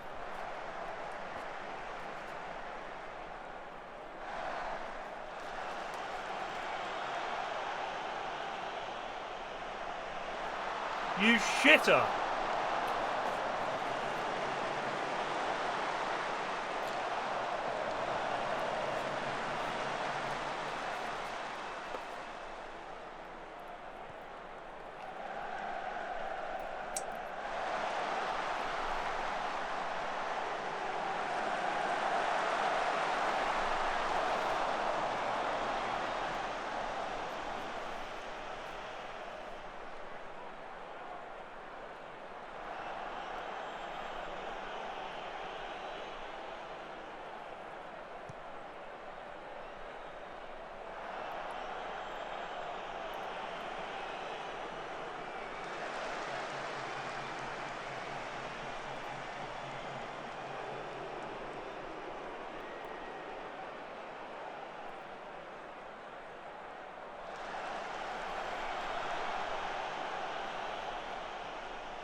Dog shit.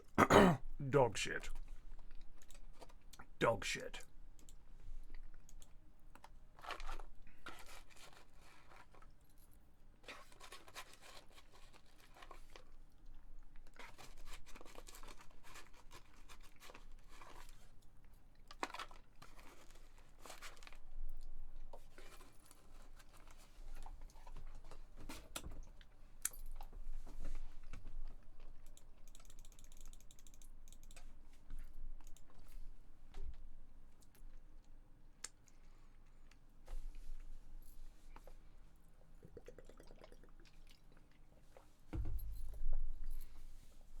Oh, this is some spicy peanuts.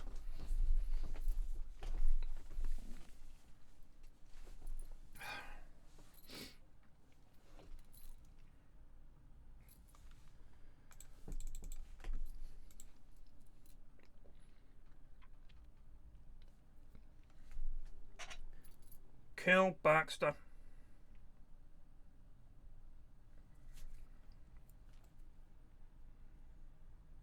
No, Baxter is our goalie. He's here to help us. I killed Baxter.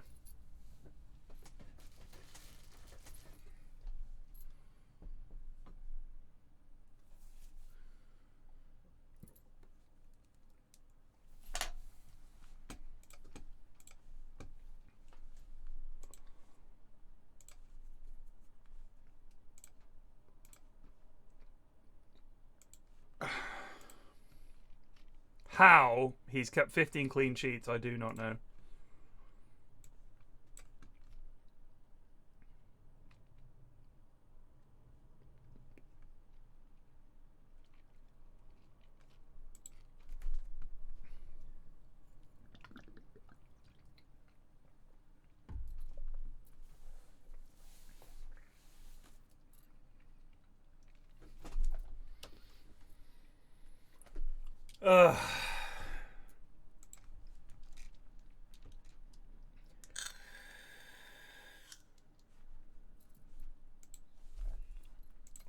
Awfully disappointed. Mike Dutton, Gravesend. This is about Dolly's Chips and Pies restaurant. I stopped here for chips and soft drinks for two to take away. Unfortunately, I didn't have time to return and complain, as I would prefer to let the business owner sort out the problem. The chips were awful. Frozen chips that had been reheated in stale cooking oil that tasted unpleasant. Possibly the oil was used many times for fish or burgers. Response. Mr. Dutton. I am so sorry that your visit was awfully disappointing. We welcome all reviews, good and bad, and take everyone extremely seriously, as we are a family business that thrives hopefully on word of mouth. I thank you for bringing this visit to our attention. Our chips are frozen and always have been, due to space restrictions in our tiny kiosks. It's impossible to have machines to prepare them fresh. Yeah, exactly. You're getting chips from a fucking kiosk, Mike. They're sourced from a local supplier and replenished daily. I have made inquiries, and it is possible that one of the staff has inadvertently reheated chips, which is not company policy, and we have reviewed this and taken steps needed via retraining to make sure this isolated incident never happens again. We do not fry anything off in the chip fryer except chips. All meat is prepared on a griddle. We do not serve fish that is battered, so I can assure that the oil was never shared with any other foodstuff. We generally replace oil daily in our two fryers, and I can assure you that always happens. All I can do is apologise, and of course investigate the complaints received, of which I am glad are few, and hope that this reply satisfies you. I thank you once again for pointing the specific areas you were not happy with. Please come again. I promise you will not be disappointed. All the very best, Gillian Gallagher, owner. Belting little kiosk, says Jedi Medic. Staff friendly, service swift, burger and chips very tasty, reasonable prices, and the best part, they take cards. Hooray! Yes, cash only traders, it's 2020. Get with the times. Whew. Man is rude, says Daisy Dude 22 from Blackpool. My friend and I took our children here for something to eat before we went to the beach. As I went up to get served, the man serving shouted some abuse at two customers sat at a table. This included foul language. We had 5 children with us under 8. We carried on and ordered the food. The man was quite abrupt and seemed irate. As we sat down, he shouted some more abuse at this couple. We assumed he knew them. We sat there shocked and was confused as to what was going on. Food came and it was okay. We just ordered chips. This man was very unprofessional. We won't be going back. Phenomenal.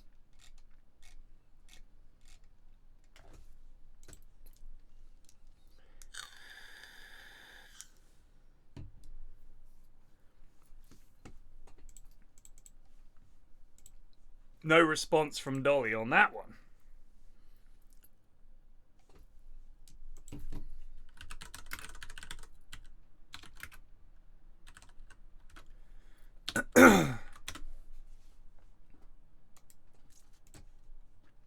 Worst guest house ever. This is the Alpha Guest House. After calling a number of guest houses within Bristol, this one was the cheapest, and now the reasons why are clear. All the reviews here are true. Myself and partner went to knock on the door and attached to it is a notice stating no refunds after 5 minutes. Need you say more? We were not shown the room, just told your room is upstairs. We spent almost the whole 5 minutes trying to find the room, to which we came across some horrifying scenes that you couldn't joke about. The lock on the room door had been smashed off at some point and a dodgy repair done, which left around a 1 to 2 inch gap between the door and frame while closed. The place smelled. There was clearly drugs being taken and used from the address.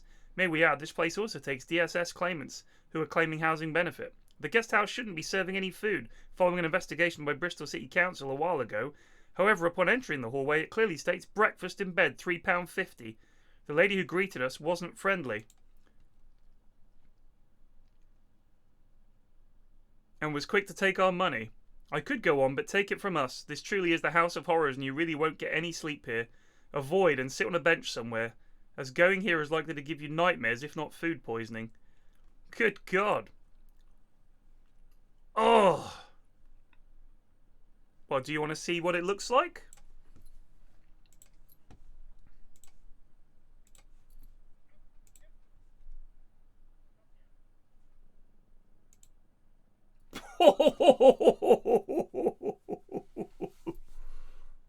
They didn't even make the bed.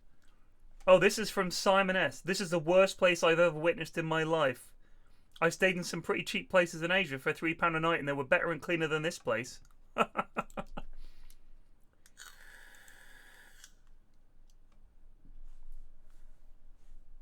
What a beaut.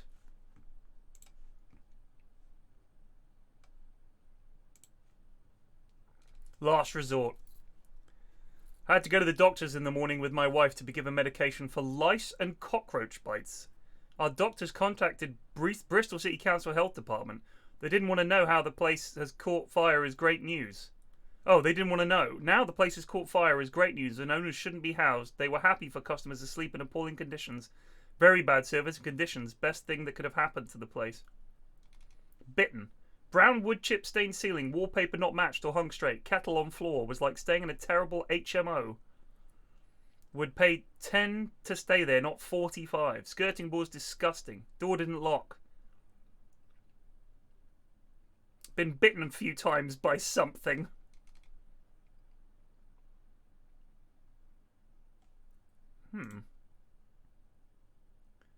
Part 1. I got taken here on the 28th along with my friend. Mrs. Wong gave me a lovely smile as we walked in. Had to have our hoods up for various reasons. The TV did not work, neither did the light. 5 stars. Got taken here by 2 grown men. What? Not exactly the best place, but it's cheap just to get your head down. Better than sleeping on a bench in the freezing cold. It's an old furnished bedsit, old decor, not as clean as the expensive B&Bs. I wouldn't eat breakfast there myself. It was last resort as everywhere else was fully booked, but wouldn't return again. Below average, 1 out of 5. You get what you pay for. I've been here twice and was happy.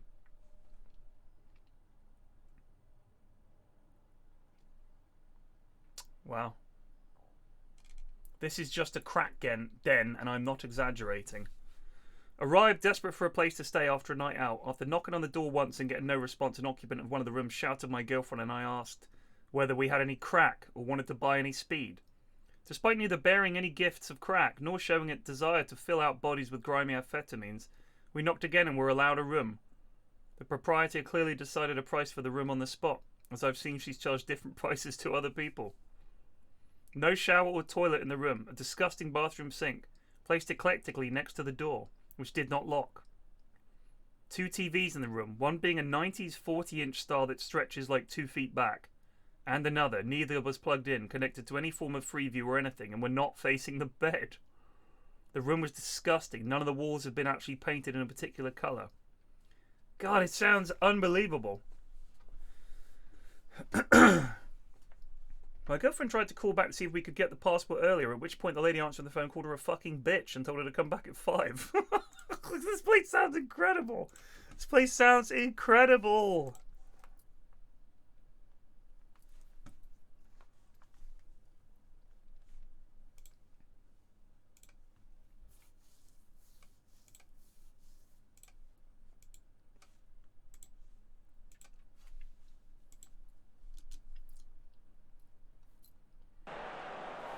This is must win.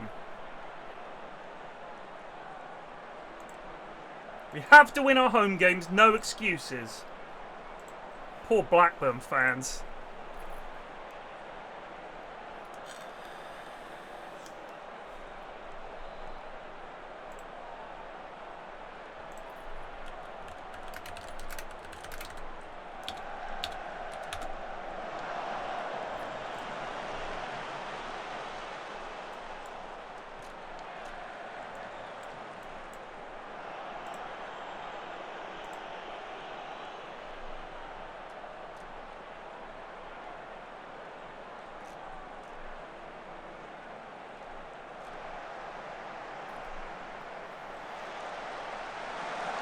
What is that shooting, son?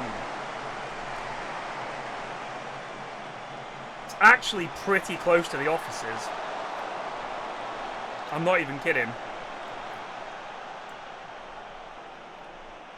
About a 15-minute walk. Nice jump, Alistair! Thank you.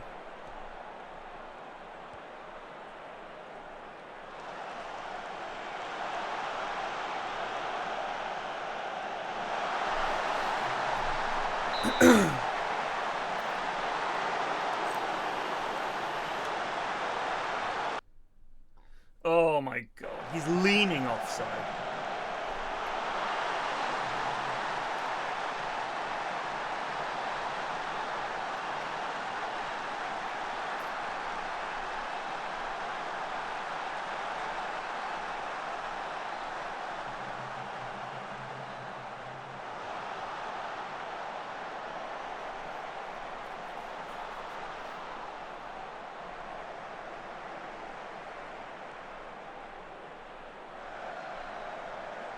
The fuck was that, son?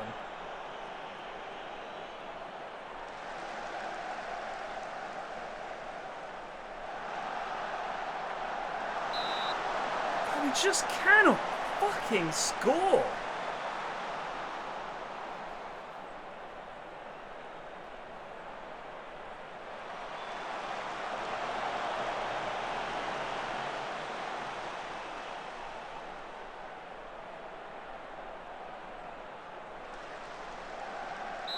Yes!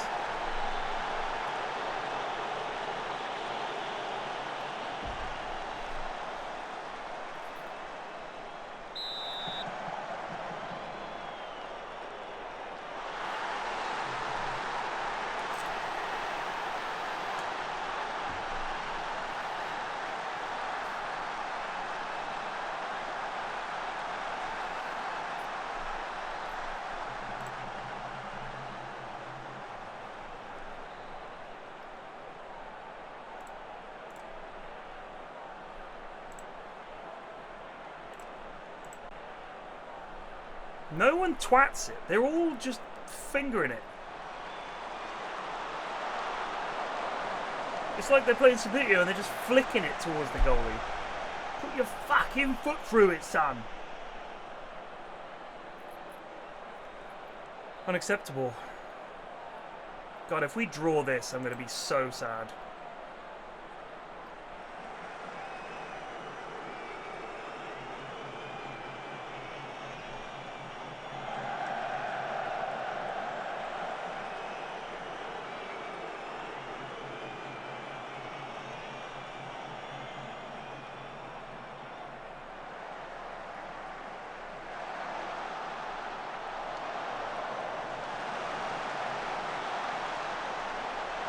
you go.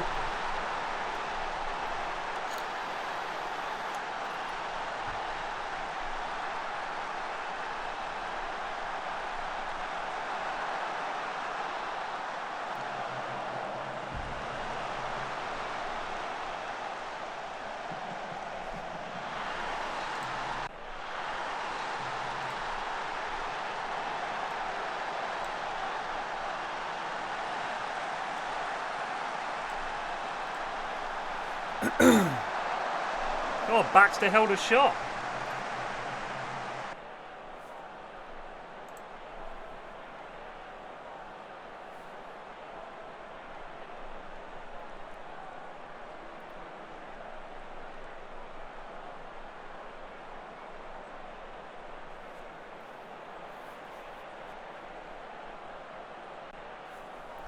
A win.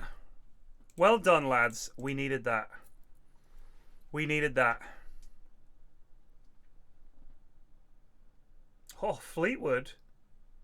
Rock bottom Fleetwood just took a point off the Orient. How about Luton? How'd Luton get on? Luton won 3-1. I think we got Luton next. Yep, we got Luton next. It's a classic 6-pointer.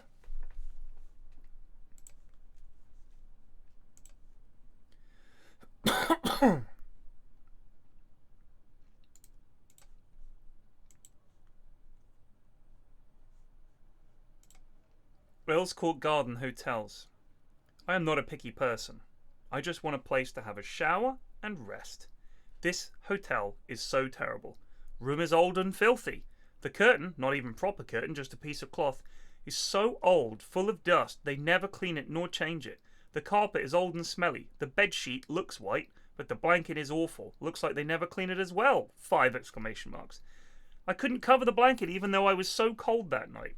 The basin in the room is rusty. There is some electronic water kettle, but inside there is some black water. I don't know what are they, and wonder why don't they just change it or remove it.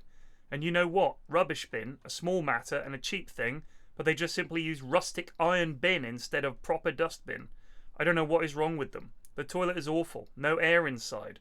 And the toilet, the pictures I upload explain everything. We paid for 2 nights but checked out after 1. Couldn't stay any longer. When I checked out, the staff didn't even ask anything. What sort of service is that? It's dreadful. I'm so sorry.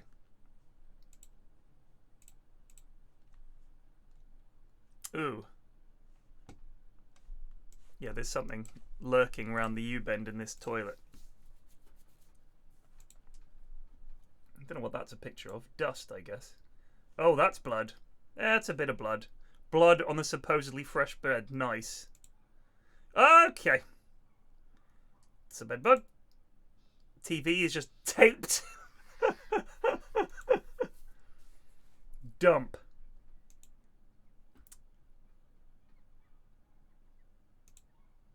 Oh my days. That's a shared bathroom. Bed bug. Mirror held on by screws. Oh yeah, they just put some screws at the bottom there. Cavi a penzoloni non a norma. Wow. Yep. Sock over smoke detector. Dirty. Bed held on by brackets. Oh my god. Bedbug. Dust. Mold rash. Either the mirror has chickenpox or it's never been cleaned. That is a serious case of zoccolino di legno completamente marchio. Mouse traps. First floor front bedroom. Mould. No idea what has even been attempted. Horrible, horrible, horrible place. Bugs. Dreadful. Oh no.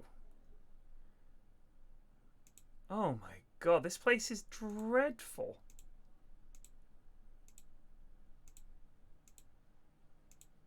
Oh god, I'm getting itchy just looking at this place.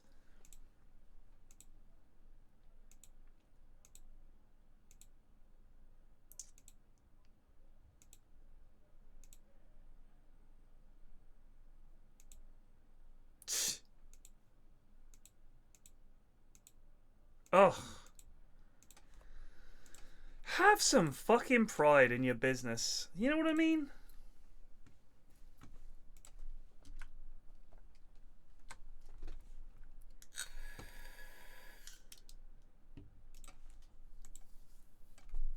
How could you do that? How could you take people's money and let them check into that? Do you know what I mean? Wouldn't you be embarrassed?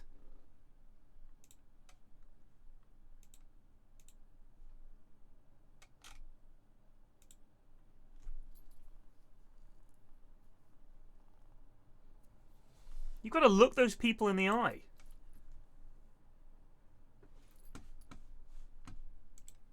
You have to, they come down in the morning and you have to say, everything all right with your stay? No, it was disgraceful. Okay. Another whinger. Awful. It's a shame. There are some really nice hotels in London that are not expensive. You know, you can get some nice places at a decent rate. And honestly, you know what? When people complain about chain hotels like Premier Inns and Travel Lodges and shit like that, you at least know what you're going to get. And I've never stayed in one of those chain hotels and had a great time or thought, what a wonderful hotel. But it's like a McDonald's burger. You know what you're going to get.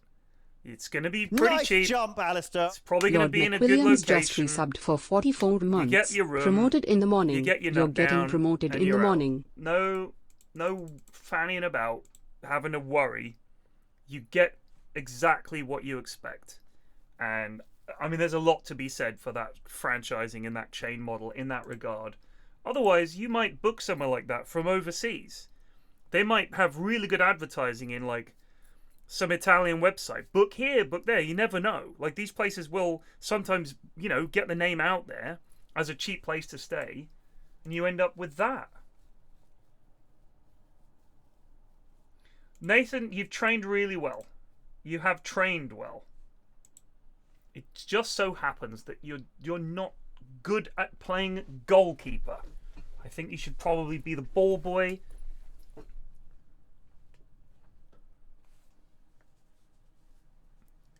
Right, exactly. You get what you pay for, and it's a place to sleep, right? It's like a base. I mean, when, you know, if I go away, I'm just away for a night or for work or something like that, and they're like, you're staying at the Premier, and you think, fine. You know what it is. There's nothing about it is going to be nice or fancy or anything else, but it's going to be clean. It's going to have certain things in the room that you know you're going to get. It's going to have the kettle with the stuff, and it's going, you know, it's all going to be clean. It's average, but you're not going to end up with the alpha guest house. All right, this is a huge game, lads. Huge.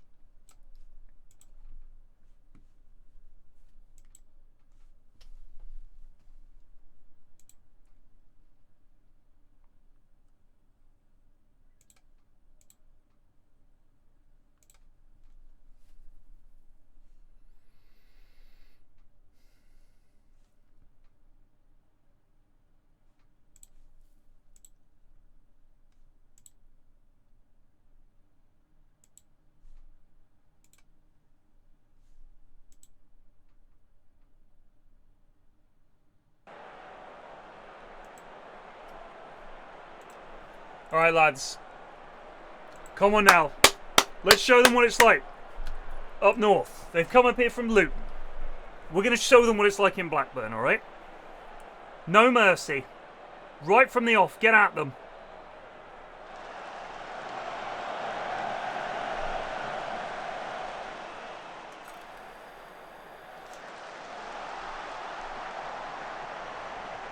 Yes, Mr. Fry!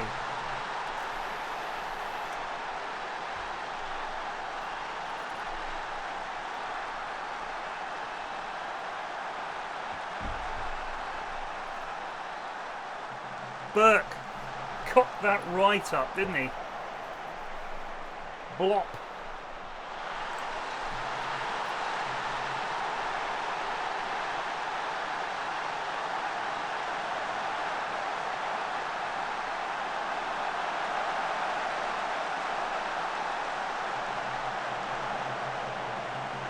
Great ball. Use it, Jaden. Don't do what you normally do and fuck it up. Oh, you fucked it up.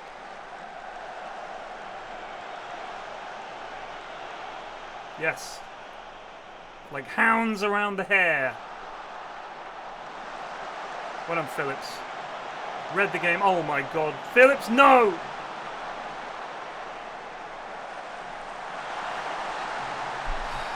Admiral Muskway just scored.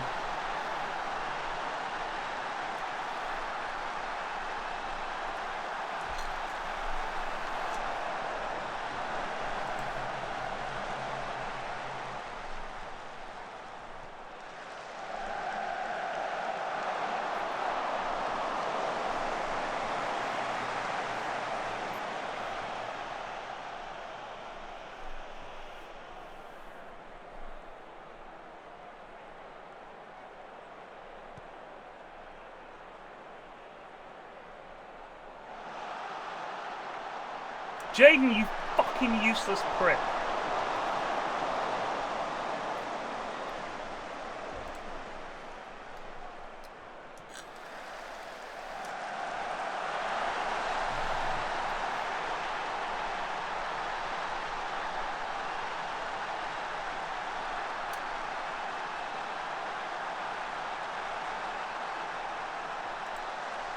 Where's Raphael marking the lad at the back post?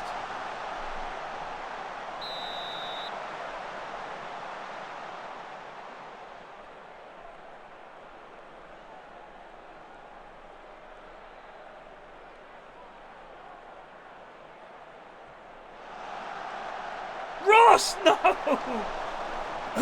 It's a great effort.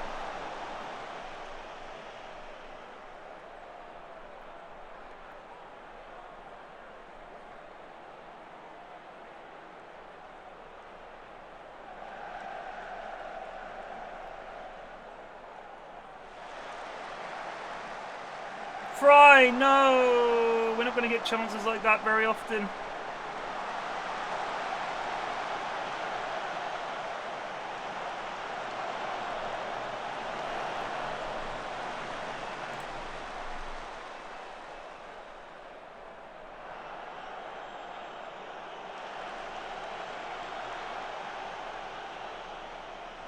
Oh!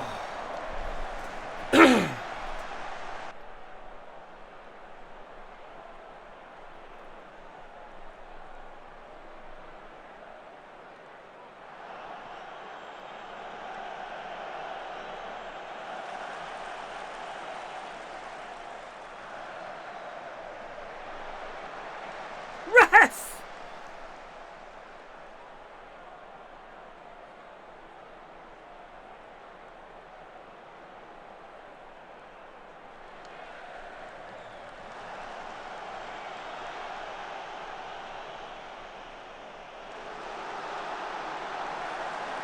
Oh!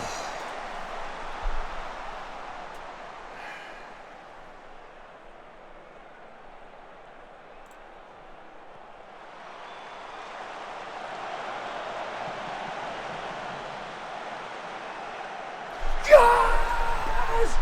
Yes! Yes! What a goal!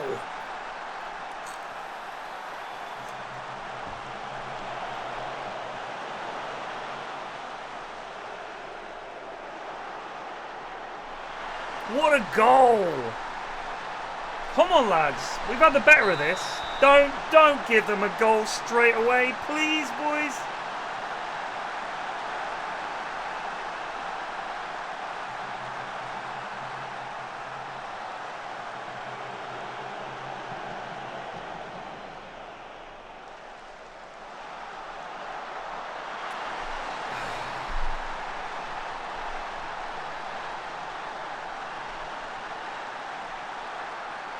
Just can't keep the ball out. Admiral Muskway, Adebayo's through, takes a touch. Baxter, what are you for, son?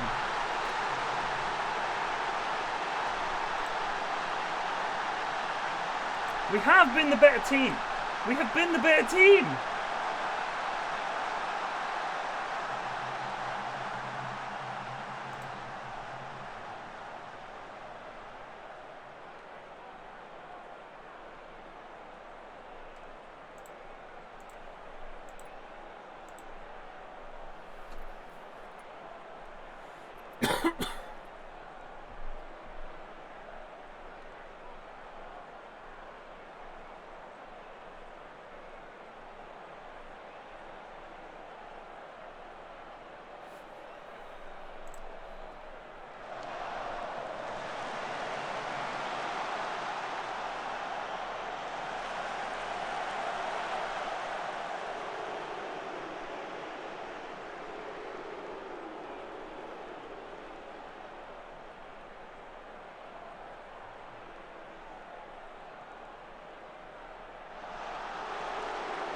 Try!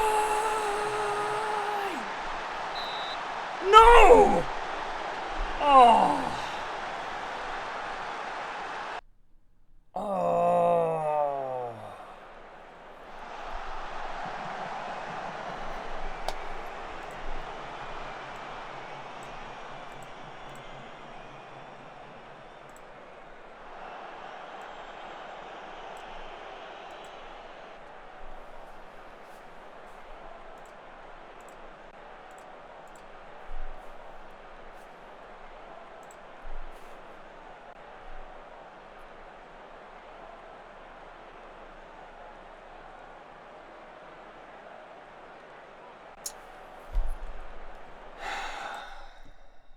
Throw water bottle. Bullshit. I'd like to apologise to all the Blackburn fans. I do not know what it takes to convince players to defend. And yes, I've decided to become a northerner. I've been up here long enough. I'm sick of being a cockney. I've decided, I've converted to northernism. And I'll tell thee this for free. If you cannot stop the opposition scoring, it doesn't matter what you do at other end at pitch. It's a bloody disgrace. Some of these goals that were given up, well, they're rubbish. They're shocking. And we've got to do better. Richard Ross wants a new contract. Well, he is 20. Apparently, he will improve.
Heavens. Oh my goodness.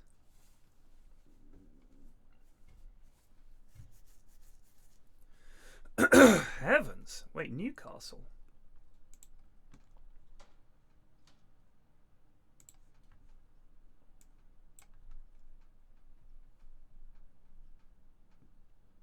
Newcastle are into the Europa League semi-final and the FA Cup final.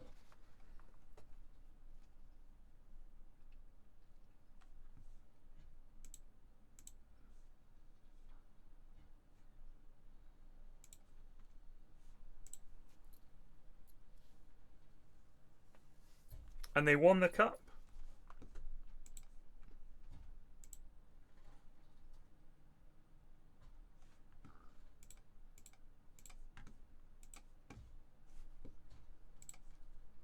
Well, we're going to have to do this, I think.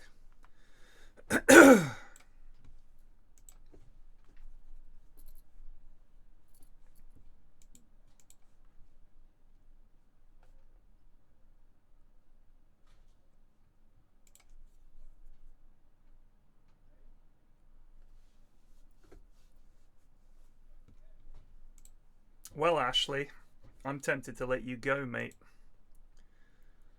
Because some of the goals you've given up, my lad, have been...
Huge game coming up. Huge game. That's all there is to it.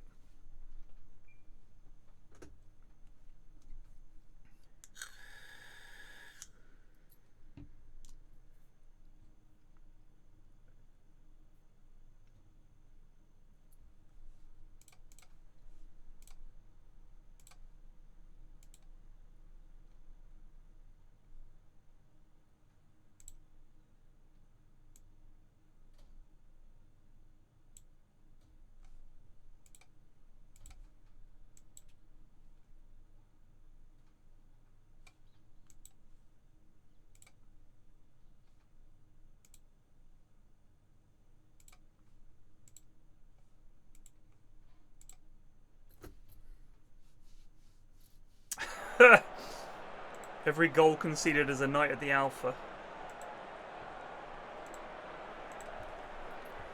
Oi!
Oh!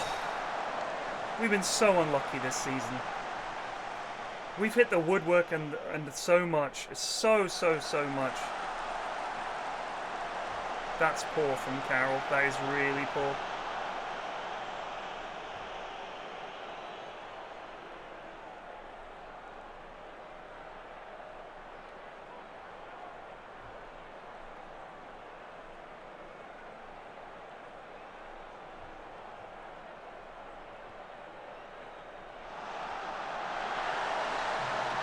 Why aren't we doing that?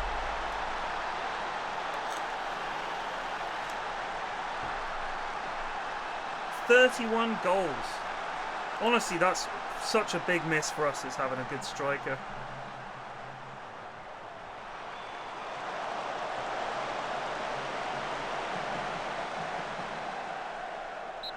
Yes! Thank you, referee.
That is just appalling.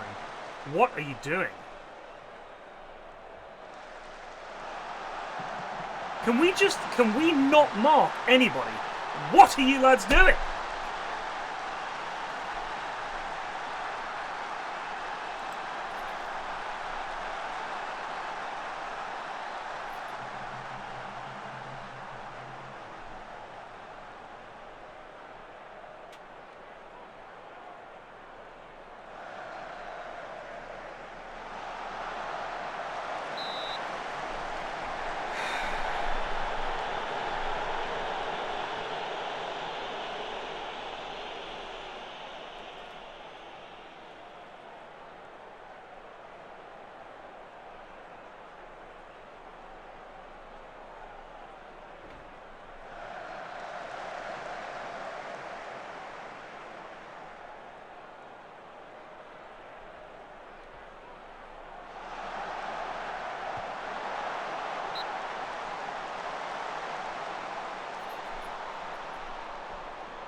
Well, Back's got his hands dirty for a change.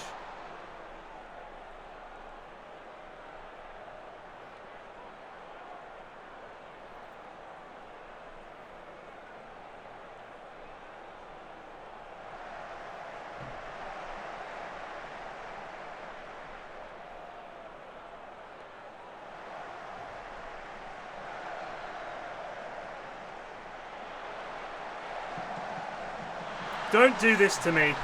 Don't do this to me.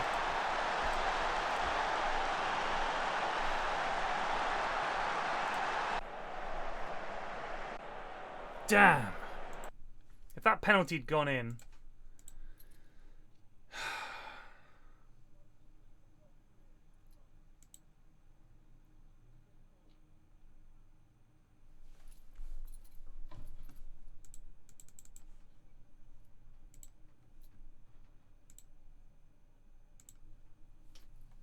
They've honestly, the last couple of months have just been absolutely unfucking believably bad. We had this spell here where we were winning, then we drew a game, then we got knocked out of the cup, and then we had a close game with Stoke, and then we had this unbeaten run.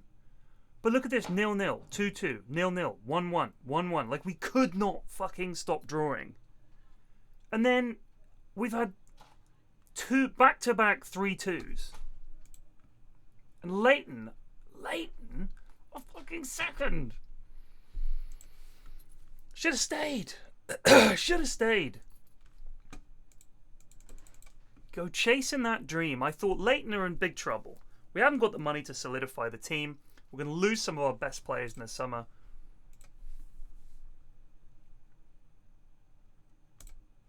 Yeah, you can fucking leave.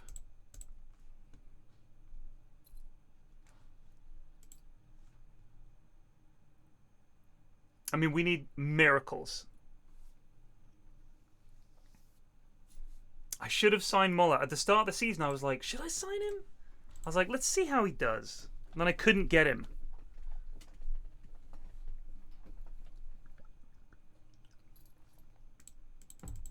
$90-minute, the playoff final. I'll do extended highlights. Or I could even do comprehensive highlights. For the big games, we'll do comprehensive highlights.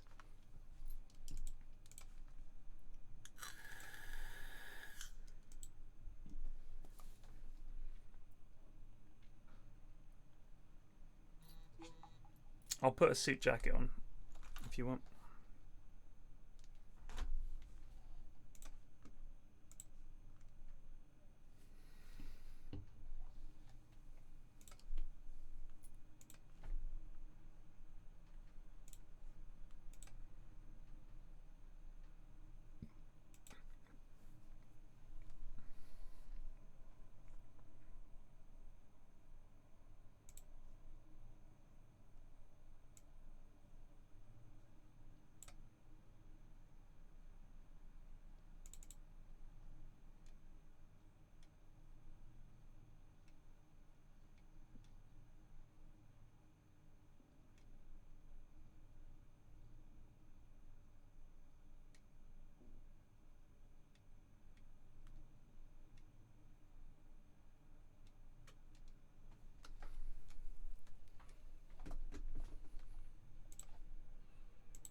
Pause. That's all right. Oh, you did mean that. I thought you meant Mings. Oh my god, this is so rough. I think these are the last 2 games of the season. They are the last 2 games of the season. If we crash... Raphael got goal of the month, but how do people think we're doing? The board are pleased. The supporters, well, they're disappointed. Make the most of set pieces. Yeah, we just can't do that, unfortunately. It's not really something we're great at, set pieces. We're quite little. Quite a small team. That's been a problem.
We need a proper striker and a proper keeper and a centre-back who is an absolute bastard. Those are my priorities.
Don't shoot, please.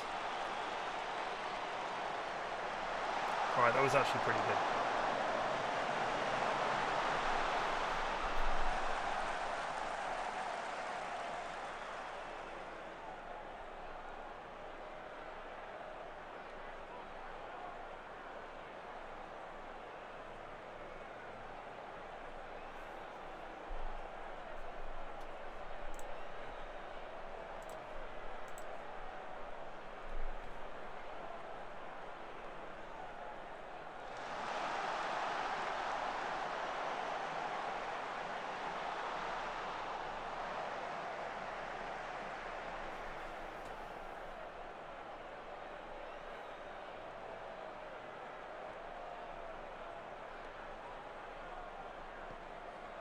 Oh.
God help us.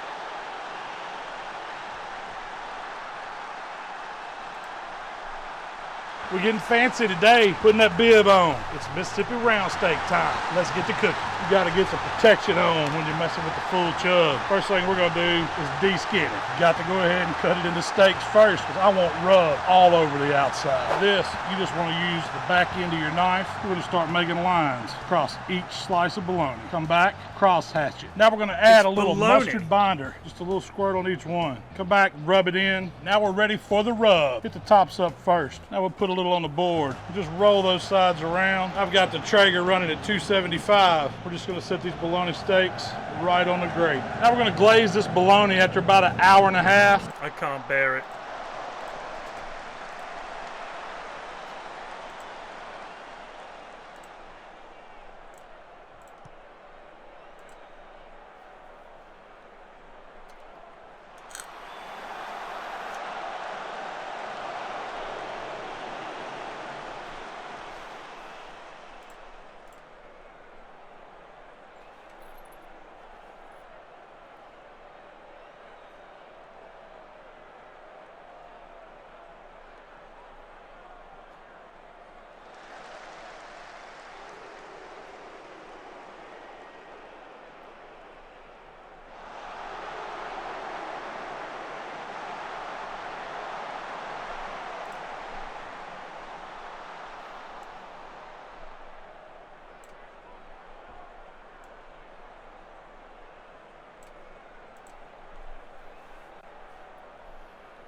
We're out of the playoffs. We have the next game, or we're fucked.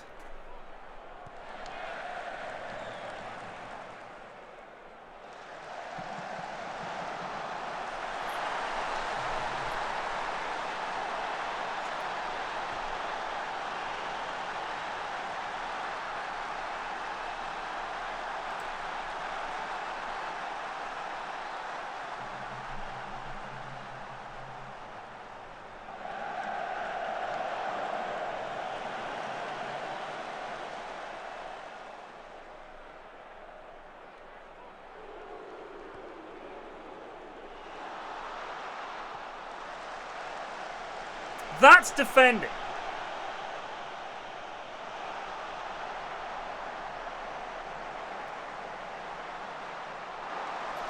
Nice jump, Alistair.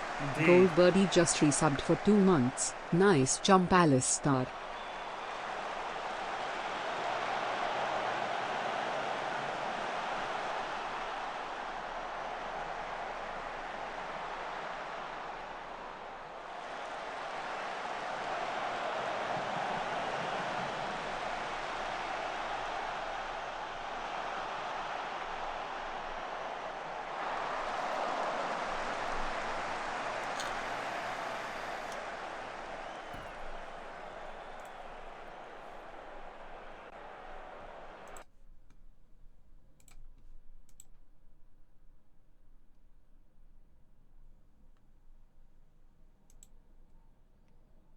Well, we have to beat Middlesbrough and hope other results go our way.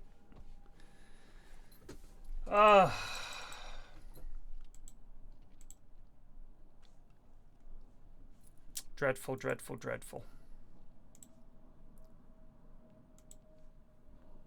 We don't deserve to go up. We do not deserve to go up.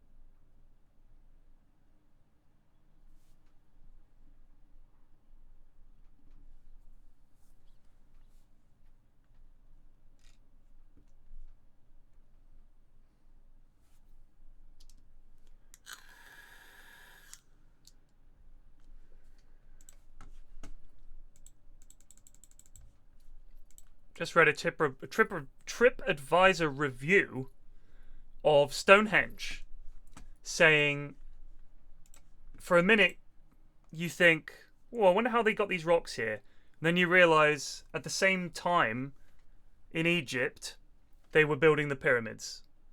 Well, yes, but Egypt was like one of the biggest and oldest and had been around for thousands of years empires the world's ever seen. In fact, I think it is the most successful kingdom or empire that the world has ever seen. And we were doing nothing. We were fucking literally Stone Age noobs. We were happy druid folk. We weren't building pyramids because that just wasn't our bag at that point.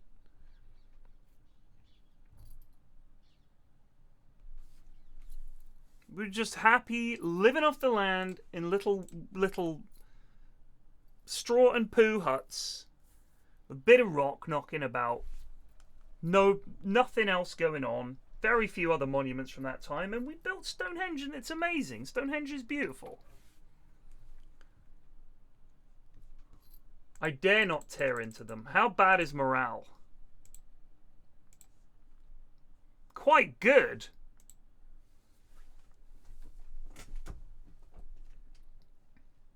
Well, here's the plan. Magnus, I don't think that counts because for one thing, you're implying that the Chinese have been one nation for thousands of years, which they have not been. They have not been, have they? They were a whole bunch of smaller empires and kingdoms and warlordships, and you had Genghis Khan, you had all other kinds of stuff. So I think you're talking bollocks. But I'm happy to be corrected.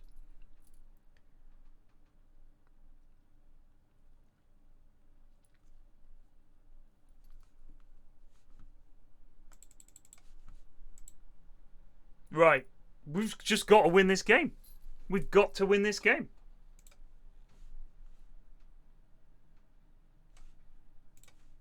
Shoot on sight. Yeah, why not?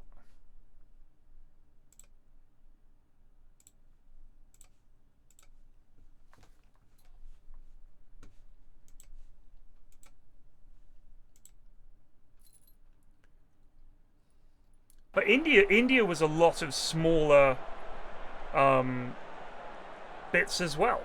Like, India was not India as we know it now for thousands of years. It was like, who was there? The something ending in a K. It might start with an S. Anyway, a whole bunch of different bits. You know, this bit and that bit and this bit. Like, England wasn't a kingdom until, according to CK3, some time after the Vikings turned up, right?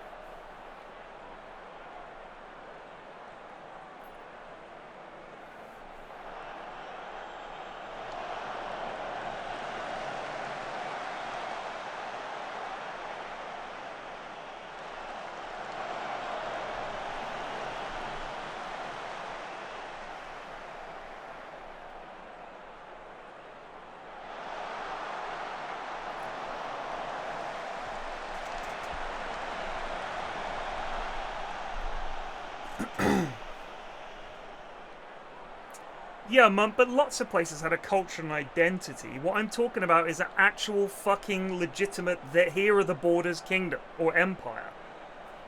Right? And Egypt was fucking huge, and it lasted for fucking ages.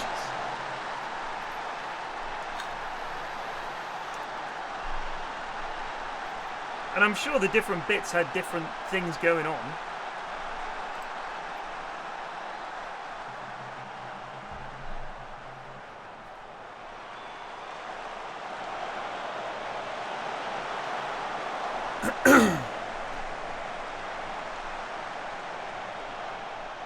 Come on, baby, hold.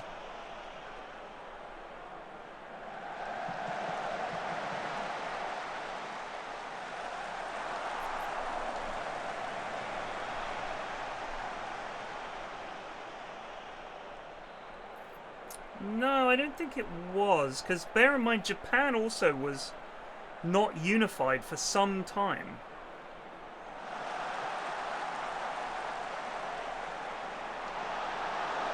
It was also split up into different sort of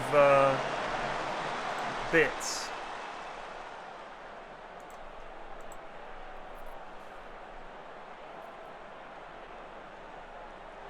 I mean, one of you could just Google this. I thought I saw a video about this the other day. I mean, to give you some idea of how long it lasted, the start of, like, when the pyramids were built near the start of, like, the Egyptian, you know, after a bit of the Egyptian Empire being around, a kingdom, and they start building pyramids, they were as ancient to the Romans as the Romans are to us today. So, like, for the Romans, Egypt was like the ancient world. The way we think of, like, ancient Rome and ancient Greece. That's how old that is.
Here goes our season. In the next few minutes.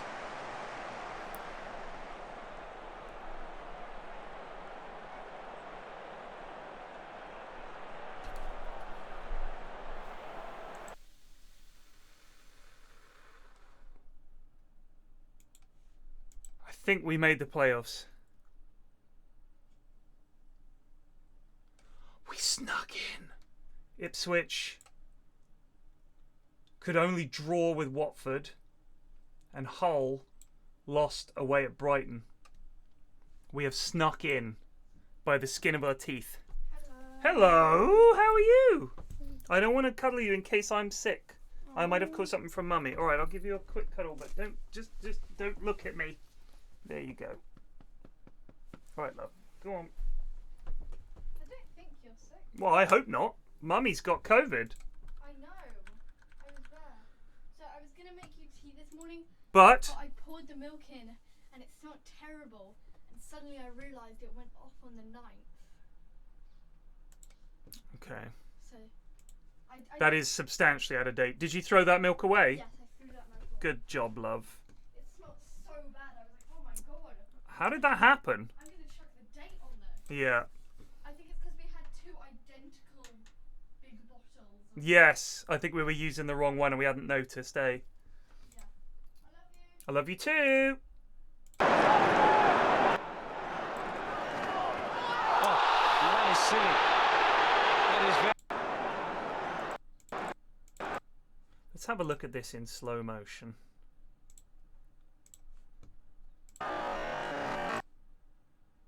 Absolutely. The two-legged scissor. Here's the throw. Rooney comes in. He's young at this point. He's like 17. Sees Ronaldo and he thinks... You can see the moment when he decides. Look. He's like that and then he stumbles. He feels foolish. And he's angry. And then look at this. Look there. He looks like he's thinking about it. And then his head comes down. I'm gonna kill him.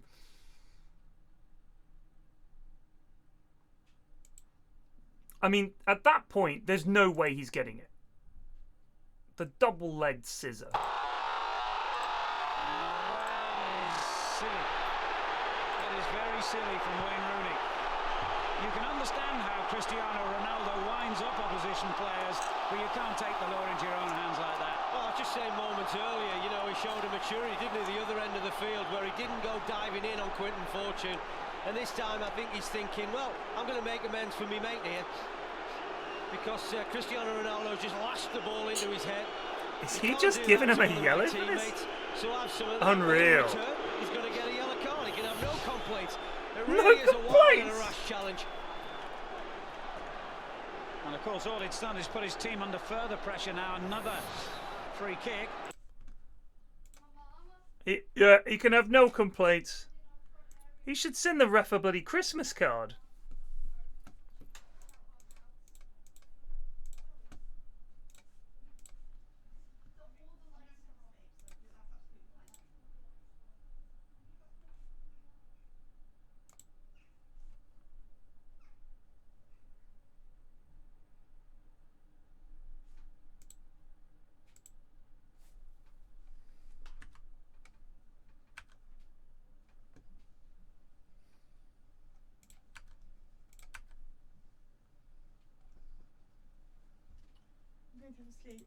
Oh, okay, sweetie.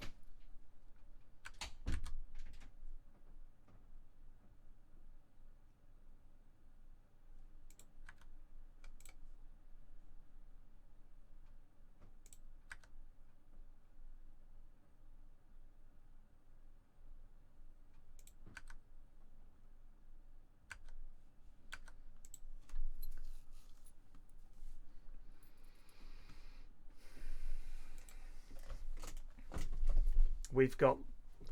You could not write this.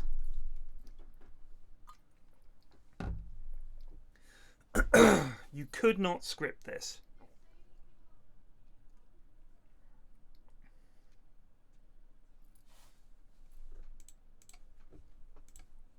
We've got Leighton in the playoffs.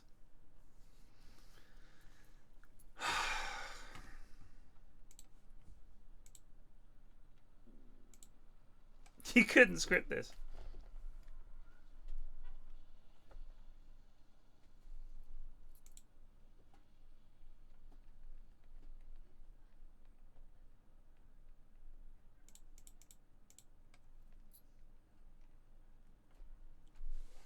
Stop Muller. Let me tell my dad. Papa? Yeah. Don't mind. Martha's here for a while because her parents aren't picking up and she can't get in her house. Absolutely, yeah. Yeah, thanks.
People are expecting a draw.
Good block.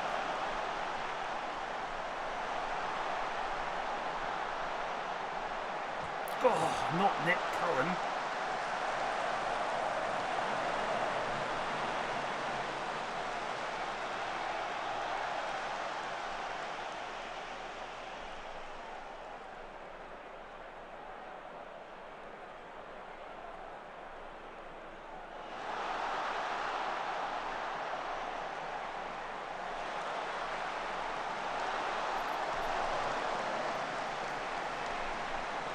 I'm the unit.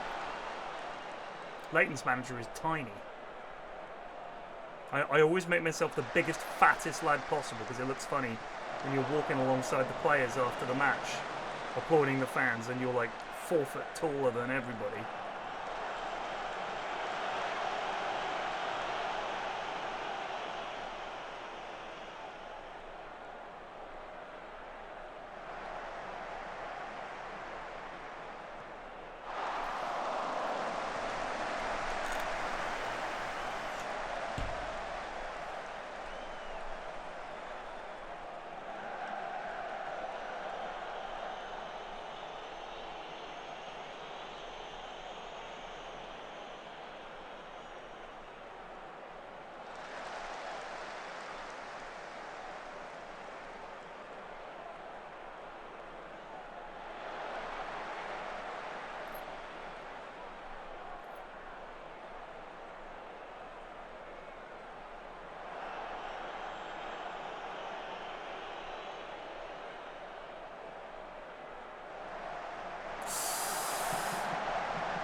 Good block.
Mr. Fry, you need to run with that. No, no, no, no, no, no, no. Good block.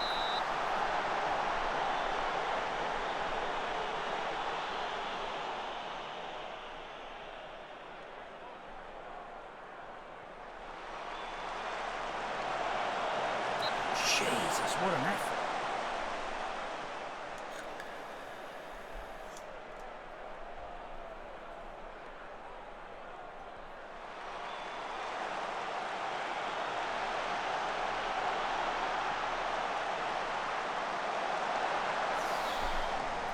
What a miss from Muller.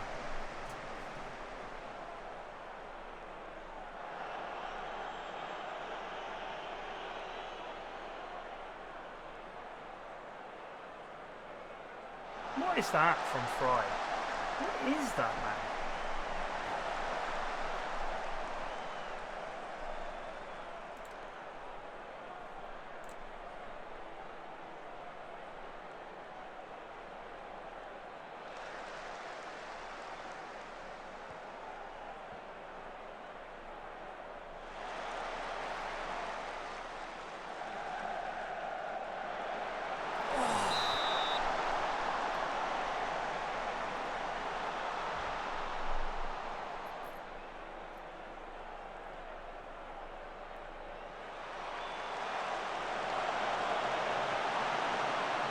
Offside.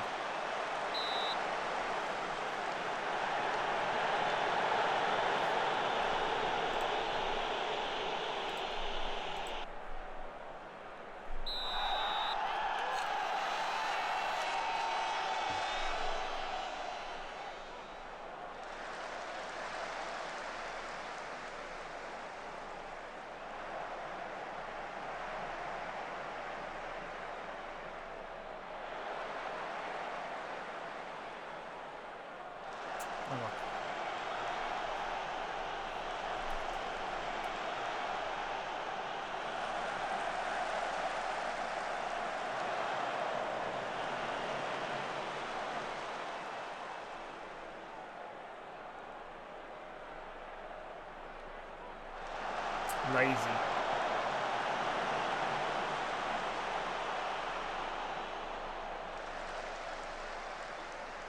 Fry!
Oh, he's offside.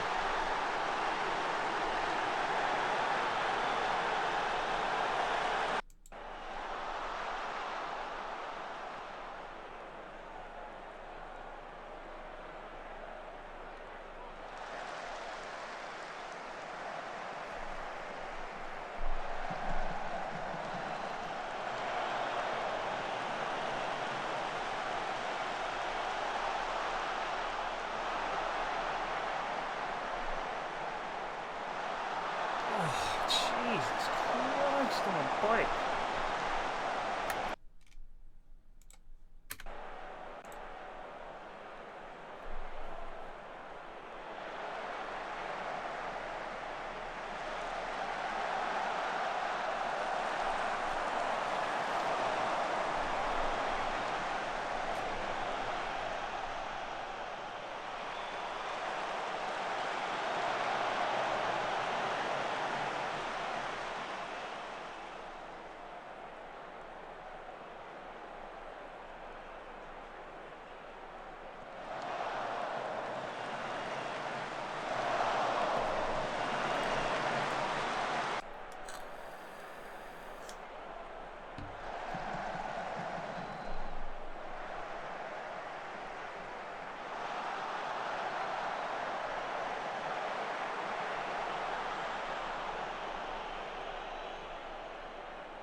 Oh.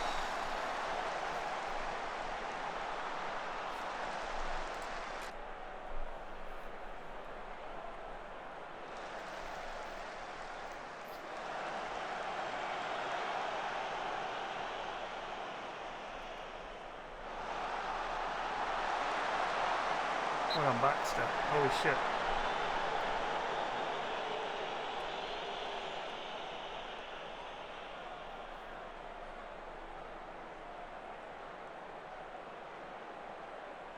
Already told him to do that.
on. Late drama.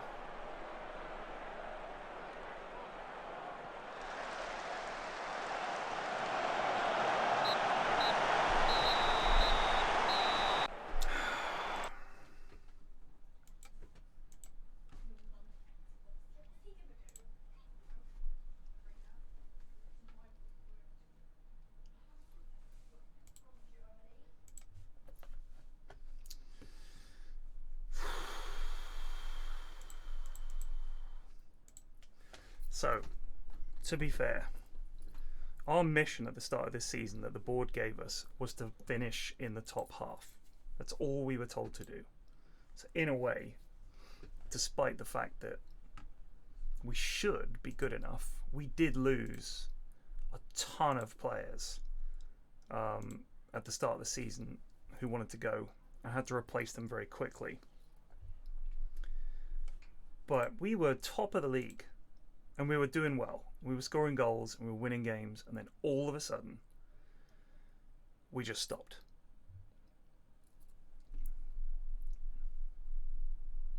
I don't care about the other semi. I do not care.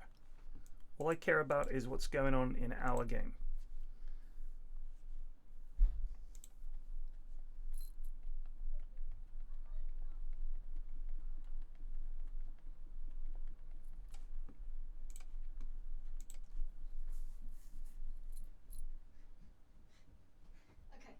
So Martha came over, and then her parents weren't picking up, and her mum called her back, but so what had happened was her mum was on a work call and didn't hear her, and her dad is a landlord with his mum, and he was having to clean the apartment. I see. So she kind of stayed here for a while. But she's gone home. Yeah, she's headed home. Fantastic. Yeah. Love you, thank you. I love you too. No problem, sweetie.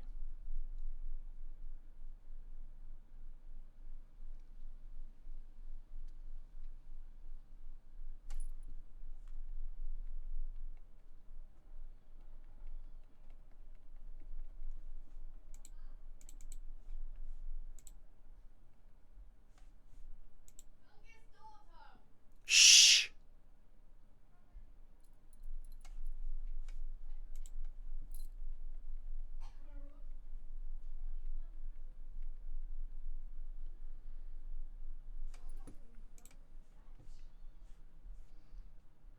Oh, people think we're gonna. Can you guys shut up? God, you tell them the mum's sleeping, they just don't give a damn.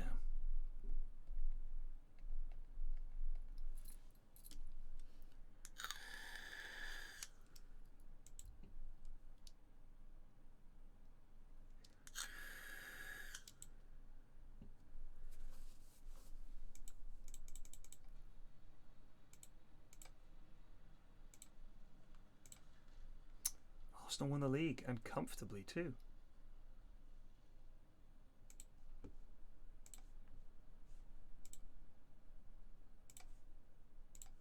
The goals coming from Gabriel Jesus.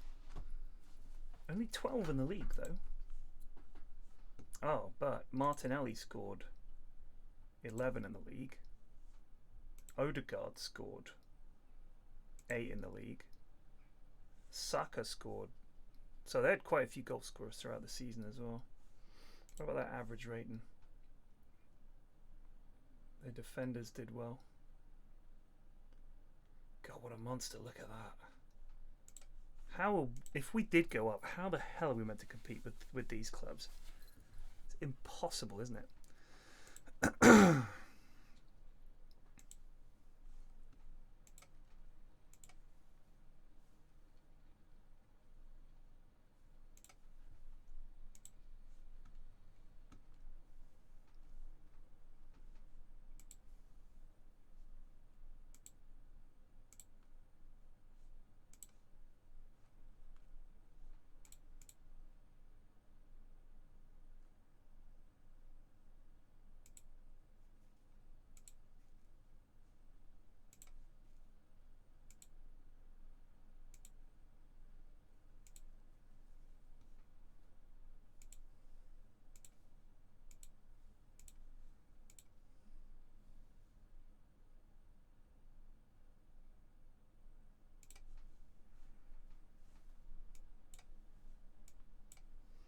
Why do they keep trying to set Raphael to defend? He has tackling 9.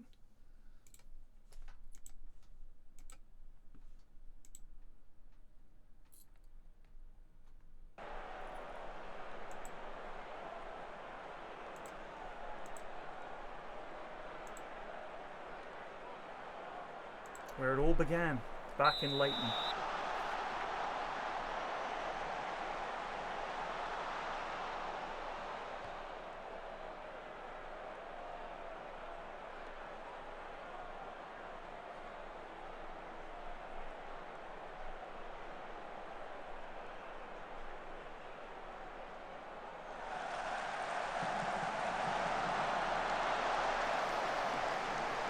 Powder puff shooting has been a problem for us all season.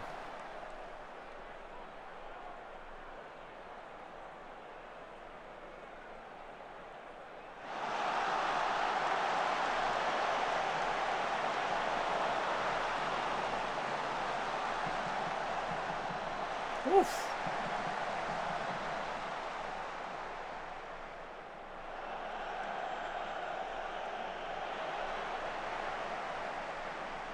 Get hold of it!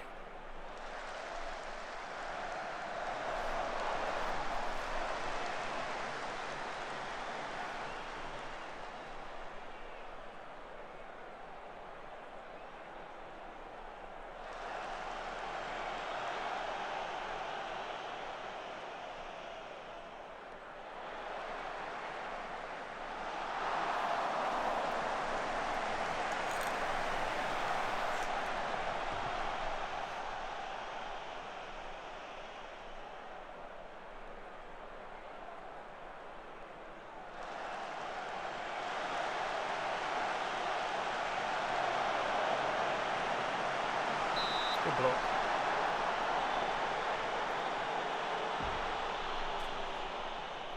God, just think how much shit the fans would be giving me.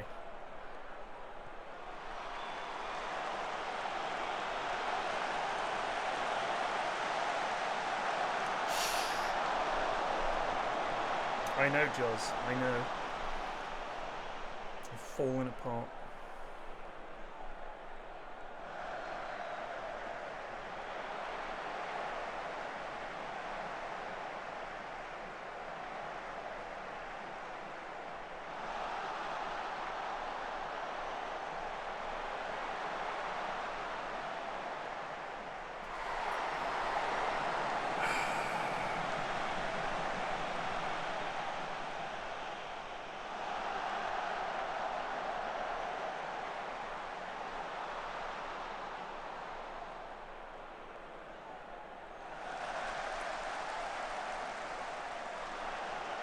He's won it back. He has won it back.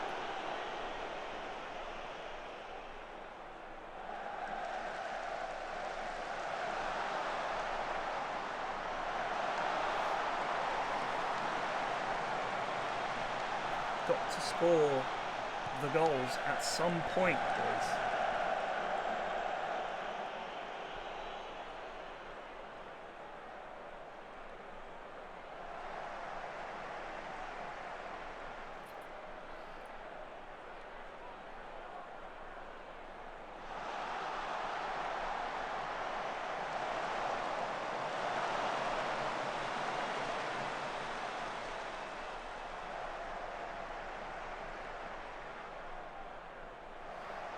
Jaden Anthony, cannot believe you wanted to leave for a bigger club, mate. Why didn't I sell you? Should have sold him. I should have said, okay, Jaden. Because frankly, mate, you're going to be a stinging disappointment all fucking season. We've created some good chances, we just cannot score.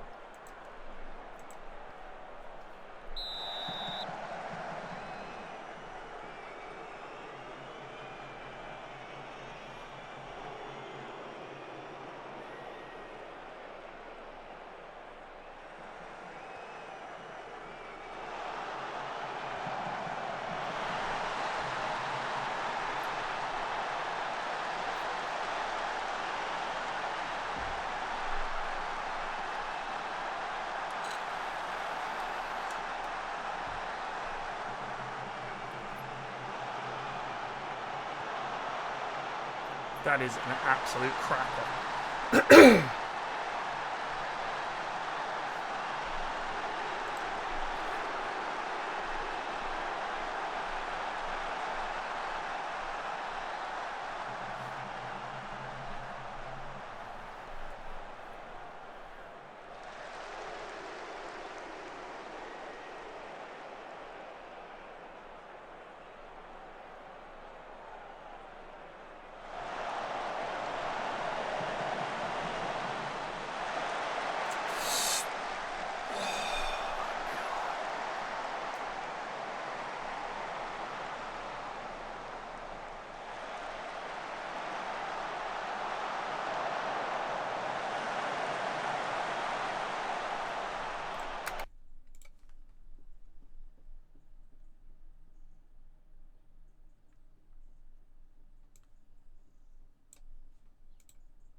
Good block.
They're down a man.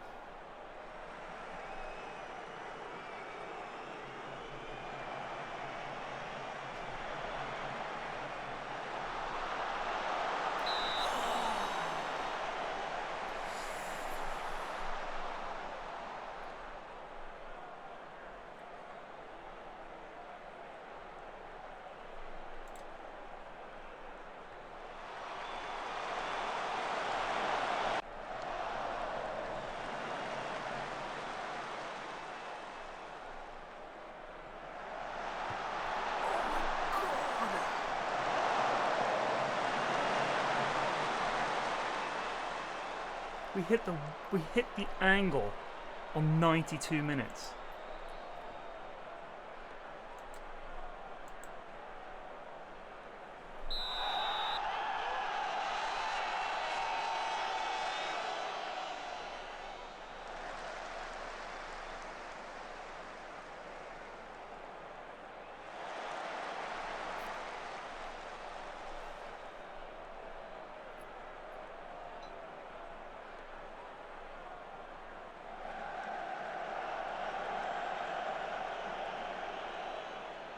I mean, whatever happens, this has been a terrific end to the season.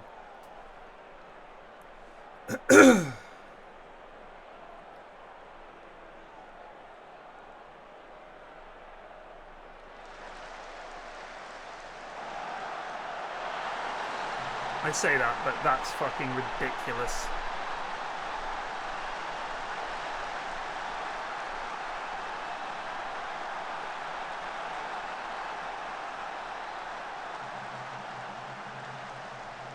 How the fuck is he not offside there?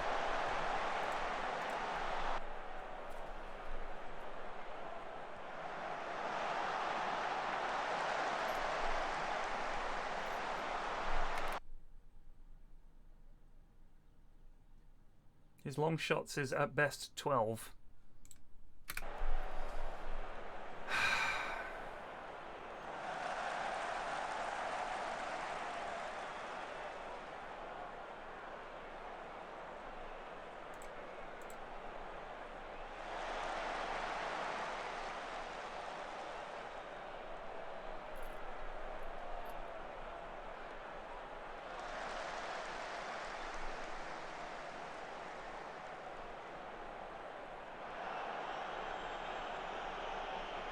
He's offside, I think. Sadly. And he's fucking shit.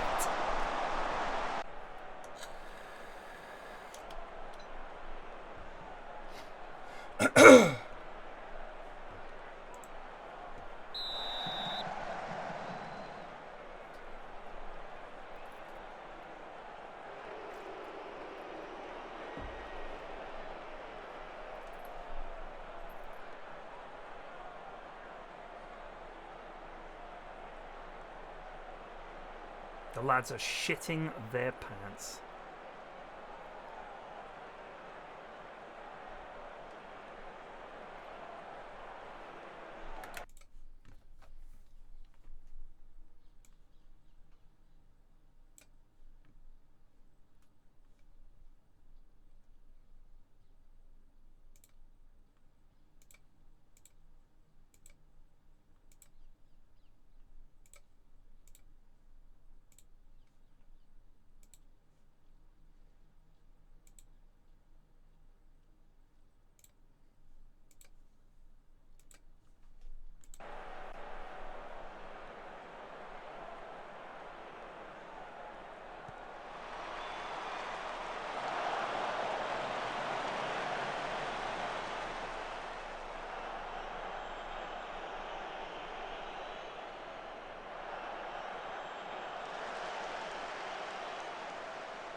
God. Well, a summer of rebuilding. Gonna clear out some shit.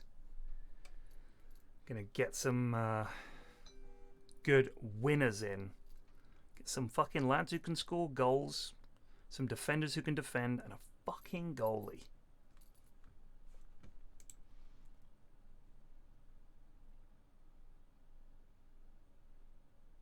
He did alright, old Eamon Barcock. He did alright. He's young. He will get better. He did shit. Raphael did alright. He's young. I mean, he is going to improve. His stats are good. He's only 19. Just gets barged off the ball so easily.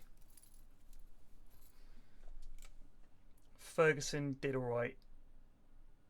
Needed him. He was pretty good, actually. I quite liked him. You were a disappointment, young man. You were nowhere near as big a bully as I thought you would be. Thought he was going to win a lot more and be a lot more aggressive in the middle of the park. He just didn't. Ben Carroll was alright. Pretty hard for him at this level. He is also only young. You were a disaster of a loan, dog shit. You were dog shit. Oh, we started so well.